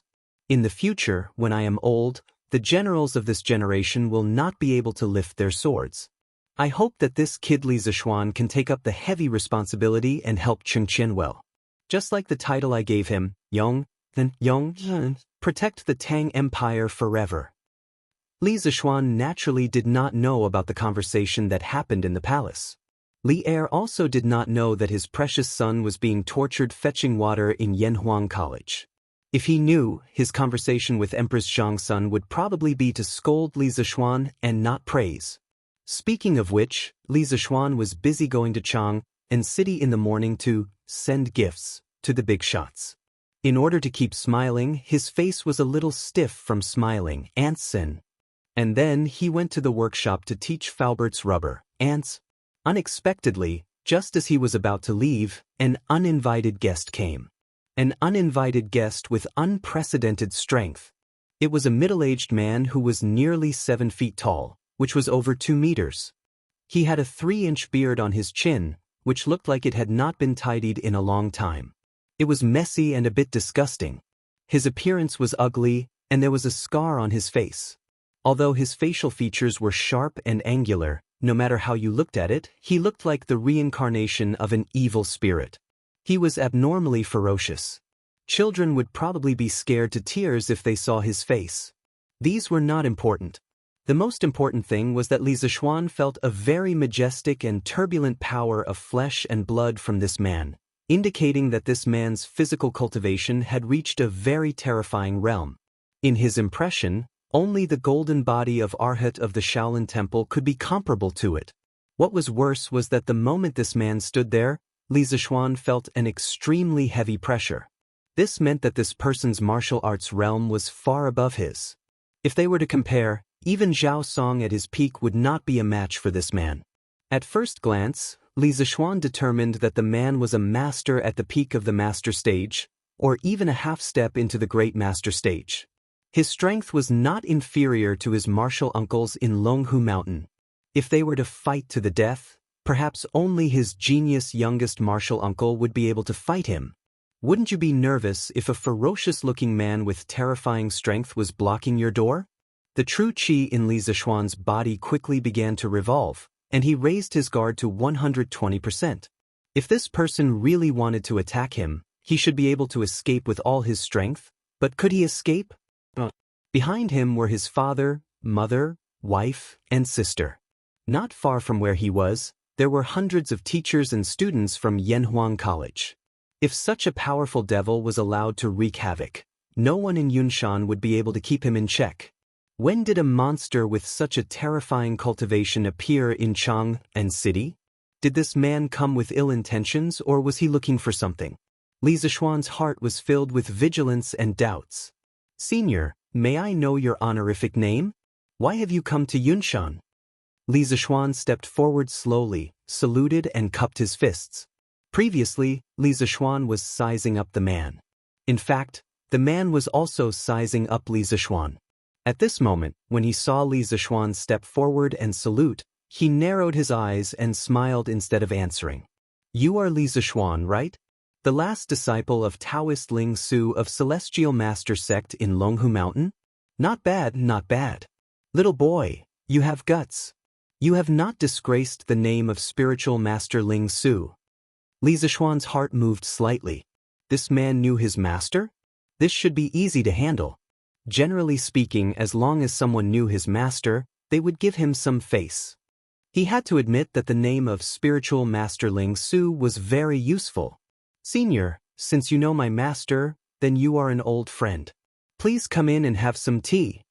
Li Zishuan smiled and tried to get close to the man. After all, it would be best to be friends with such a powerful person, who knew that when the man heard this, he would actually pull out the 4-foot-long broadsword on his back. He casually waved the broadsword and then gently placed it on the ground. The hard cement floor was actually cut open like a piece of tofu. The man laughed loudly and said, "Ha, Junior, I am not here to drink tea. I am here to compete with you. I want to see how much of spiritual Master Ling Su's teachings you have. If you can win against me, that's fine. If you lose..." This is husband. Coincidentally, at this moment, Han Yushi came out with Madame Li, followed by Li Jingma and Lan. They must have heard the commotion in the front yard and ran out. "Hee, little boy, if you lose, it means that your skills are not good enough. I will clean up the house for spiritual Master Ling Su. Don't even think about leaving a single person in your yard alive." The curly-bearded man pointed at the people behind Li Zishuan and said with a ferocious expression, "He came with ill intentions." As expected, he came with ill intentions. Now that the situation had developed in the worst direction, Li Zishuan's complexion suddenly changed greatly. His heart also sank. This old bastard with extremely high martial arts was actually here to pick a fight. Chapter 8:14. Yunshan Villa. Li Zishuan didn't hesitate when he saw that the bearded man didn't come with good intentions. He turned around and said anxiously, "Wife, help father and mother back to the house. Lan, you go back too. Don't worry, I'll be fine." "Husband, Xian, brother," Li Zishuan said solemnly, "don't talk nonsense. Go back quickly." Then he whispered to Han Yushi, "I'll lure this person away in a while. You guys take the opportunity to leave quickly. Otherwise, I'm afraid I can't beat this person with my worries. If you really want to help me, you can go to the academy or Chang and to get reinforcements. Don't be so wishy-washy." "Xian," Mrs. Li muttered unwillingly in a low voice. Li Jingma pulled her away and said, "Madam, it's useless to say more. We'll only be in the way here. Xian is right. If we really want to help him, we should hurry up and escape to get reinforcements." Seeing that his father was decisive at the critical moment, Li Zishuan felt relieved and turned to deal with the bearded man. In fact, he was bragging a lot. Even if his family left and he had nothing to worry about, he still wasn't sure he could beat this person in front of him. Although he had fought Yin Bat Ian, a master at the peak of the Grandmaster realm, to a draw, he had worked together with the two brothers of the Dugu family to achieve such a result. Moreover, Yin Bat Ian was obviously not on the same level as this bearded old bastard. Li Zishuan felt that this person in front of him could fight 3 Yin Baitians at the same time. This showed how terrifying this person's strength was. "Who are you, sir?" Li Zishuan, who turned around, looked at the bearded man with a gloomy face and asked. "Kid, you'll only be qualified to know my identity after you defeat this old man." The bearded man said with a haughty face. "You're King the best." Li Zishuan cursed in his heart when he heard this. Although this old fart in front of him was indeed quite awesome, no matter how awesome he was, could he be as awesome as his master? "I have no enmity with you, but you have come here to threaten me with your life. I have to say that you are really daring. The Cloud Mountain is a sacred place of learning set up by the Imperial Court. How dare you behave so atrociously here?" At this point, there was no room for reconciliation. How could Li Zishuan still be willing to address this person as senior? It was already good enough that he didn't call him old bastard. There was no need for him to be polite. The man grinned and said with a smile, "Heh, are you angry from embarrassment? Enough idle chatter. This old man is not here to bicker with you. If you want to live, quickly take out your true skills and fight with this old man." Li Zishuan knew that this battle was unavoidable, so he pretended to look at the burly man with contempt and snorted, "Since you want to fight, then this Marquis will accompany you to the end. However, since you came to Cloud Mountain to cause trouble, you better think about the consequences." There's no need for you to say that. This old man knows what to do." The bearded man chuckled nonchalantly. Li Zishuan said in a deep voice, "In that case, you wait here. I'll go get the sword." A quarter of an hour later, Li Zishuan brought the burly man to a forest in the south of the Cloud Mountain courtyard.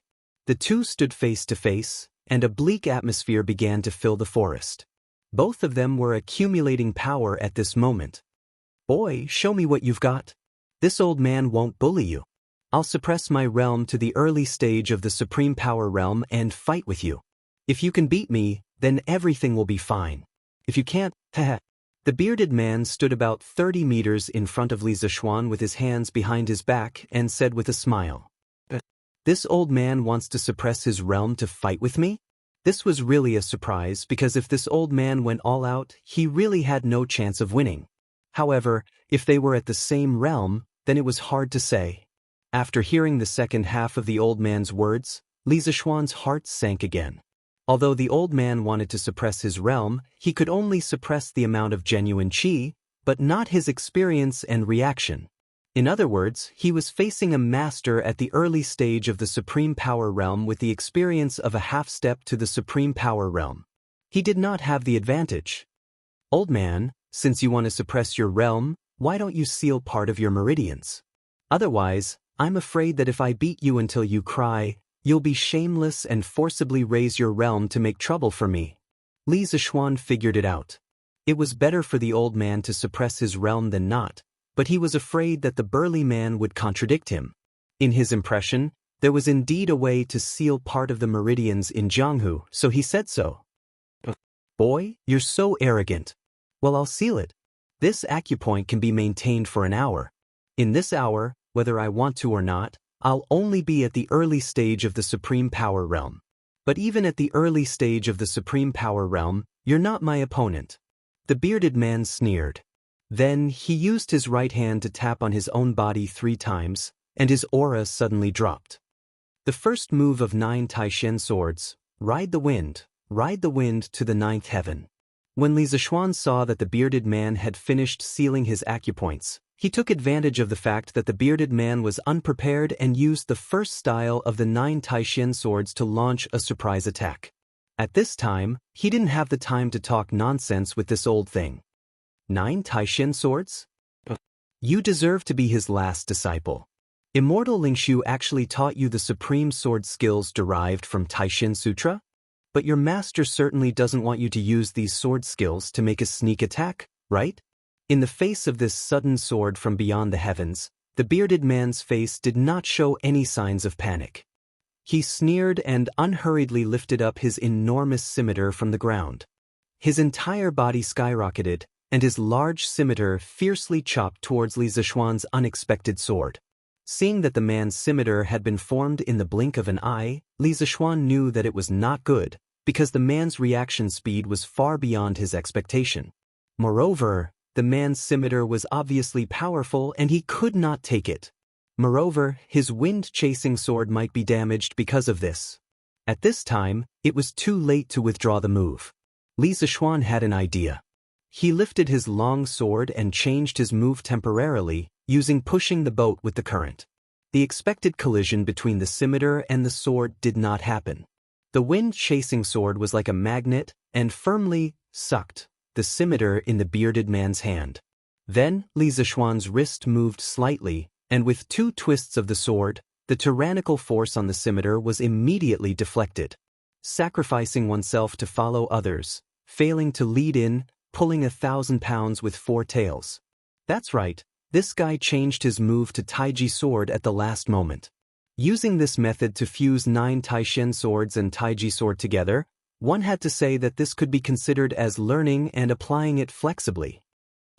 This is not 9 Taishen swords. Kid, where did you learn this sword skill from? The bearded man raised his eyebrows in surprise and asked. Chapter 8:15. The second style of 9 Taishen swords, Fleeting Swan, Soaring Dragon. The third style of 9 Taishen swords, Snow Treading, Leaving No Trace in the Snow, Swift as a Swallow. The fourth style of 9 Taishen swords, Wave Breaker, Overlord Sea Thunderous Fury. The fifth style of 9 Taishen swords, Pairing Dust, Sword Pairing Dust, Bleak and Cold. Li Zishuan didn't pay any attention to the curly-bearded burly man's question at all. He directly used a quadruple annihilation, unleashing 4 moves in unison and meeting him head-on.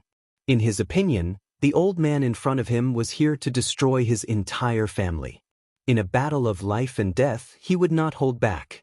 As long as he could defeat the old man, he was willing to use more despicable means, let alone a sneak attack. By now, he had mastered the first 5 styles of 9 Taishan swords. The 4 styles in front of him were more than 40% more powerful than before. Ordinary grandmasters would not dare to underestimate them. They had to take them seriously, or they would be injured by the superimposed 4 styles in an instant. Unfortunately, this bearded man was not an ordinary master stage expert. This time, the man did not take the initiative to charge forward. Facing this extremely powerful sword that had been enhanced by the consecutive moves, he closed his eyes. Then, he suddenly took 3 steps to the left and turned around abruptly. He raised his broadsword and placed it in front of his forehead. Clang! The 5th style of 9 Taishan swords, Paring Dust, had been enhanced by the power of the first 4 moves. Its speed and strength were naturally extraordinary. The most prominent feature of this sword was its explosive power. When the tip of wind-chasing sword came into contact with the bearded man's saber, sparks flew from the intense collision. However, the man's lower body was extremely stable, as though he was a huge tree rooted in the ground, not moving at all. However, due to the inertia of the wind-chasing sword, it was still advancing towards the man's face. The entire sword immediately bent into an arc. The saber in the man's hand also began to deform from the violent collision. If this continued, it would be hard to tell if the saber or the sword would break first. The power can be superimposed. This 9 Taishan swords is indeed something. The bearded man laughed softly. Then, his 2 hands held the 2 ends of the broadsword. Then, he took the initiative to bend the broadsword inwards, gradually turning it into a reverse bow. F***ck, this is bad. In the sky, Li Zixuan suddenly felt that something was wrong, and a deep sense of vigilance rose in his heart. Just as he was about to escape, the curly-bearded burly man suddenly attacked. Kid, go back to where you came from. Li Zixuan saw the bearded man use the saber in his hand as a bow and arrow. He directly rebounded the saber and struck the blade of the wind-chasing sword. Li Zixuan was instantly sent flying along with his sword. Blood Sea Tyrant Saber. How could the bearded man let go of such a good opportunity? He let out a low roar and his saber moved like a shadow. This saber carried a huge amount of power, and it flew in the direction that Li Zixuan had been sent flying. One advance, one retreat, this was truly unavoidable. At this time, Li Zixuan wanted to use the 6th movement of the Taishan 9 swords again, but it was useless. He had no time or opportunity to mobilize the genuine qi in his body. But was there really no other way? Of course not. The current Li Zixuan was no longer the young boy who had just left the mountain. He had a lot of trump cards. 9 solitary swords, broken blade style. At this moment of rapid retreat, Li Zixuan suddenly used a very profound sword technique, but this sword technique did not seem to be very powerful, and one could not even sense how much true qi was flowing inside. This was why the 9 solitary swords was so powerful. The Dugu 9 swords focused on sword moves, and the key point was the sword intent. It did not have much of a requirement for qi, and even a person without any qi would be able to unleash the power of the Dugu 9 swords as long as he could feel the sword intent within it. Li Zixuan was now using the 3rd movement of the 9 solitary swords, broken blade style. This was a special move that was specially used to break the saber techniques of single saber, double saber, lancet, ghost head saber, machete, and zamadeo. When the curly-bearded man saw that Li Zixuan had actually used this kind of soft sword technique that was devoid of true qi, he couldn't help but laugh contemptuously. The broadsword in his hand slashed towards Li Zixuan with an indomitable will. But what shocked the bearded man was that Li Zixuan's soft sword technique had actually dissolved his heavy saber attack in an instant. What was even more incredible was that this saber attack had been infused with his strong inner qi, but after just touching Li Zixuan's sword technique, the inner qi that he had infused into it dissipated into nothingness. The bearded man was stunned for a moment. Presumably, he had lived for decades, but he had never encountered such a strange thing. In fact, This was also one of the biggest characteristics of the Dugu-9 swords. No matter how strong the opponent's inner chi was, it would all be useless in front of the subtle sword technique of the Dugu-9 swords. Moreover, the Dugu-9 swords was stronger than the opponent. If the opponent's kung fu was not high enough, the essence of the Dugu-9 swords would not be used. The opponent that Li Zixuan was facing right now was one of the top masters in the world. His kung fu was so strong that it had reached an unimaginable level for ordinary people. Once he activated it, the subtleties of the Dugu-9 swords could be unleashed incisively and vividly. If Dugu Chubai came back to life, or if Feng Qingyang came back to life, they would be overjoyed to meet such an opponent. In order to use the Dugu-9 swords, apart from being familiar with the sword technique, it also relied heavily on the swordsman's spiritual understanding. Once the swordsman reached a level where he could freely use the sword without any rules, the more intelligent the swordsman was, the better the swordsman's kung fu would be. Every competition was like a great poet who was inspired to write a good poem. The bearded man poured a large amount of genuine qi into his saber. Li Zixuan used the saber-breaking style one after another. Relying on his strong mental calculation ability, he countered the attacks one by one. After more than 40 moves, the genuine qi in the bearded man's saber had already dissipated. And in this situation, Li Zixuan had enough time to inject his inner strength into wind-chasing sword and launch a counterattack. The sixth style of the Dugu-9 swords, Drifting Cloud. The drifting cloud is broken and drifting cloud is never returned. Once the sword was launched, there was a faint sound of wind and thunder. This sword not only carried the power of the previous few moves, but also the momentum of the bearded man's saber-breaking style that was countered by the saber-breaking style. Its power was so great that it was the most powerful attack that Li Zixuan had ever launched in so many years. It had to be said that this guy was really a genius. He had just combined the Dugu-9 swords and the Taiji sword together to counter the bearded man's counterattack. Now, he had combined the Dugu-9 swords and borrowed the momentum to launch a fatal attack on the bearded man. Fast. This extremely fast sword instantly arrived in front of the curly-bearded burly man. The curly-bearded man's pupils constricted abruptly. He actually felt the threat of death from this sword strike. Chapter 8:16. Roar. Seeing Li Zixuan's flowing cloud sword whistling towards his heart, the bearded man first controlled his body to lean back slightly and then let out a loud roar. A fallen leaf just happened to fall between the tip of the wind-chasing sword and the bearded man's face. What was strange was that this roar seemed to carry a huge amount of energy, causing the falling leaf to suddenly change its direction and fly directly towards Li Zixuan. The leaves were already like this, so how could Li Zixuan, a living person, not be affected? Almost in an instant, he felt as if his eardrums were about to burst. His face felt as if it had been scraped by a fierce wind, and it hurt a little. At the same time, his sword momentum also strangely stagnated for a moment. Lion's roar? Li Zixuan was a little shocked. Wasn't this lion's roar a unique skill of the Shaolin Temple? How could this old bastard know it? Could it be that he was a monk of the Shaolin Temple in the past?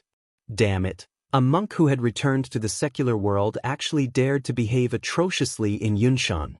However, even though Li Zixuan was extremely shocked, he didn't have the time to continue letting his imagination run wild. This was because the bearded man had seized the moment when the wind-chasing sword's momentum stagnated. Roar. Another loud roar, and the intensity of the roar was even louder than before. Tsunami Emperor Fist. At this moment, the bearded man, who was leaning back slightly, abandoned his saber and used his fists. This was because the angle of his body couldn't condense saber momentum in a short period of time. He first formed a fist seal, and then his sleeves exploded with a bang.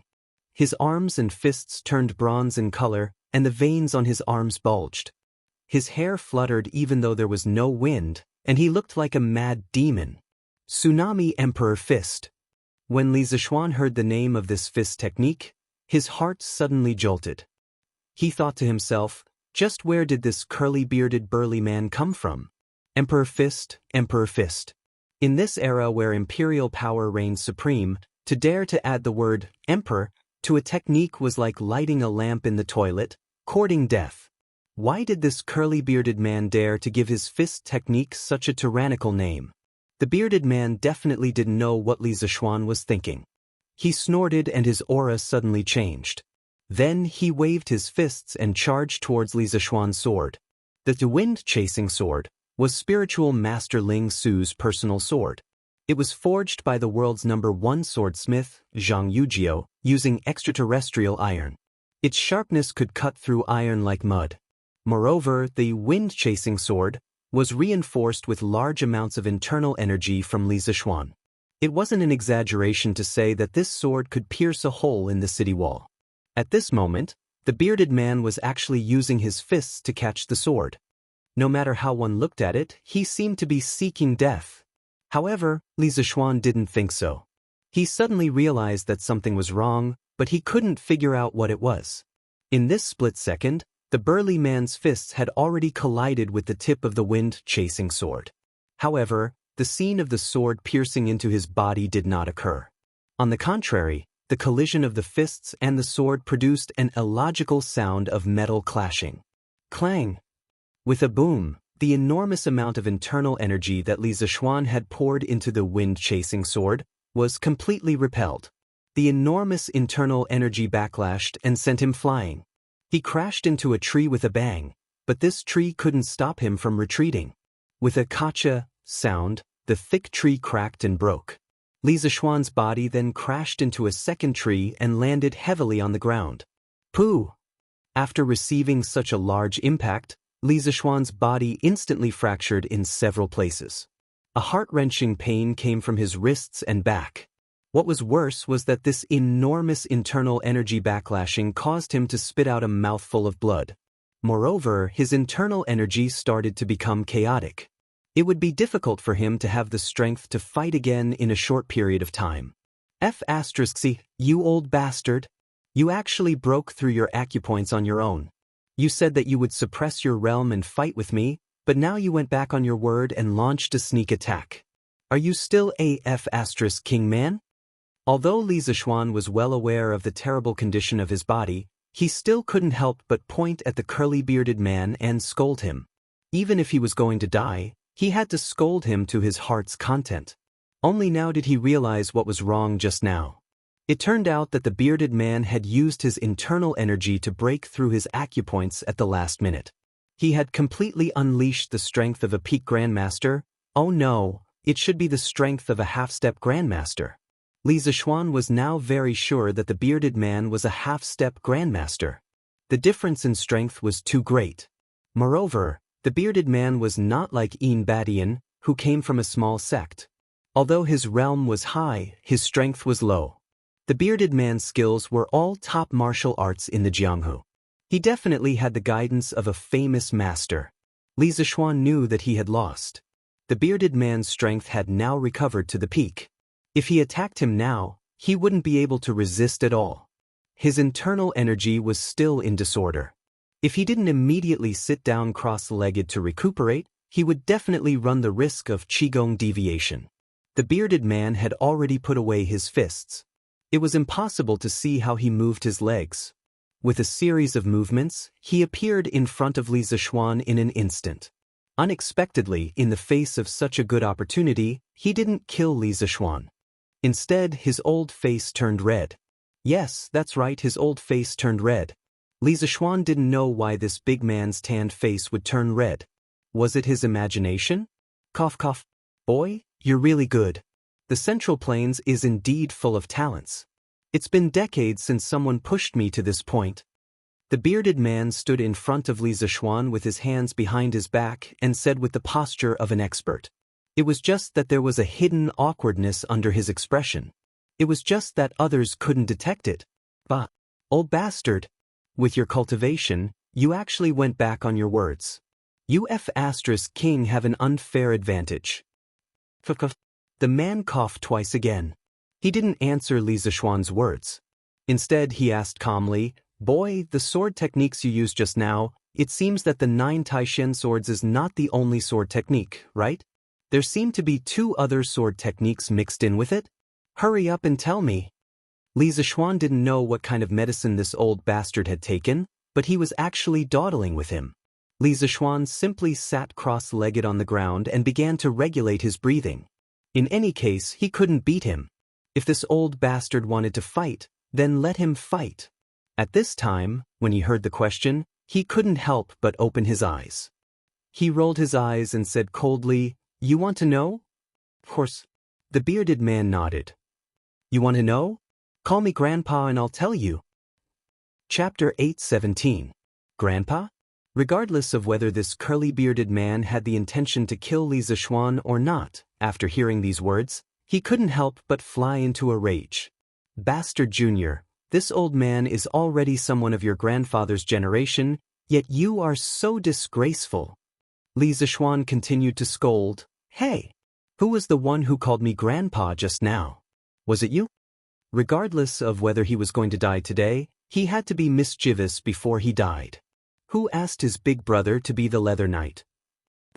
"Little kid, you're so stubborn. I wanted to talk to you nicely, but you refused a toast only to be forced to drink a forfeit. Don't blame me for being rude." Even a clay figurine had some temper, let alone a peerless expert like the bearded man. Hearing Li Zishuan's rude remarks again and again, he finally flew into a rage. "Which scoundrel dares to be so presumptuous in Cloud Mountain?" At this moment, a loud shout came from the forest. The man's movements couldn't help but pause. Then, he saw a black-robed elder come over with a sword and slash directly at him. Faced with this sudden attack, the man didn't dare to be careless. He took 2 steps back and then tilted his body slightly, dodging the black-robed elder's aggressive sword. Ink Snow Sword Cry, only the heart remains unmoved, harmony of the world. Ink Snow Sword, you're actually the master of the Mo family? The bearded man looked at the broad-bladed sword in the black-robed elder's hand and frowned for a long time before asking in disbelief. "That's right. The person who came was the 15th generation master of the Mo family, Mo Huai."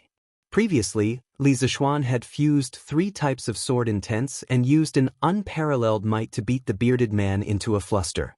At that time, Li Jingma had secretly brought Madame Li, Lan, and Han Yushi out of the courtyard. It was unknown whether the bearded man had deliberately pretended not to notice or if he really hadn't noticed, but he had actually let Li Zishuan's family leave just like that.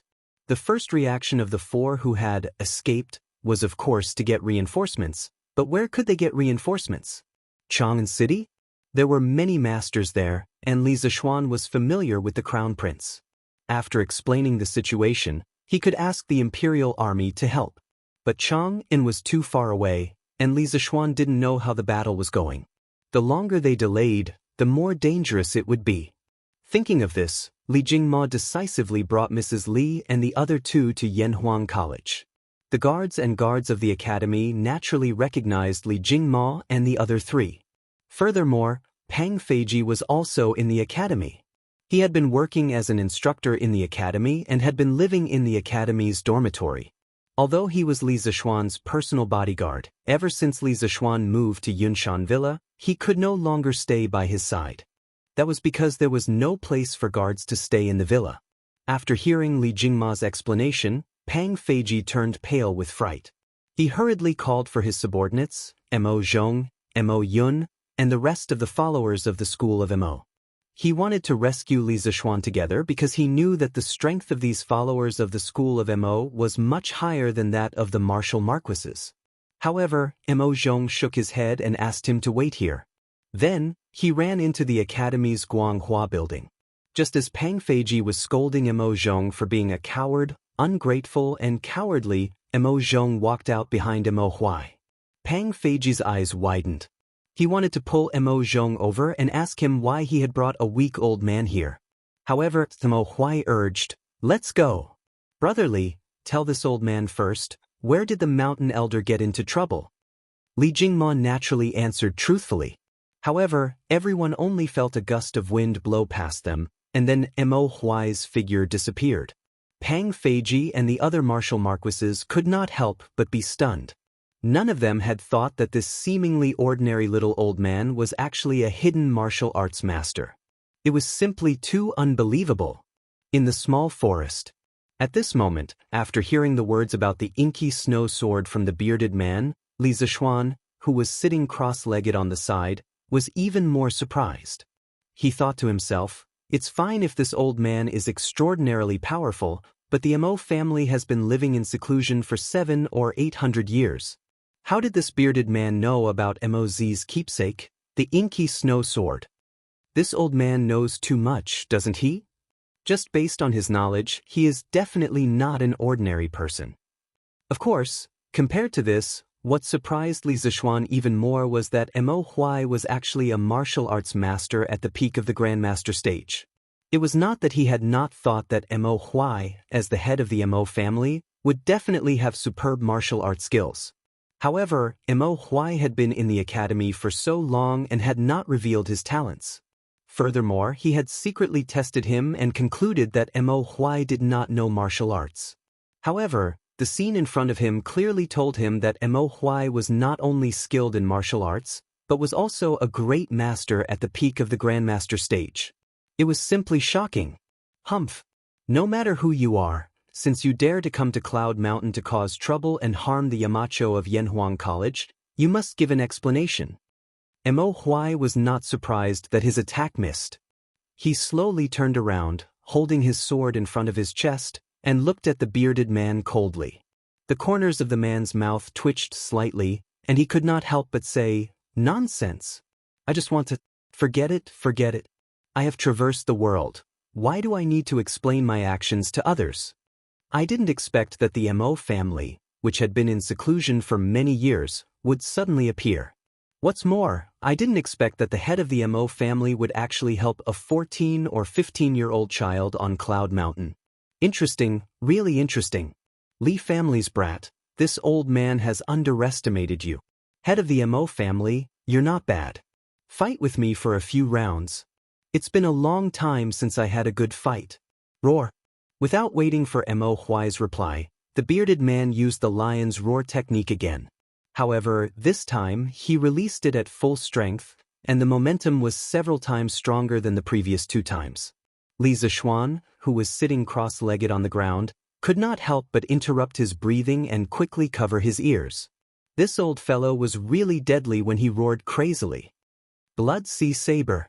This lion's roar technique was obviously just the bearded man's first move. Immediately after, he leaped to the spot where he had thrown the saber earlier. With a lift of his toes, the saber immediately landed in his hand. Then he swung the saber, rose into the air, and slashed at Mo Huai. Li Zishuan was currently regulating his breathing while paying attention to the situation on the battlefield. He saw that the bearded man was using the exact same move as the one he had used against him just now, but the difference in power was like heaven and earth. This was clearly the true strength of a half-step grandmaster. Although this old fart is quite despicable, a half-step grandmaster is still impressive. When I reach this realm, I'll hang you up and beat you up every day. Sigh, I wonder if old man Mo will be able to withstand this slash. Li Zishuan's thoughts ran wild. He was envious of the bearded man's great strength, but he was also worried about whether Mo Huai could withstand it. Chapter 8:18. Love with impartiality and non-offense. As the saying went, one could tell whether an expert was skilled the moment he made a move. Before the bearded man's saber was formed, Mo Huai already knew that the other party's strength was above his. He didn't dare to be careless and directly used the Mo family's famous sword technique, love with impartiality and non-offense. At the same time, this was also Mo's core ideology back then. Once this sword technique was used, the saber intent in the sky instantly weakened by 2 notches. The bearded man frowned slightly, but he still swung his saber and continued to slash at Mo Huai. However, how could the Mo family's famous sword technique be undeserved? When the bearded man's saber was just a foot away from Mo Huai finally moved. No, it should be said that the ink snow sword moved. Clang! The inky snow sword, which was as black as ink, streaked across the air like a black shadow. With a clang, it instantly hit 3 inches above the handle of the long saber in the bearded man's hand at a weird angle. This was the weakest point of the bearded man's saber skill. The bearded man only felt that his heavy saber strike was easily blocked by this old man whose strength was inferior to his own. However, something even more shocking happened. The ink snow sword carried the bearded man's saber. First, it made a 30-degree downward slash and then directly lifted up.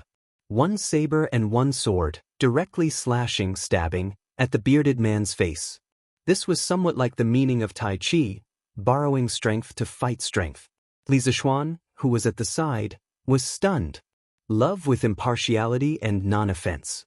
So this was called love with impartiality and non-offense. In the Mo family's ideology, non-offense did not mean non-war. It was just against meaningless invasion and slaughter.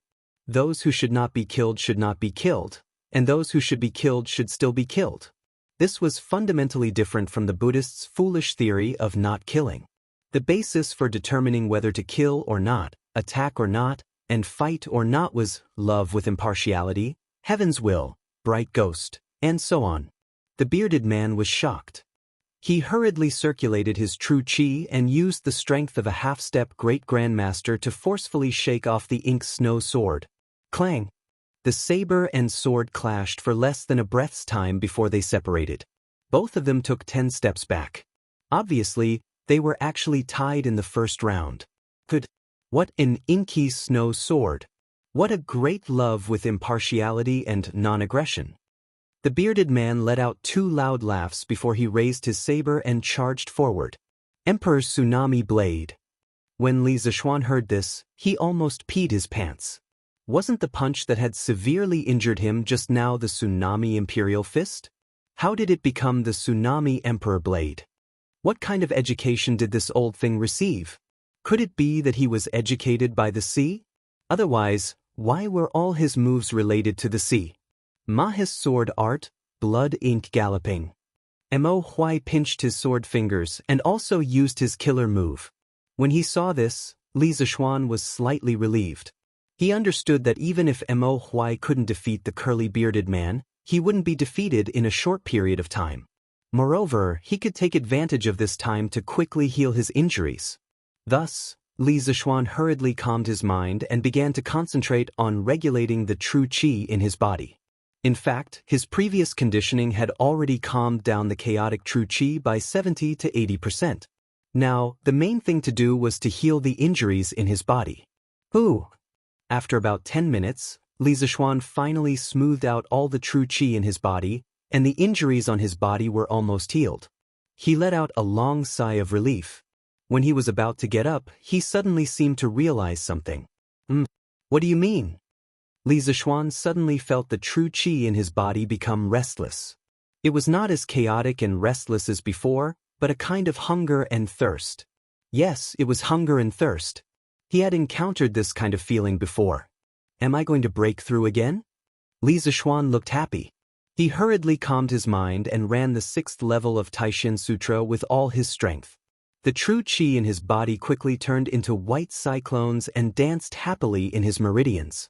The 3 sword essences of Taishin 9 swords, Taiji sword, and Dugu 9 swords flashed through Li Zishuan's mind.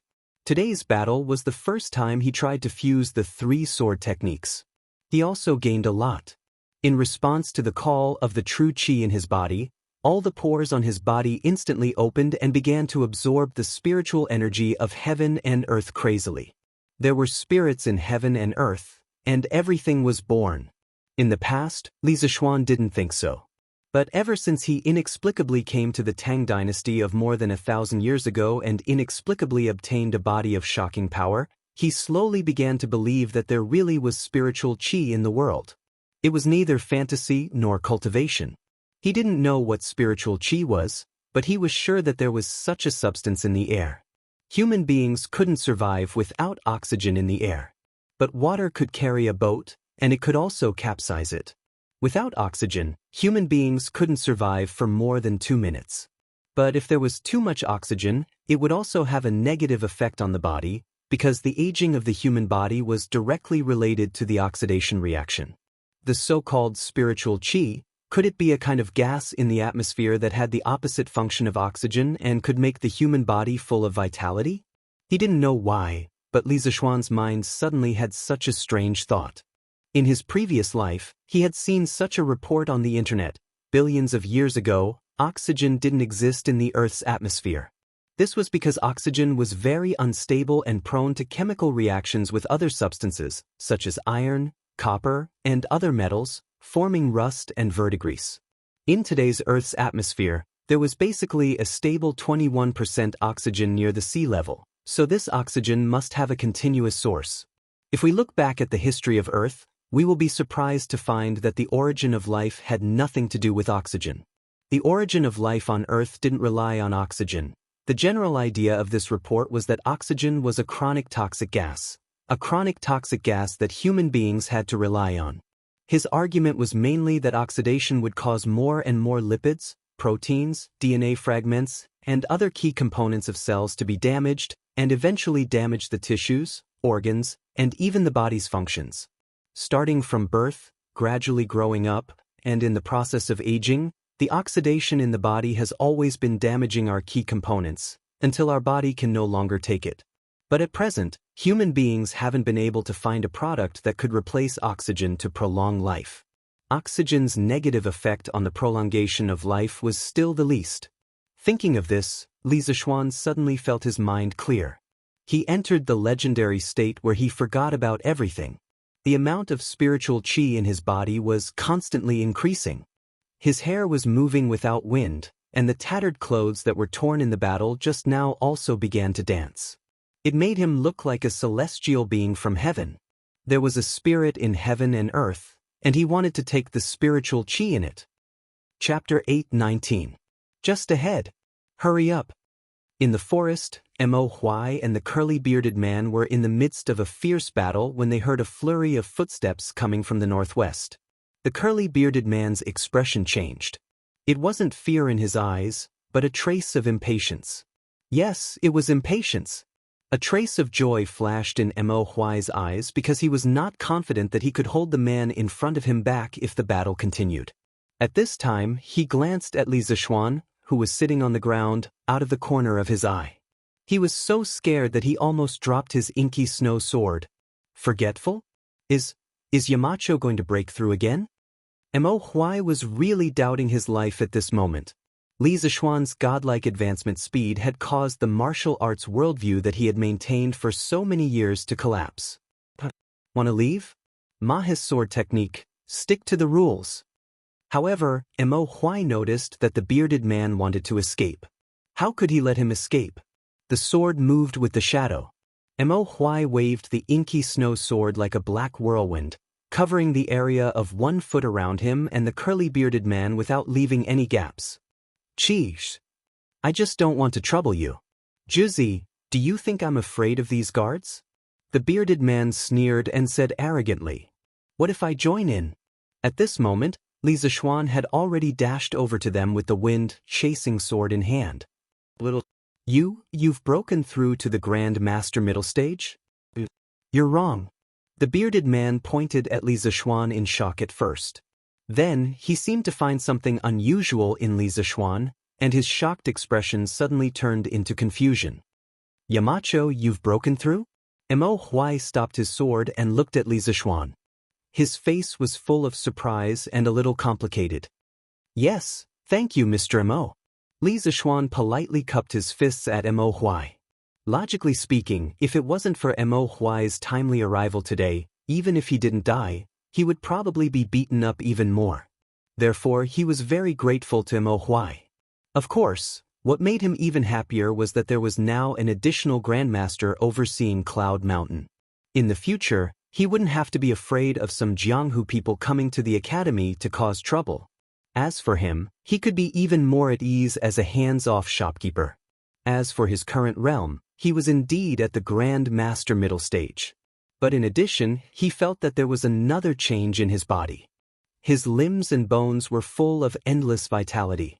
He didn't know what kind of state it was, but it was very cool. He didn't know if other people at Grand Master middle stage or above would have this kind of change, but judging from the bearded man's expression, it shouldn't be the case. Bang bang bang. While the two of them were talking and the bearded man was still in a daze, Pang Feiji's guards and the followers of the school of Mo from the Yanhuang Academy finally arrived. There were about 40 of them, and the empty space in the forest suddenly became crowded. Yamacho, are you okay? Marquis, how are you? Mo Zhong, Mo Yun, and Pang Feiji hurried forward and asked. I'm fine. Li Zixuan glanced at them and said with a smile. After all, it wasn't their fault that they were late, and he had no reason to blame them. Marquis, is this the assassin? I'll take him down right away. Li Zixuan didn't blame them, but it didn't mean that others would feel at ease. Pang Feiji, of course, blamed himself in his heart. He saw the bearded, ferocious-looking man with a long saber next to him and immediately drew his sword and said. Li Zixuan curled his lips. He wanted to let Lao Pang go up and fight with the bearded man, but after thinking about it, he gave up. Until now, the bearded man's intention was still unclear. It would be bad if Lao Pang lost his life because of this. Stop. All of you stand at the side and watch. Watch how the person who came to Yunshan Mountain to cause trouble is dealt with by me and Mr. Mo. Watch carefully and learn well. If anyone comes to the mountain to cause trouble like him in the future, you will do the same.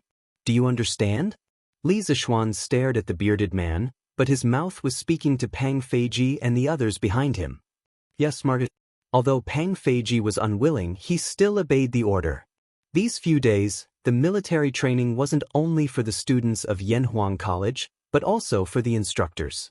Therefore, he understood that it was the duty of a soldier to obey orders. Oh, right, send someone back to the academy and call all the students who are still in the academy over. Let them come over and watch.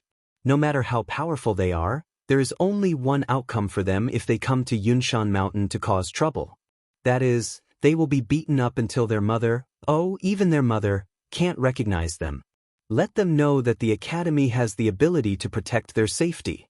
Li Zixuan instructed Pang Feiji again. He had just broken through and was a little arrogant. Of course, he did have the right to be arrogant. Previously, he was able to force the bearded man to break through his acupoints by force with the 3 supreme sword techniques. Although the bearded man's strength had returned to half-step to Great Grandmaster, the situation on the battlefield was no longer the same as before. Now that his realm had increased by 1 level, and he had the help of Mo Huai, a master who could exchange dozens of blows with a half-step Great Grandmaster, he was confident that he could defeat the bearded man. But yes, smart. I will send someone back to the academy to gather the students now. Pang Feiji had been in the Li family for so long. He knew that Li Zixuan was going to start showing off again, although he didn't know what that meant. He quickly responded. Junior, do you think that you can defeat me with just the 2 of you? The bearded man saw Li Zixuan's arrangement and immediately felt humiliated. He raised his long sword and said angrily, what do you think? It's not too late for you to beg for mercy now. If I'm in a good mood, I might let you die a better death. Li Zixuan said happily. What's the point of being all talk? Let's see who's the real deal. The bearded man said with a dark face. His face was already dark, but this made it even darker. Mr. Mo, today, the 2 of us will meet this half-step Great Grandmaster. Who knows, we might even be able to create a martial arts legend. Li Zixuan raised his wind-chasing sword and invited Mo Huai. Mo Huai smiled and nodded. That's exactly what I was thinking. I haven't fought in a long time. Today is a good day for me to exercise my muscles and bones. Pang Feiji, who had just arranged for someone to pass the message to the academy, was scared out of his wits when he heard their conversation. Half-step to Great Grandmaster? Damn, I almost fought with a martial arts senior who was half a step away from the Great Grandmaster realm just now? Thinking of this, old Pang's back was immediately covered in cold sweat. Chapter 820. There's such a thing?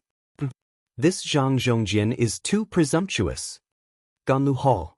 Li Er, who had just finished his lunch at Empress Zhangxuan's place and was resting on the couch, was jolted awake by Zhao Song, who rushed over to report. After hearing the news, Li Er frowned and said unhappily, as long as one was an emperor, no one would like people like the bearded man who often used force to break the rules. Li Er was the same. Moreover, in Li Er's eyes, The strategic significance of Cloud Mountain was extraordinary.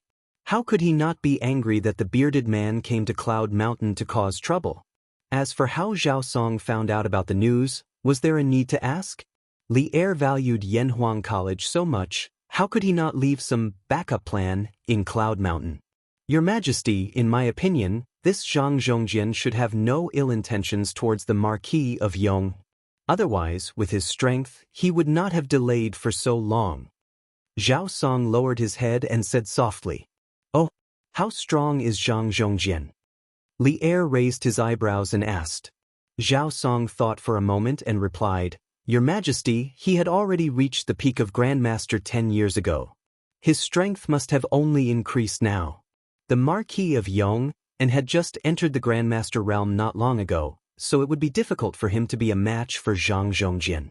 The reason why he could hold on until the Yanhuang College's guards came to his rescue must be because Zhang Zhongjian held back." Li Er nodded thoughtfully. After a moment, he said, "Go to the Duke Wei residence and tell this news to the medicine master. Let him deal with it." Zhao Song's eyes narrowed as he hurriedly bowed and replied, "Yes, Your Majesty." "Quick, go to the forest in the southeast. There's a show to watch. Heh, I wonder who's the one who dares to come to Cloud Mountain to cause trouble?" "You can't say that. Didn't you see the Academy's guards and the Yamacho's personal guards all moving out? This means that the person who came to cause trouble is very powerful." At 3:30 in the afternoon, an Academy guard rushed into the Academy and went straight to the student dormitory to inform the students of Li Zishuan's instructions. The students were excited to hear the news, and the entire dormitory area was in an uproar. On the other hand, Li Tai and Sun Zifan, who had just finished fetching water and were lying in the dormitory like two dead pigs, were dumbfounded. "What is it? Why is it so noisy outside?" Li Tai, who wished he could spread all the meat on his body on the bed, heard the commotion outside. His body remained motionless, but his mouth muttered. It wasn't that he didn't want to move, but he was too tired to move. In the morning, he only needed to carry 2 more buckets of water, but Sun Zifan was too slow, so he shamelessly begged him to carry 2 more buckets. In this way, he had carried a total of 12 buckets. It was good enough that he was still breathing. From what they said, it seems that there is a commotion outside the academy, and it has something to do with the Yamacho. "Qingke, should we go and take a look?" Although Sun Zifan was also very tired, he was not as tired as Li Tai. Firstly, his physique was much better than Li Tai's, and secondly, he only carried 8 buckets of water in the morning. Therefore, this fellow still had the strength to stand up and open the door to look outside. "I'm not going.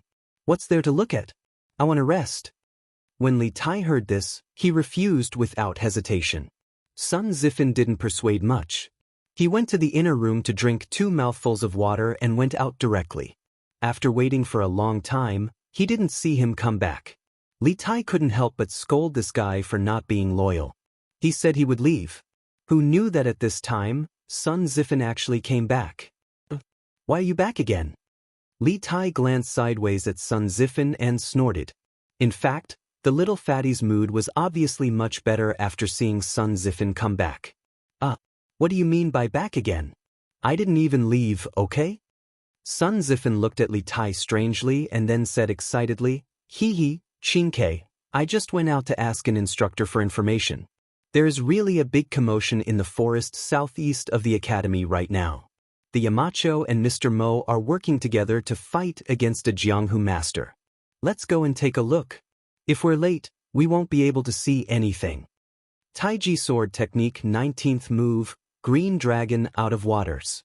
Taiji Sword Technique 23rd Move, Rock Spreading Wings. Dugu Sword Technique, Breaking Sword. Taishan 9 Swords First Move, Riding the Wind, riding the sword to the 9 heavens. Mahist Sword Technique, Painting Border Mo's Hoes. Mahist Sword Technique, Regular Mo's Hoes. In the forest, Li Zishuan and Mo Huai were carrying out an all-round firepower suppression on the bearded man. He was mainly attacking while Mo Huai was defending. In the past, Moz had spent his entire life trying to stop wars between countries. His dream was to stop wars. Therefore, the Mahis sword technique that he created was mainly based on love and non-offense. Although its attack power was not outstanding, in terms of entanglement and harassment, there was absolutely no sword technique that could surpass it. Therefore, under Li Zishuan's entanglement, the bearded man was simply exhausted. Every time he made a move, he would be severely restricted, as if he was trapped in a swamp. This created an excellent space for Li Zishuan to attack. And Li Zishuan did not disappoint. The full attack version of Taiji sword combined with Taishin 9 swords and Dugu sword technique was frightening. Even he himself was not willing to face such an attack. In a short 15 minutes, the bearded man's clothes were torn with dozens of small holes of different sizes and shapes. There were also traces of blood on them. Obviously, he had suffered many injuries in this battle. Although they were not fatal, a half-step to great grandmaster like him had been injured on Yunshan Mountain.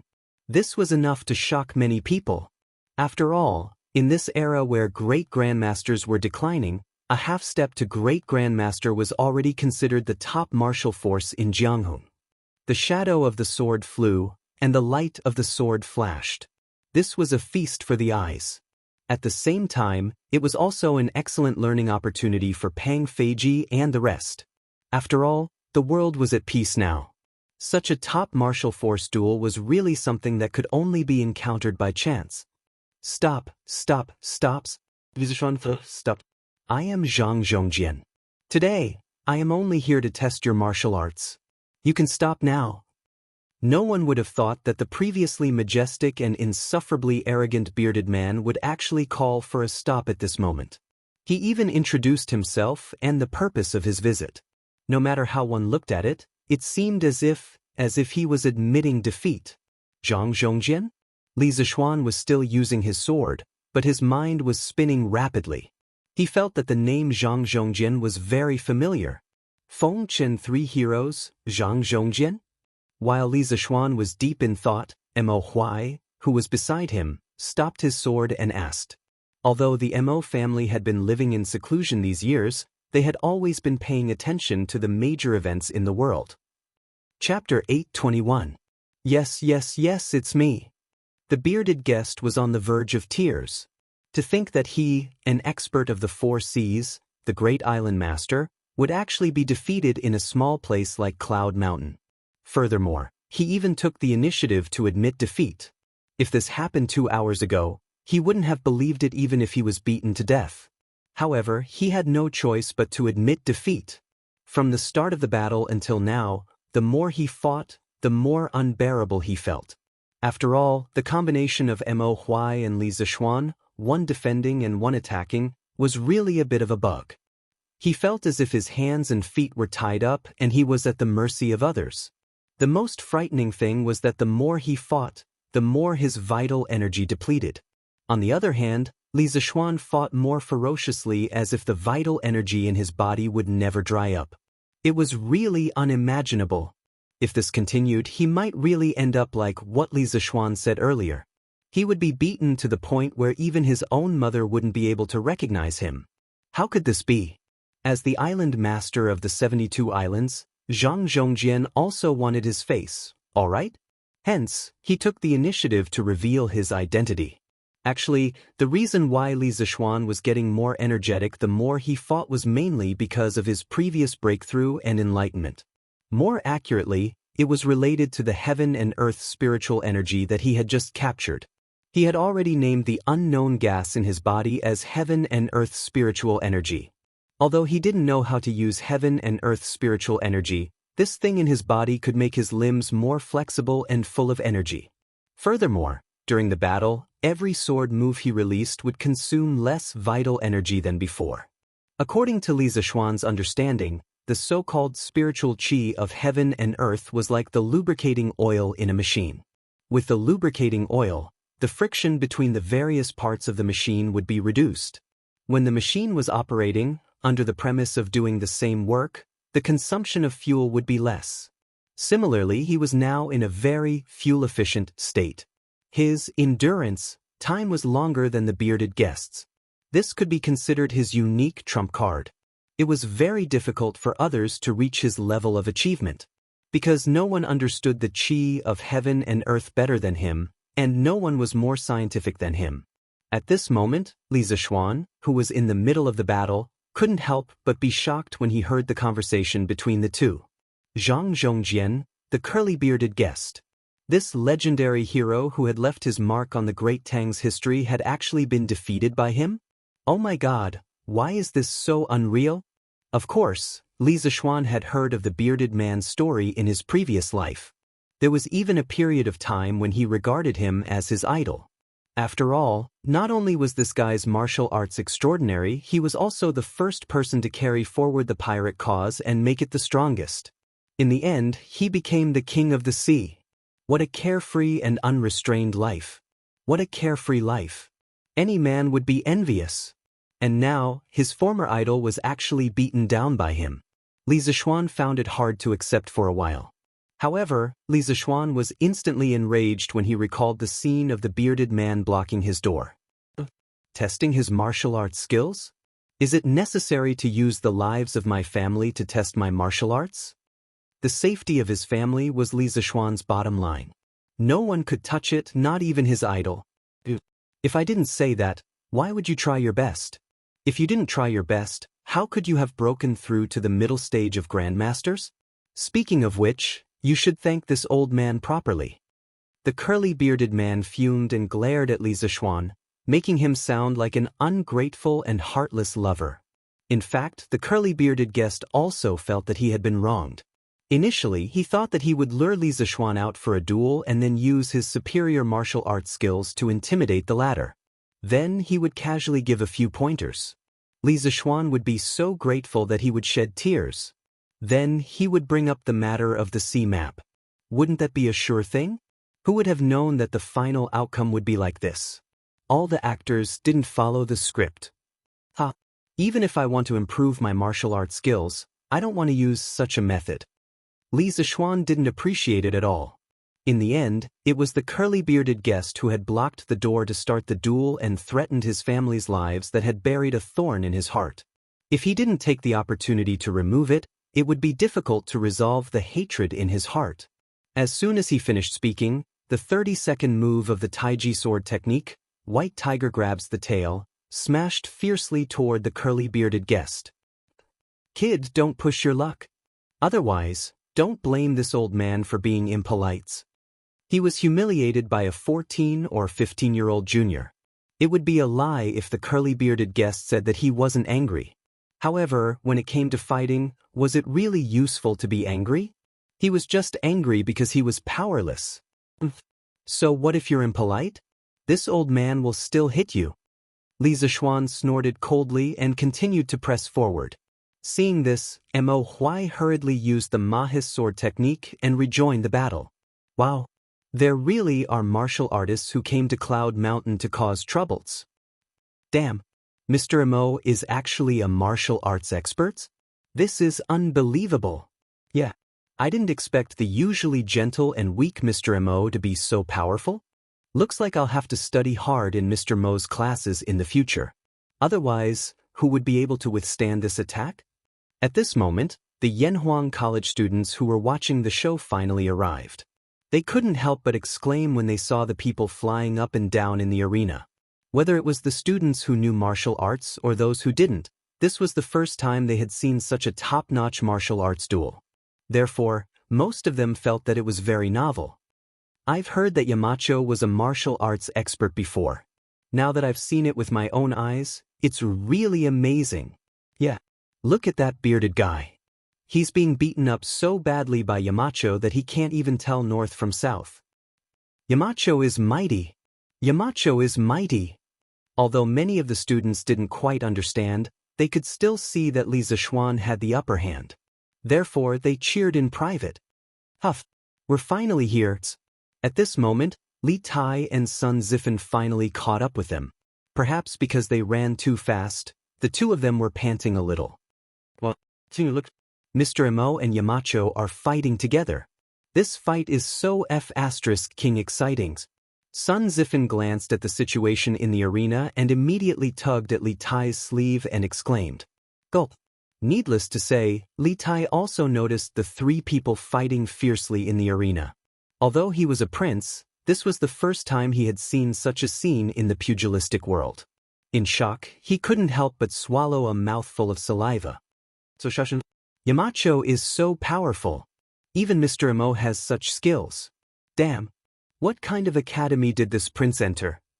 While the other students were exclaiming how mighty Li Zishuan was, Li Tai was lamenting how dark their future would be under the leadership of a great demon like Li Zishuan, Yamacho. Would they be like that big guy in the arena, beaten up so badly that they couldn't even tell north from south? Chapter 8:22. Kid, I'm still your elder. Is this how you treat your elders? On Cloud Mountain, the bearded man was in a sorry state as he struggled to deal with Li Zishuan's attacks. His aura was no longer as strong as before. On the other hand, Li Zishuan was panting, but his mental state was still very good. This made the bearded man a little confused. I don't have an elder like you, Li Zishuan said as he fought. In fact, the three of them no longer had the intention to fight to the death. After all, they had already spoken. The reason why they were still fighting now was mostly to vent their anger. Therefore, although the bearded man looked miserable, he wasn't seriously injured. Kid, don't hit people in the face. Don't go overboard. Li Zishuan's Taiji sword technique slashed at the bearded man's forehead. He flipped the blade and used the body of the sword to slap the bearded man's forehead. The latter's forehead immediately swelled up, looking as if it had grown a horn. The bearded man couldn't take it anymore. You went overboard first. If you didn't threaten me with my family's life, would I feel sorry for you? Moreover, Cloud Mountain is an important place of study in Yanhuang College. No one is allowed to cause trouble here, not even youths. Li Zishuan replied coldly. The bearded man was flustered and exasperated. I just wanted to teach you martial arts. You really don't know how to appreciate my good intentions. If I really wanted to make things difficult for your family, would they have had the chance to leave just now? I was just joking with you earlier. You can't even joke. Take this. Li Zishuan snorted and threw out another sword move. Mo Huai sighed and stopped his actions. Firstly, this battle had been going on for almost an hour, and his inner force had long been exhausted. Secondly, he didn't need his help now. Li Zishuan alone could suppress the bearded man. As expected, the student has surpassed the master. Mo Huai stood at the side and lamented. While they were fighting fiercely, the academy guards, instructors, and students around them were also watching with great interest. Gui, so Marquis is actually so powerful. He can even fight with a martial arts expert who is half a step away from martial grandmaster. He's too powerful. Pang Feiji lamented. The two brothers, Mo Zhong and Mo Yun, looked at Li Zishuan with solemn expressions. At the same time, there was a trace of relief in the depths of their eyes. They recalled that when they had just arrived at the academy, they had even fought with Li Zishuan. Now that they thought about it, they were lucky, or else, Qing Qiao, this bearded man doesn't look very powerful. He's being beaten by Yamacho alone. Sun Zifen looked at the situation on the field and said. Li Tai pursed his lips and said crossly, What the hell do you know? Didn't you hear what the bearded man said? He was Zhang Zhongjian, one of the Feng Qin heroes. The one can be counted to 10 to be beaten one's beat. You actually said that he's not very powerful. Sun Zifen opened his mouth and said in surprise, Feng Qin 3 heroes, Qing Qiao, you're saying that that Yamacho is too powerful? He can actually beat. Li Tai nodded and said, Yamacho is indeed powerful, but this will be troublesome. Zhang Zhongjian has a good relationship with Duke Wei and Auntie Hong Fu. Seeing this, they will definitely find trouble with Yamacho. Sun Zifen suddenly understood. Oh, that's true. The three of them are the Feng Qin 3 heroes. Stop. Coincidentally, right at this moment, a tender voice came from outside the arena. Immediately after, the crowd felt a gust of wind blowing over their heads. Then, they saw a red shadow rushing towards Li Zishuan and the bearded man who were fighting in the arena. Just as Li Zishuan's sword was about to strike the bearded man's body, it suddenly slowed down. It was actually entangled by a section of the whip. Then, he felt someone come to his side. He turned his head and saw that it was a familiar person. After he married Han Yushi, he went to Duke Wei's mansion and saw her, Hong Funu. Auntie Hong Funu. Li Zixuan saw the anger in Hong Funu's eyes and couldn't help but turn his neck and greet her. Only now did he remember the relationship between Hong Funu and the bearded man. He sighed bitterly in his heart. This was really one trouble after another. What auntie? Call her grandmother. Brat, you have no respect for your elders. Hong Funu looked like a young girl in front of Li Jing, but once she came out, she was no different from an ordinary person. At this moment, she glared at Li Zixuan with a hint of anger in her voice. Han Tianhu's father was Li Jing's cousin, and Li Zixuan married Han Tianhu's daughter, Han Yushi. Logically speaking, he should call Hong Funu grandmother. But Li Zixuan was dumbfounded at first. He didn't know why he suddenly had a grandmother. However, when he saw Hong Funu's serious face and didn't look like she was joking, he thought about it seriously. Finally, he thought about it seriously and remembered the relationship with Han Yushi. He instantly felt a little awkward because this Hong Funu in front of him looked like a 27-year-old girl. He really couldn't call her grandmother. Emrenting mother. After hesitating for a long time, Li Zixuan stammered. Hong Funu snorted and ignored Li Zixuan. She hurriedly looked at the bearded man beside her. Hey, big brother, don't go. Little sister and brother Jing have been looking for you for a long time. The bearded man felt that his current image was too terrible and was a little embarrassed. When he saw Hong Funu coming, he immediately fled. Chuchen, live well with the apothecary. Big brother is happy to see that you are living well. Why do you insist on meeting? The bearded man covered his face and ran out of the forest as he shouted without turning back. Hong Funu stomped her feet angrily and directly used her qinggong to grab the bearded man's back. Big brother, since you are in Chang, why don't you come to the residence and have a seat? Don't you care about little sister and brother Jing? The bearded man's current strength was less than 10%. How could he outrun the energetic Hong Funu? In just a few breaths' time, he was caught. Hong Funu tugged at the bearded man's sleeve and said, Shoo, big brother, please wait. At the same time, Lord Li Jing rode a horse and arrived late. He dismounted beside the bearded man and shouted loudly. Cough, cough. Li Zixuan looked at this scene from behind. No matter how he looked at it, he felt that something was wrong. He hurriedly turned around and said to the surrounding students and guards, That's enough. That's enough. You've all seen what you wanted to see. Go back. Disperse, disperse. The guards and students naturally didn't dare to talk back to him and walked out of the forest. Li Tai smiled sinisterly at Sun Zifan in the crowd and said, Hee, I was right, right? Yamacho is in trouble now. If Duke Wei came alone, it would be fine. But now that Aunt Hong Funu is here, TSK is Chapter 823. Li Zixuan, what kind of grudge do you have with my big brother? You actually beat him up like this? A fight that had no reason to start had already ended. Now, the main parties involved were all in the principal's office of Yanhuang College. The reason why they weren't in the courtyard was mainly because Li Zixuan felt that their house was too small. If Hong Funu were to cause a ruckus later, his house would probably be torn down.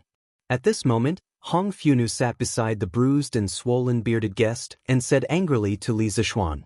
In the end, she even touched the big bump on the bearded guest's forehead with a pained expression. Li Zixuan was still worrying about how to deal with this troublesome lady, but when he saw this scene, his heart burned with the flames of gossip for no reason. He couldn't help but glance at Li Jing beside him and vaguely felt that the latter's head was a little green. And grandmother, this is, cough, Chuchen, this isn't the Duke of Yong'an's fault. It's all a misunderstanding. Forget it. Let's go, don't disturb the Duke of Yong'an's work. Li Zixuan was about to explain when the bearded guest hurriedly said unnaturally. This was because he felt that it was a little embarrassing.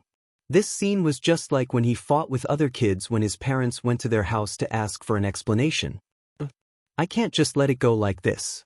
Big brother, you gave in to him and didn't want to hurt him. Instead, he repaid your kindness with enmity and beat you up so heavily. I must teach him a good lesson today. Hong Funu dragged the bearded guest who was about to get up back to the sofa and said unyieldingly. When she said that, the bearded guest was even more embarrassed. If there was a crack in the ground here, he really wanted to crawl into it. Because at the beginning, he did deliberately suppress his realm and gave in to Li Zishuan. However, he didn't expect Li Zishuan to be able to fuse 3 types of sword intent. If he hadn't forcefully broken through his acupoints, he would have been seriously injured by Li Zishuan. After that, he didn't dare to give in anymore. In the end, he still didn't win. This was too embarrassing.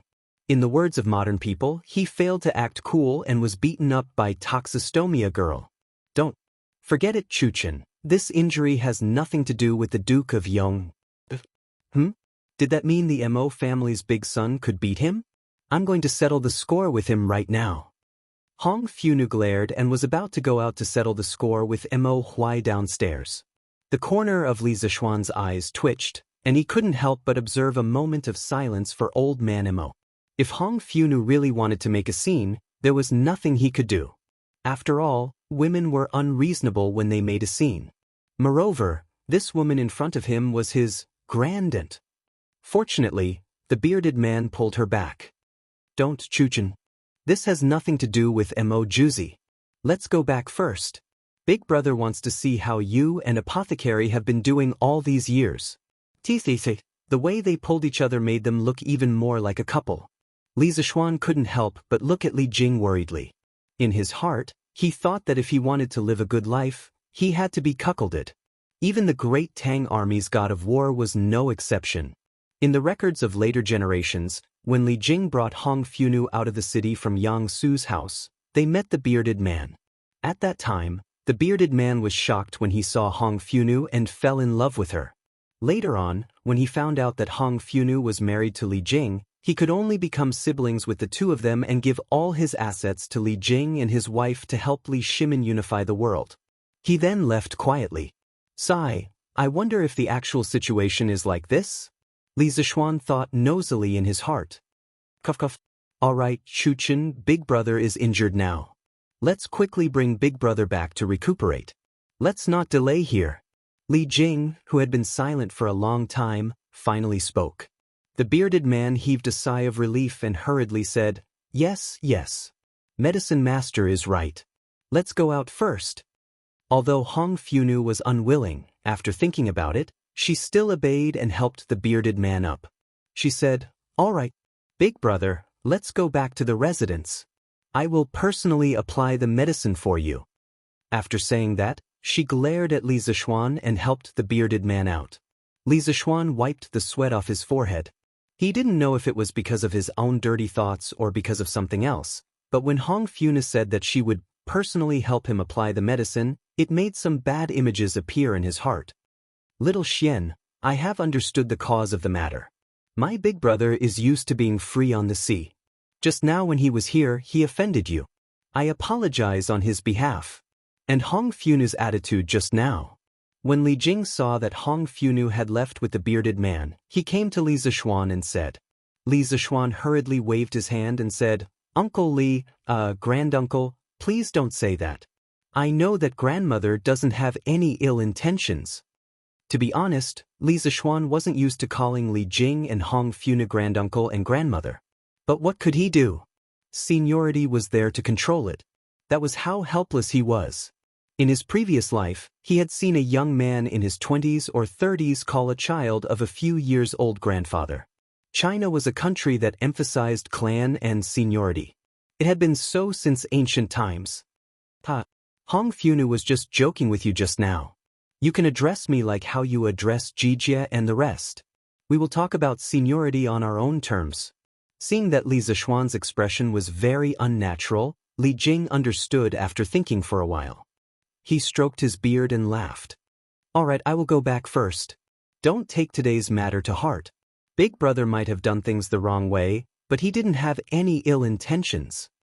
Li Zishuan nodded and said, Yes, Uncle Li, take care. Li Jing and Hong Funu came to pick them up. There was no reason for him to not let them go. His relationship with Li Jing's family had always been good. There was no reason for them to become enemies because of this. Besides, Other than the cheap mouth of the curly-bearded guest, everything else was fine. No matter whether he admitted it or not, the reason why he could break through today had a lot to do with the curly-bearded guest. Li Jing smiled with relief and turned to leave. Li Zishuan looked at Li Jing's back. In his heart, he was still wondering if Great Tang's god of war had been cuckolded. Yamacho, the academy's dormitory manager, just said that His Highness King Wei had already finished carrying 20 buckets of water in the morning. Just as Li Zishuan was thinking, Mo Zhong came in from outside and bowed. When Li Zishuan heard this, he just remembered that there was such a thing. He straightened his body and said in surprise, "So fast? Did Qin Ke ask his guards for help?" "No, but I heard from the dormitory manager that Sun Zifan helped His Highness King Wei carry 8 buckets. Mo Zhong hurriedly replied. If it were someone else, they might hesitate to tell Li Zishuan the truth. After all, Li Tai was the emperor's most favored prince. However, Mo Zhong did not have such worries. He had been in the Mo family for many years. How could he have such thoughts? Sun Zifan? When Li Zishuan heard this, he could not help but laugh. "Ha, alright," he passed. "Those 2 poor unlucky bastards." Chapter 8:24.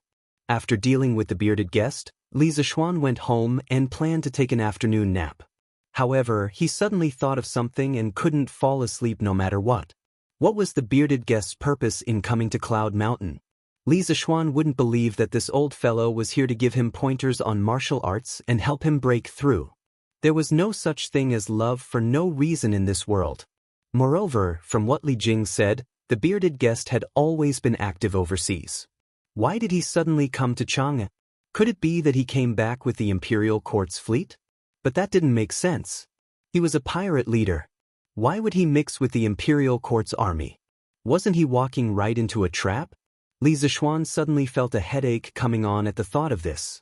"Hubby, you're not asleep yet?" At some point, Han Yushi walked in from outside.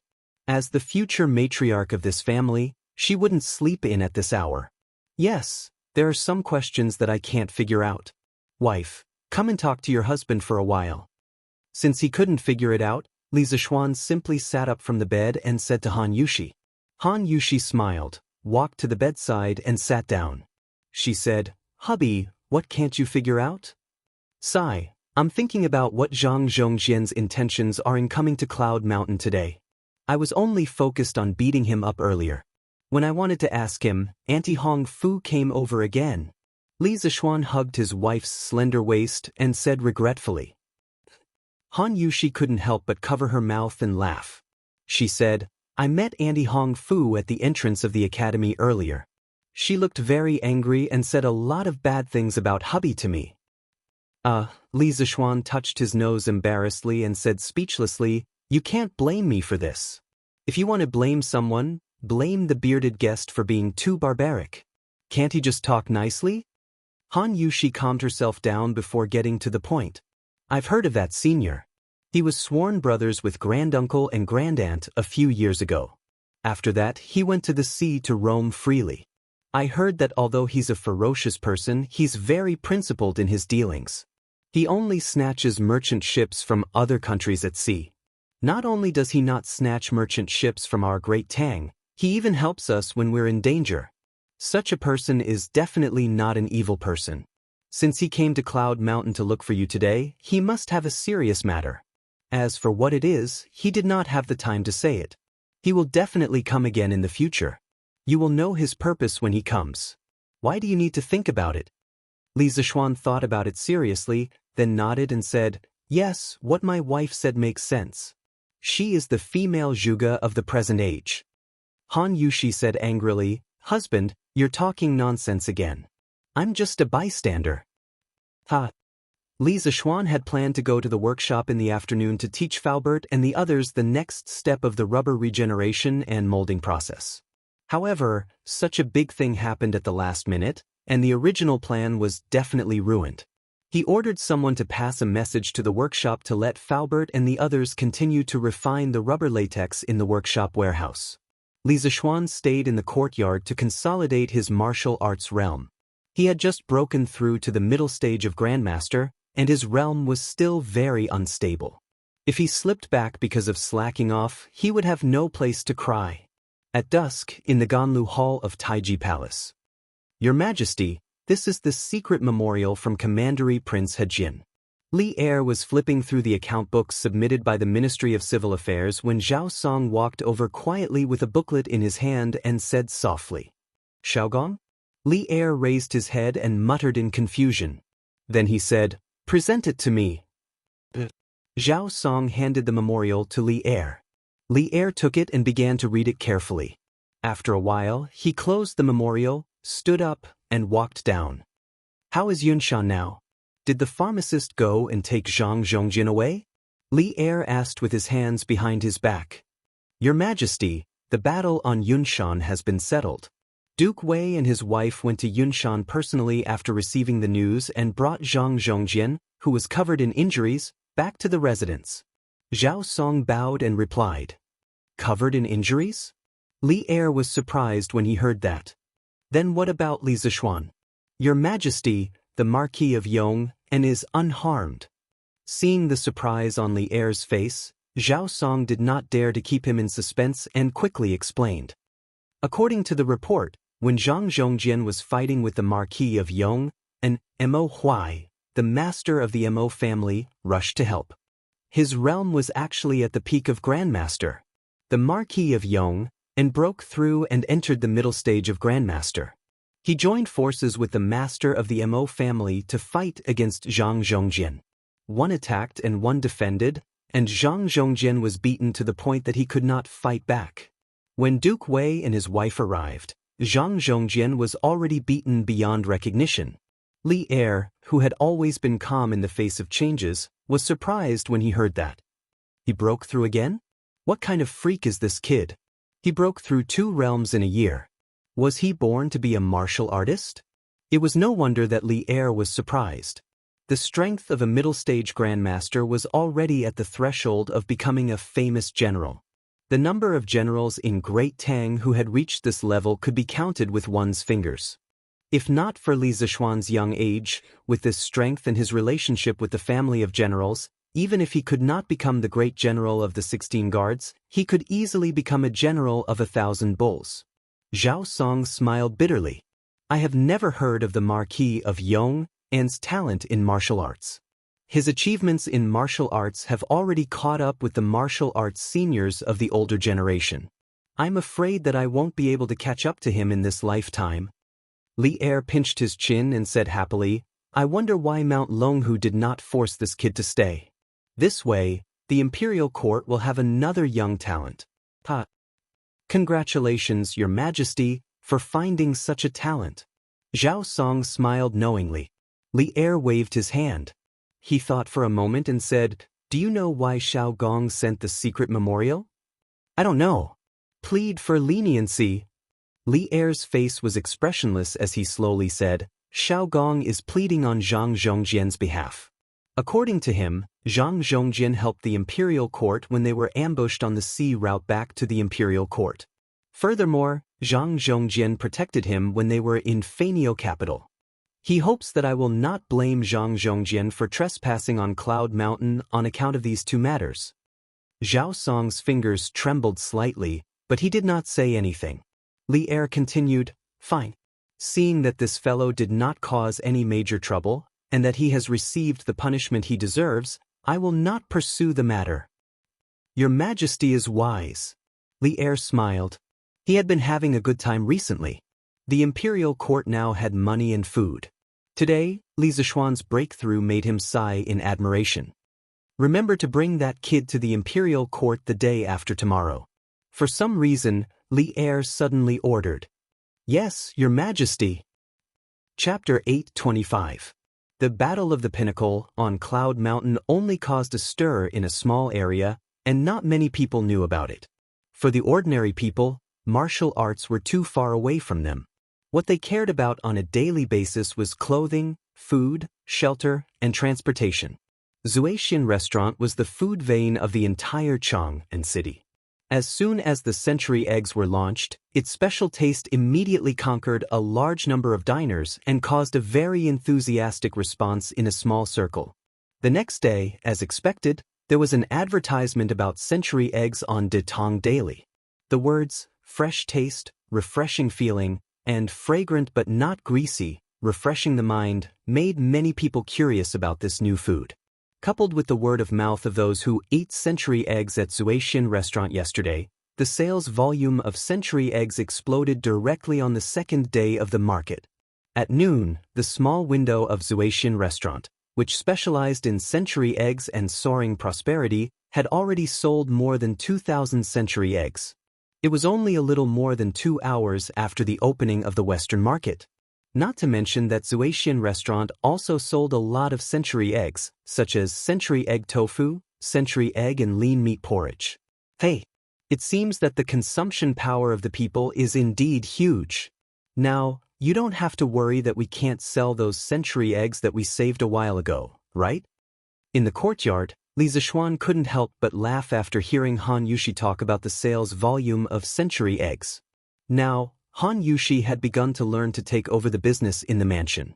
There was no phenomenon of evil servants bullying their masters. After all, Han Yushi was not stupid and knew a lot of new arithmetic.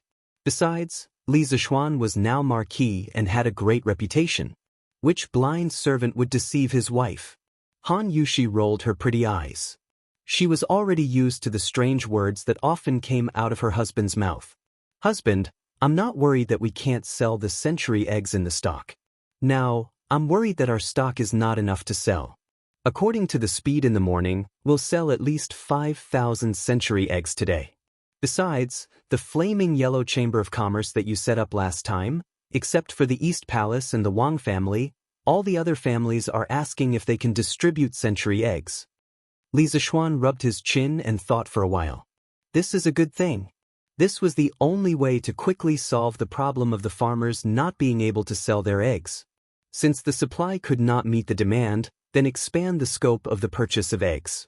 Now that your husband has many more fiefs, he can purchase all the eggs in the fiefs and transport them to the mansion in Chang and city, so that all the servants in the mansion can participate in the production. Make sure they strictly divide the work. Each person can only do one process to avoid leaking the secret. Han Yushi's eyes lit up and she praised, Husband, this is a good idea. This concubine was worried that the formula would be leaked. Li Zishuan patted Han Yushi's shoulder and said with a smile, As for the other members of the Chamber of Commerce who want to distribute, of course we have to agree. This is a benefit they deserve. We can even sell all the century eggs to them. Wife, you can just hand it over to Uncle Wang to make the arrangements. Give them the corresponding number of century eggs at 80% of the market price according to the proportion of shares they subscribed. Yes, I understand. Han Yushi replied sweetly. Young master, the eldest son of the Cheng family is here. At this moment, Xiao He came over and said, Didn't this guy return to Chang and city yesterday? Why is he here now? Li Zishuan muttered softly. Although he said so, he still went downstairs. Ha, Xiaoxian, you're good. I heard that you beat up that person yesterday and even had a breakthrough. What kind of medicine did you take? Why are you so fierce? As soon as Li Zishuan came to the living room on the first floor, Cheng Chumo came up to him, grabbed his arm, and said excitedly. Li Zishuan was not used to this kind of intimacy between the same sex. He quickly shook off someone's hand and said angrily, I took an aphrodisiac. Why, do you want to take it too, Chonyo? Cheng Chumo was stunned. An aphrodisiac has such an effect? Why didn't I know about it? This idiot. Li Zishuan was really speechless. Tell me, why didn't you stay in Chang and city? Why did you come back to Yunshan? Cheng Chumo hesitated for a moment, scratched his head, and said, Hee, because you caused too much of a commotion here yesterday. My father was worried and asked me to come over and take a look. Sigh, it's a pity that I wasn't here yesterday. That's it? Well, you've learned how to hide things now? Li Zishuan glanced at Cheng Chumo and said meaningfully. He could tell at a glance that Cheng Chumo was hiding something, which was why he said so. Xiaoxian, you can tell? Cheng Chumo was a little dumbfounded. Li Zishuan rolled his eyes and didn't say anything.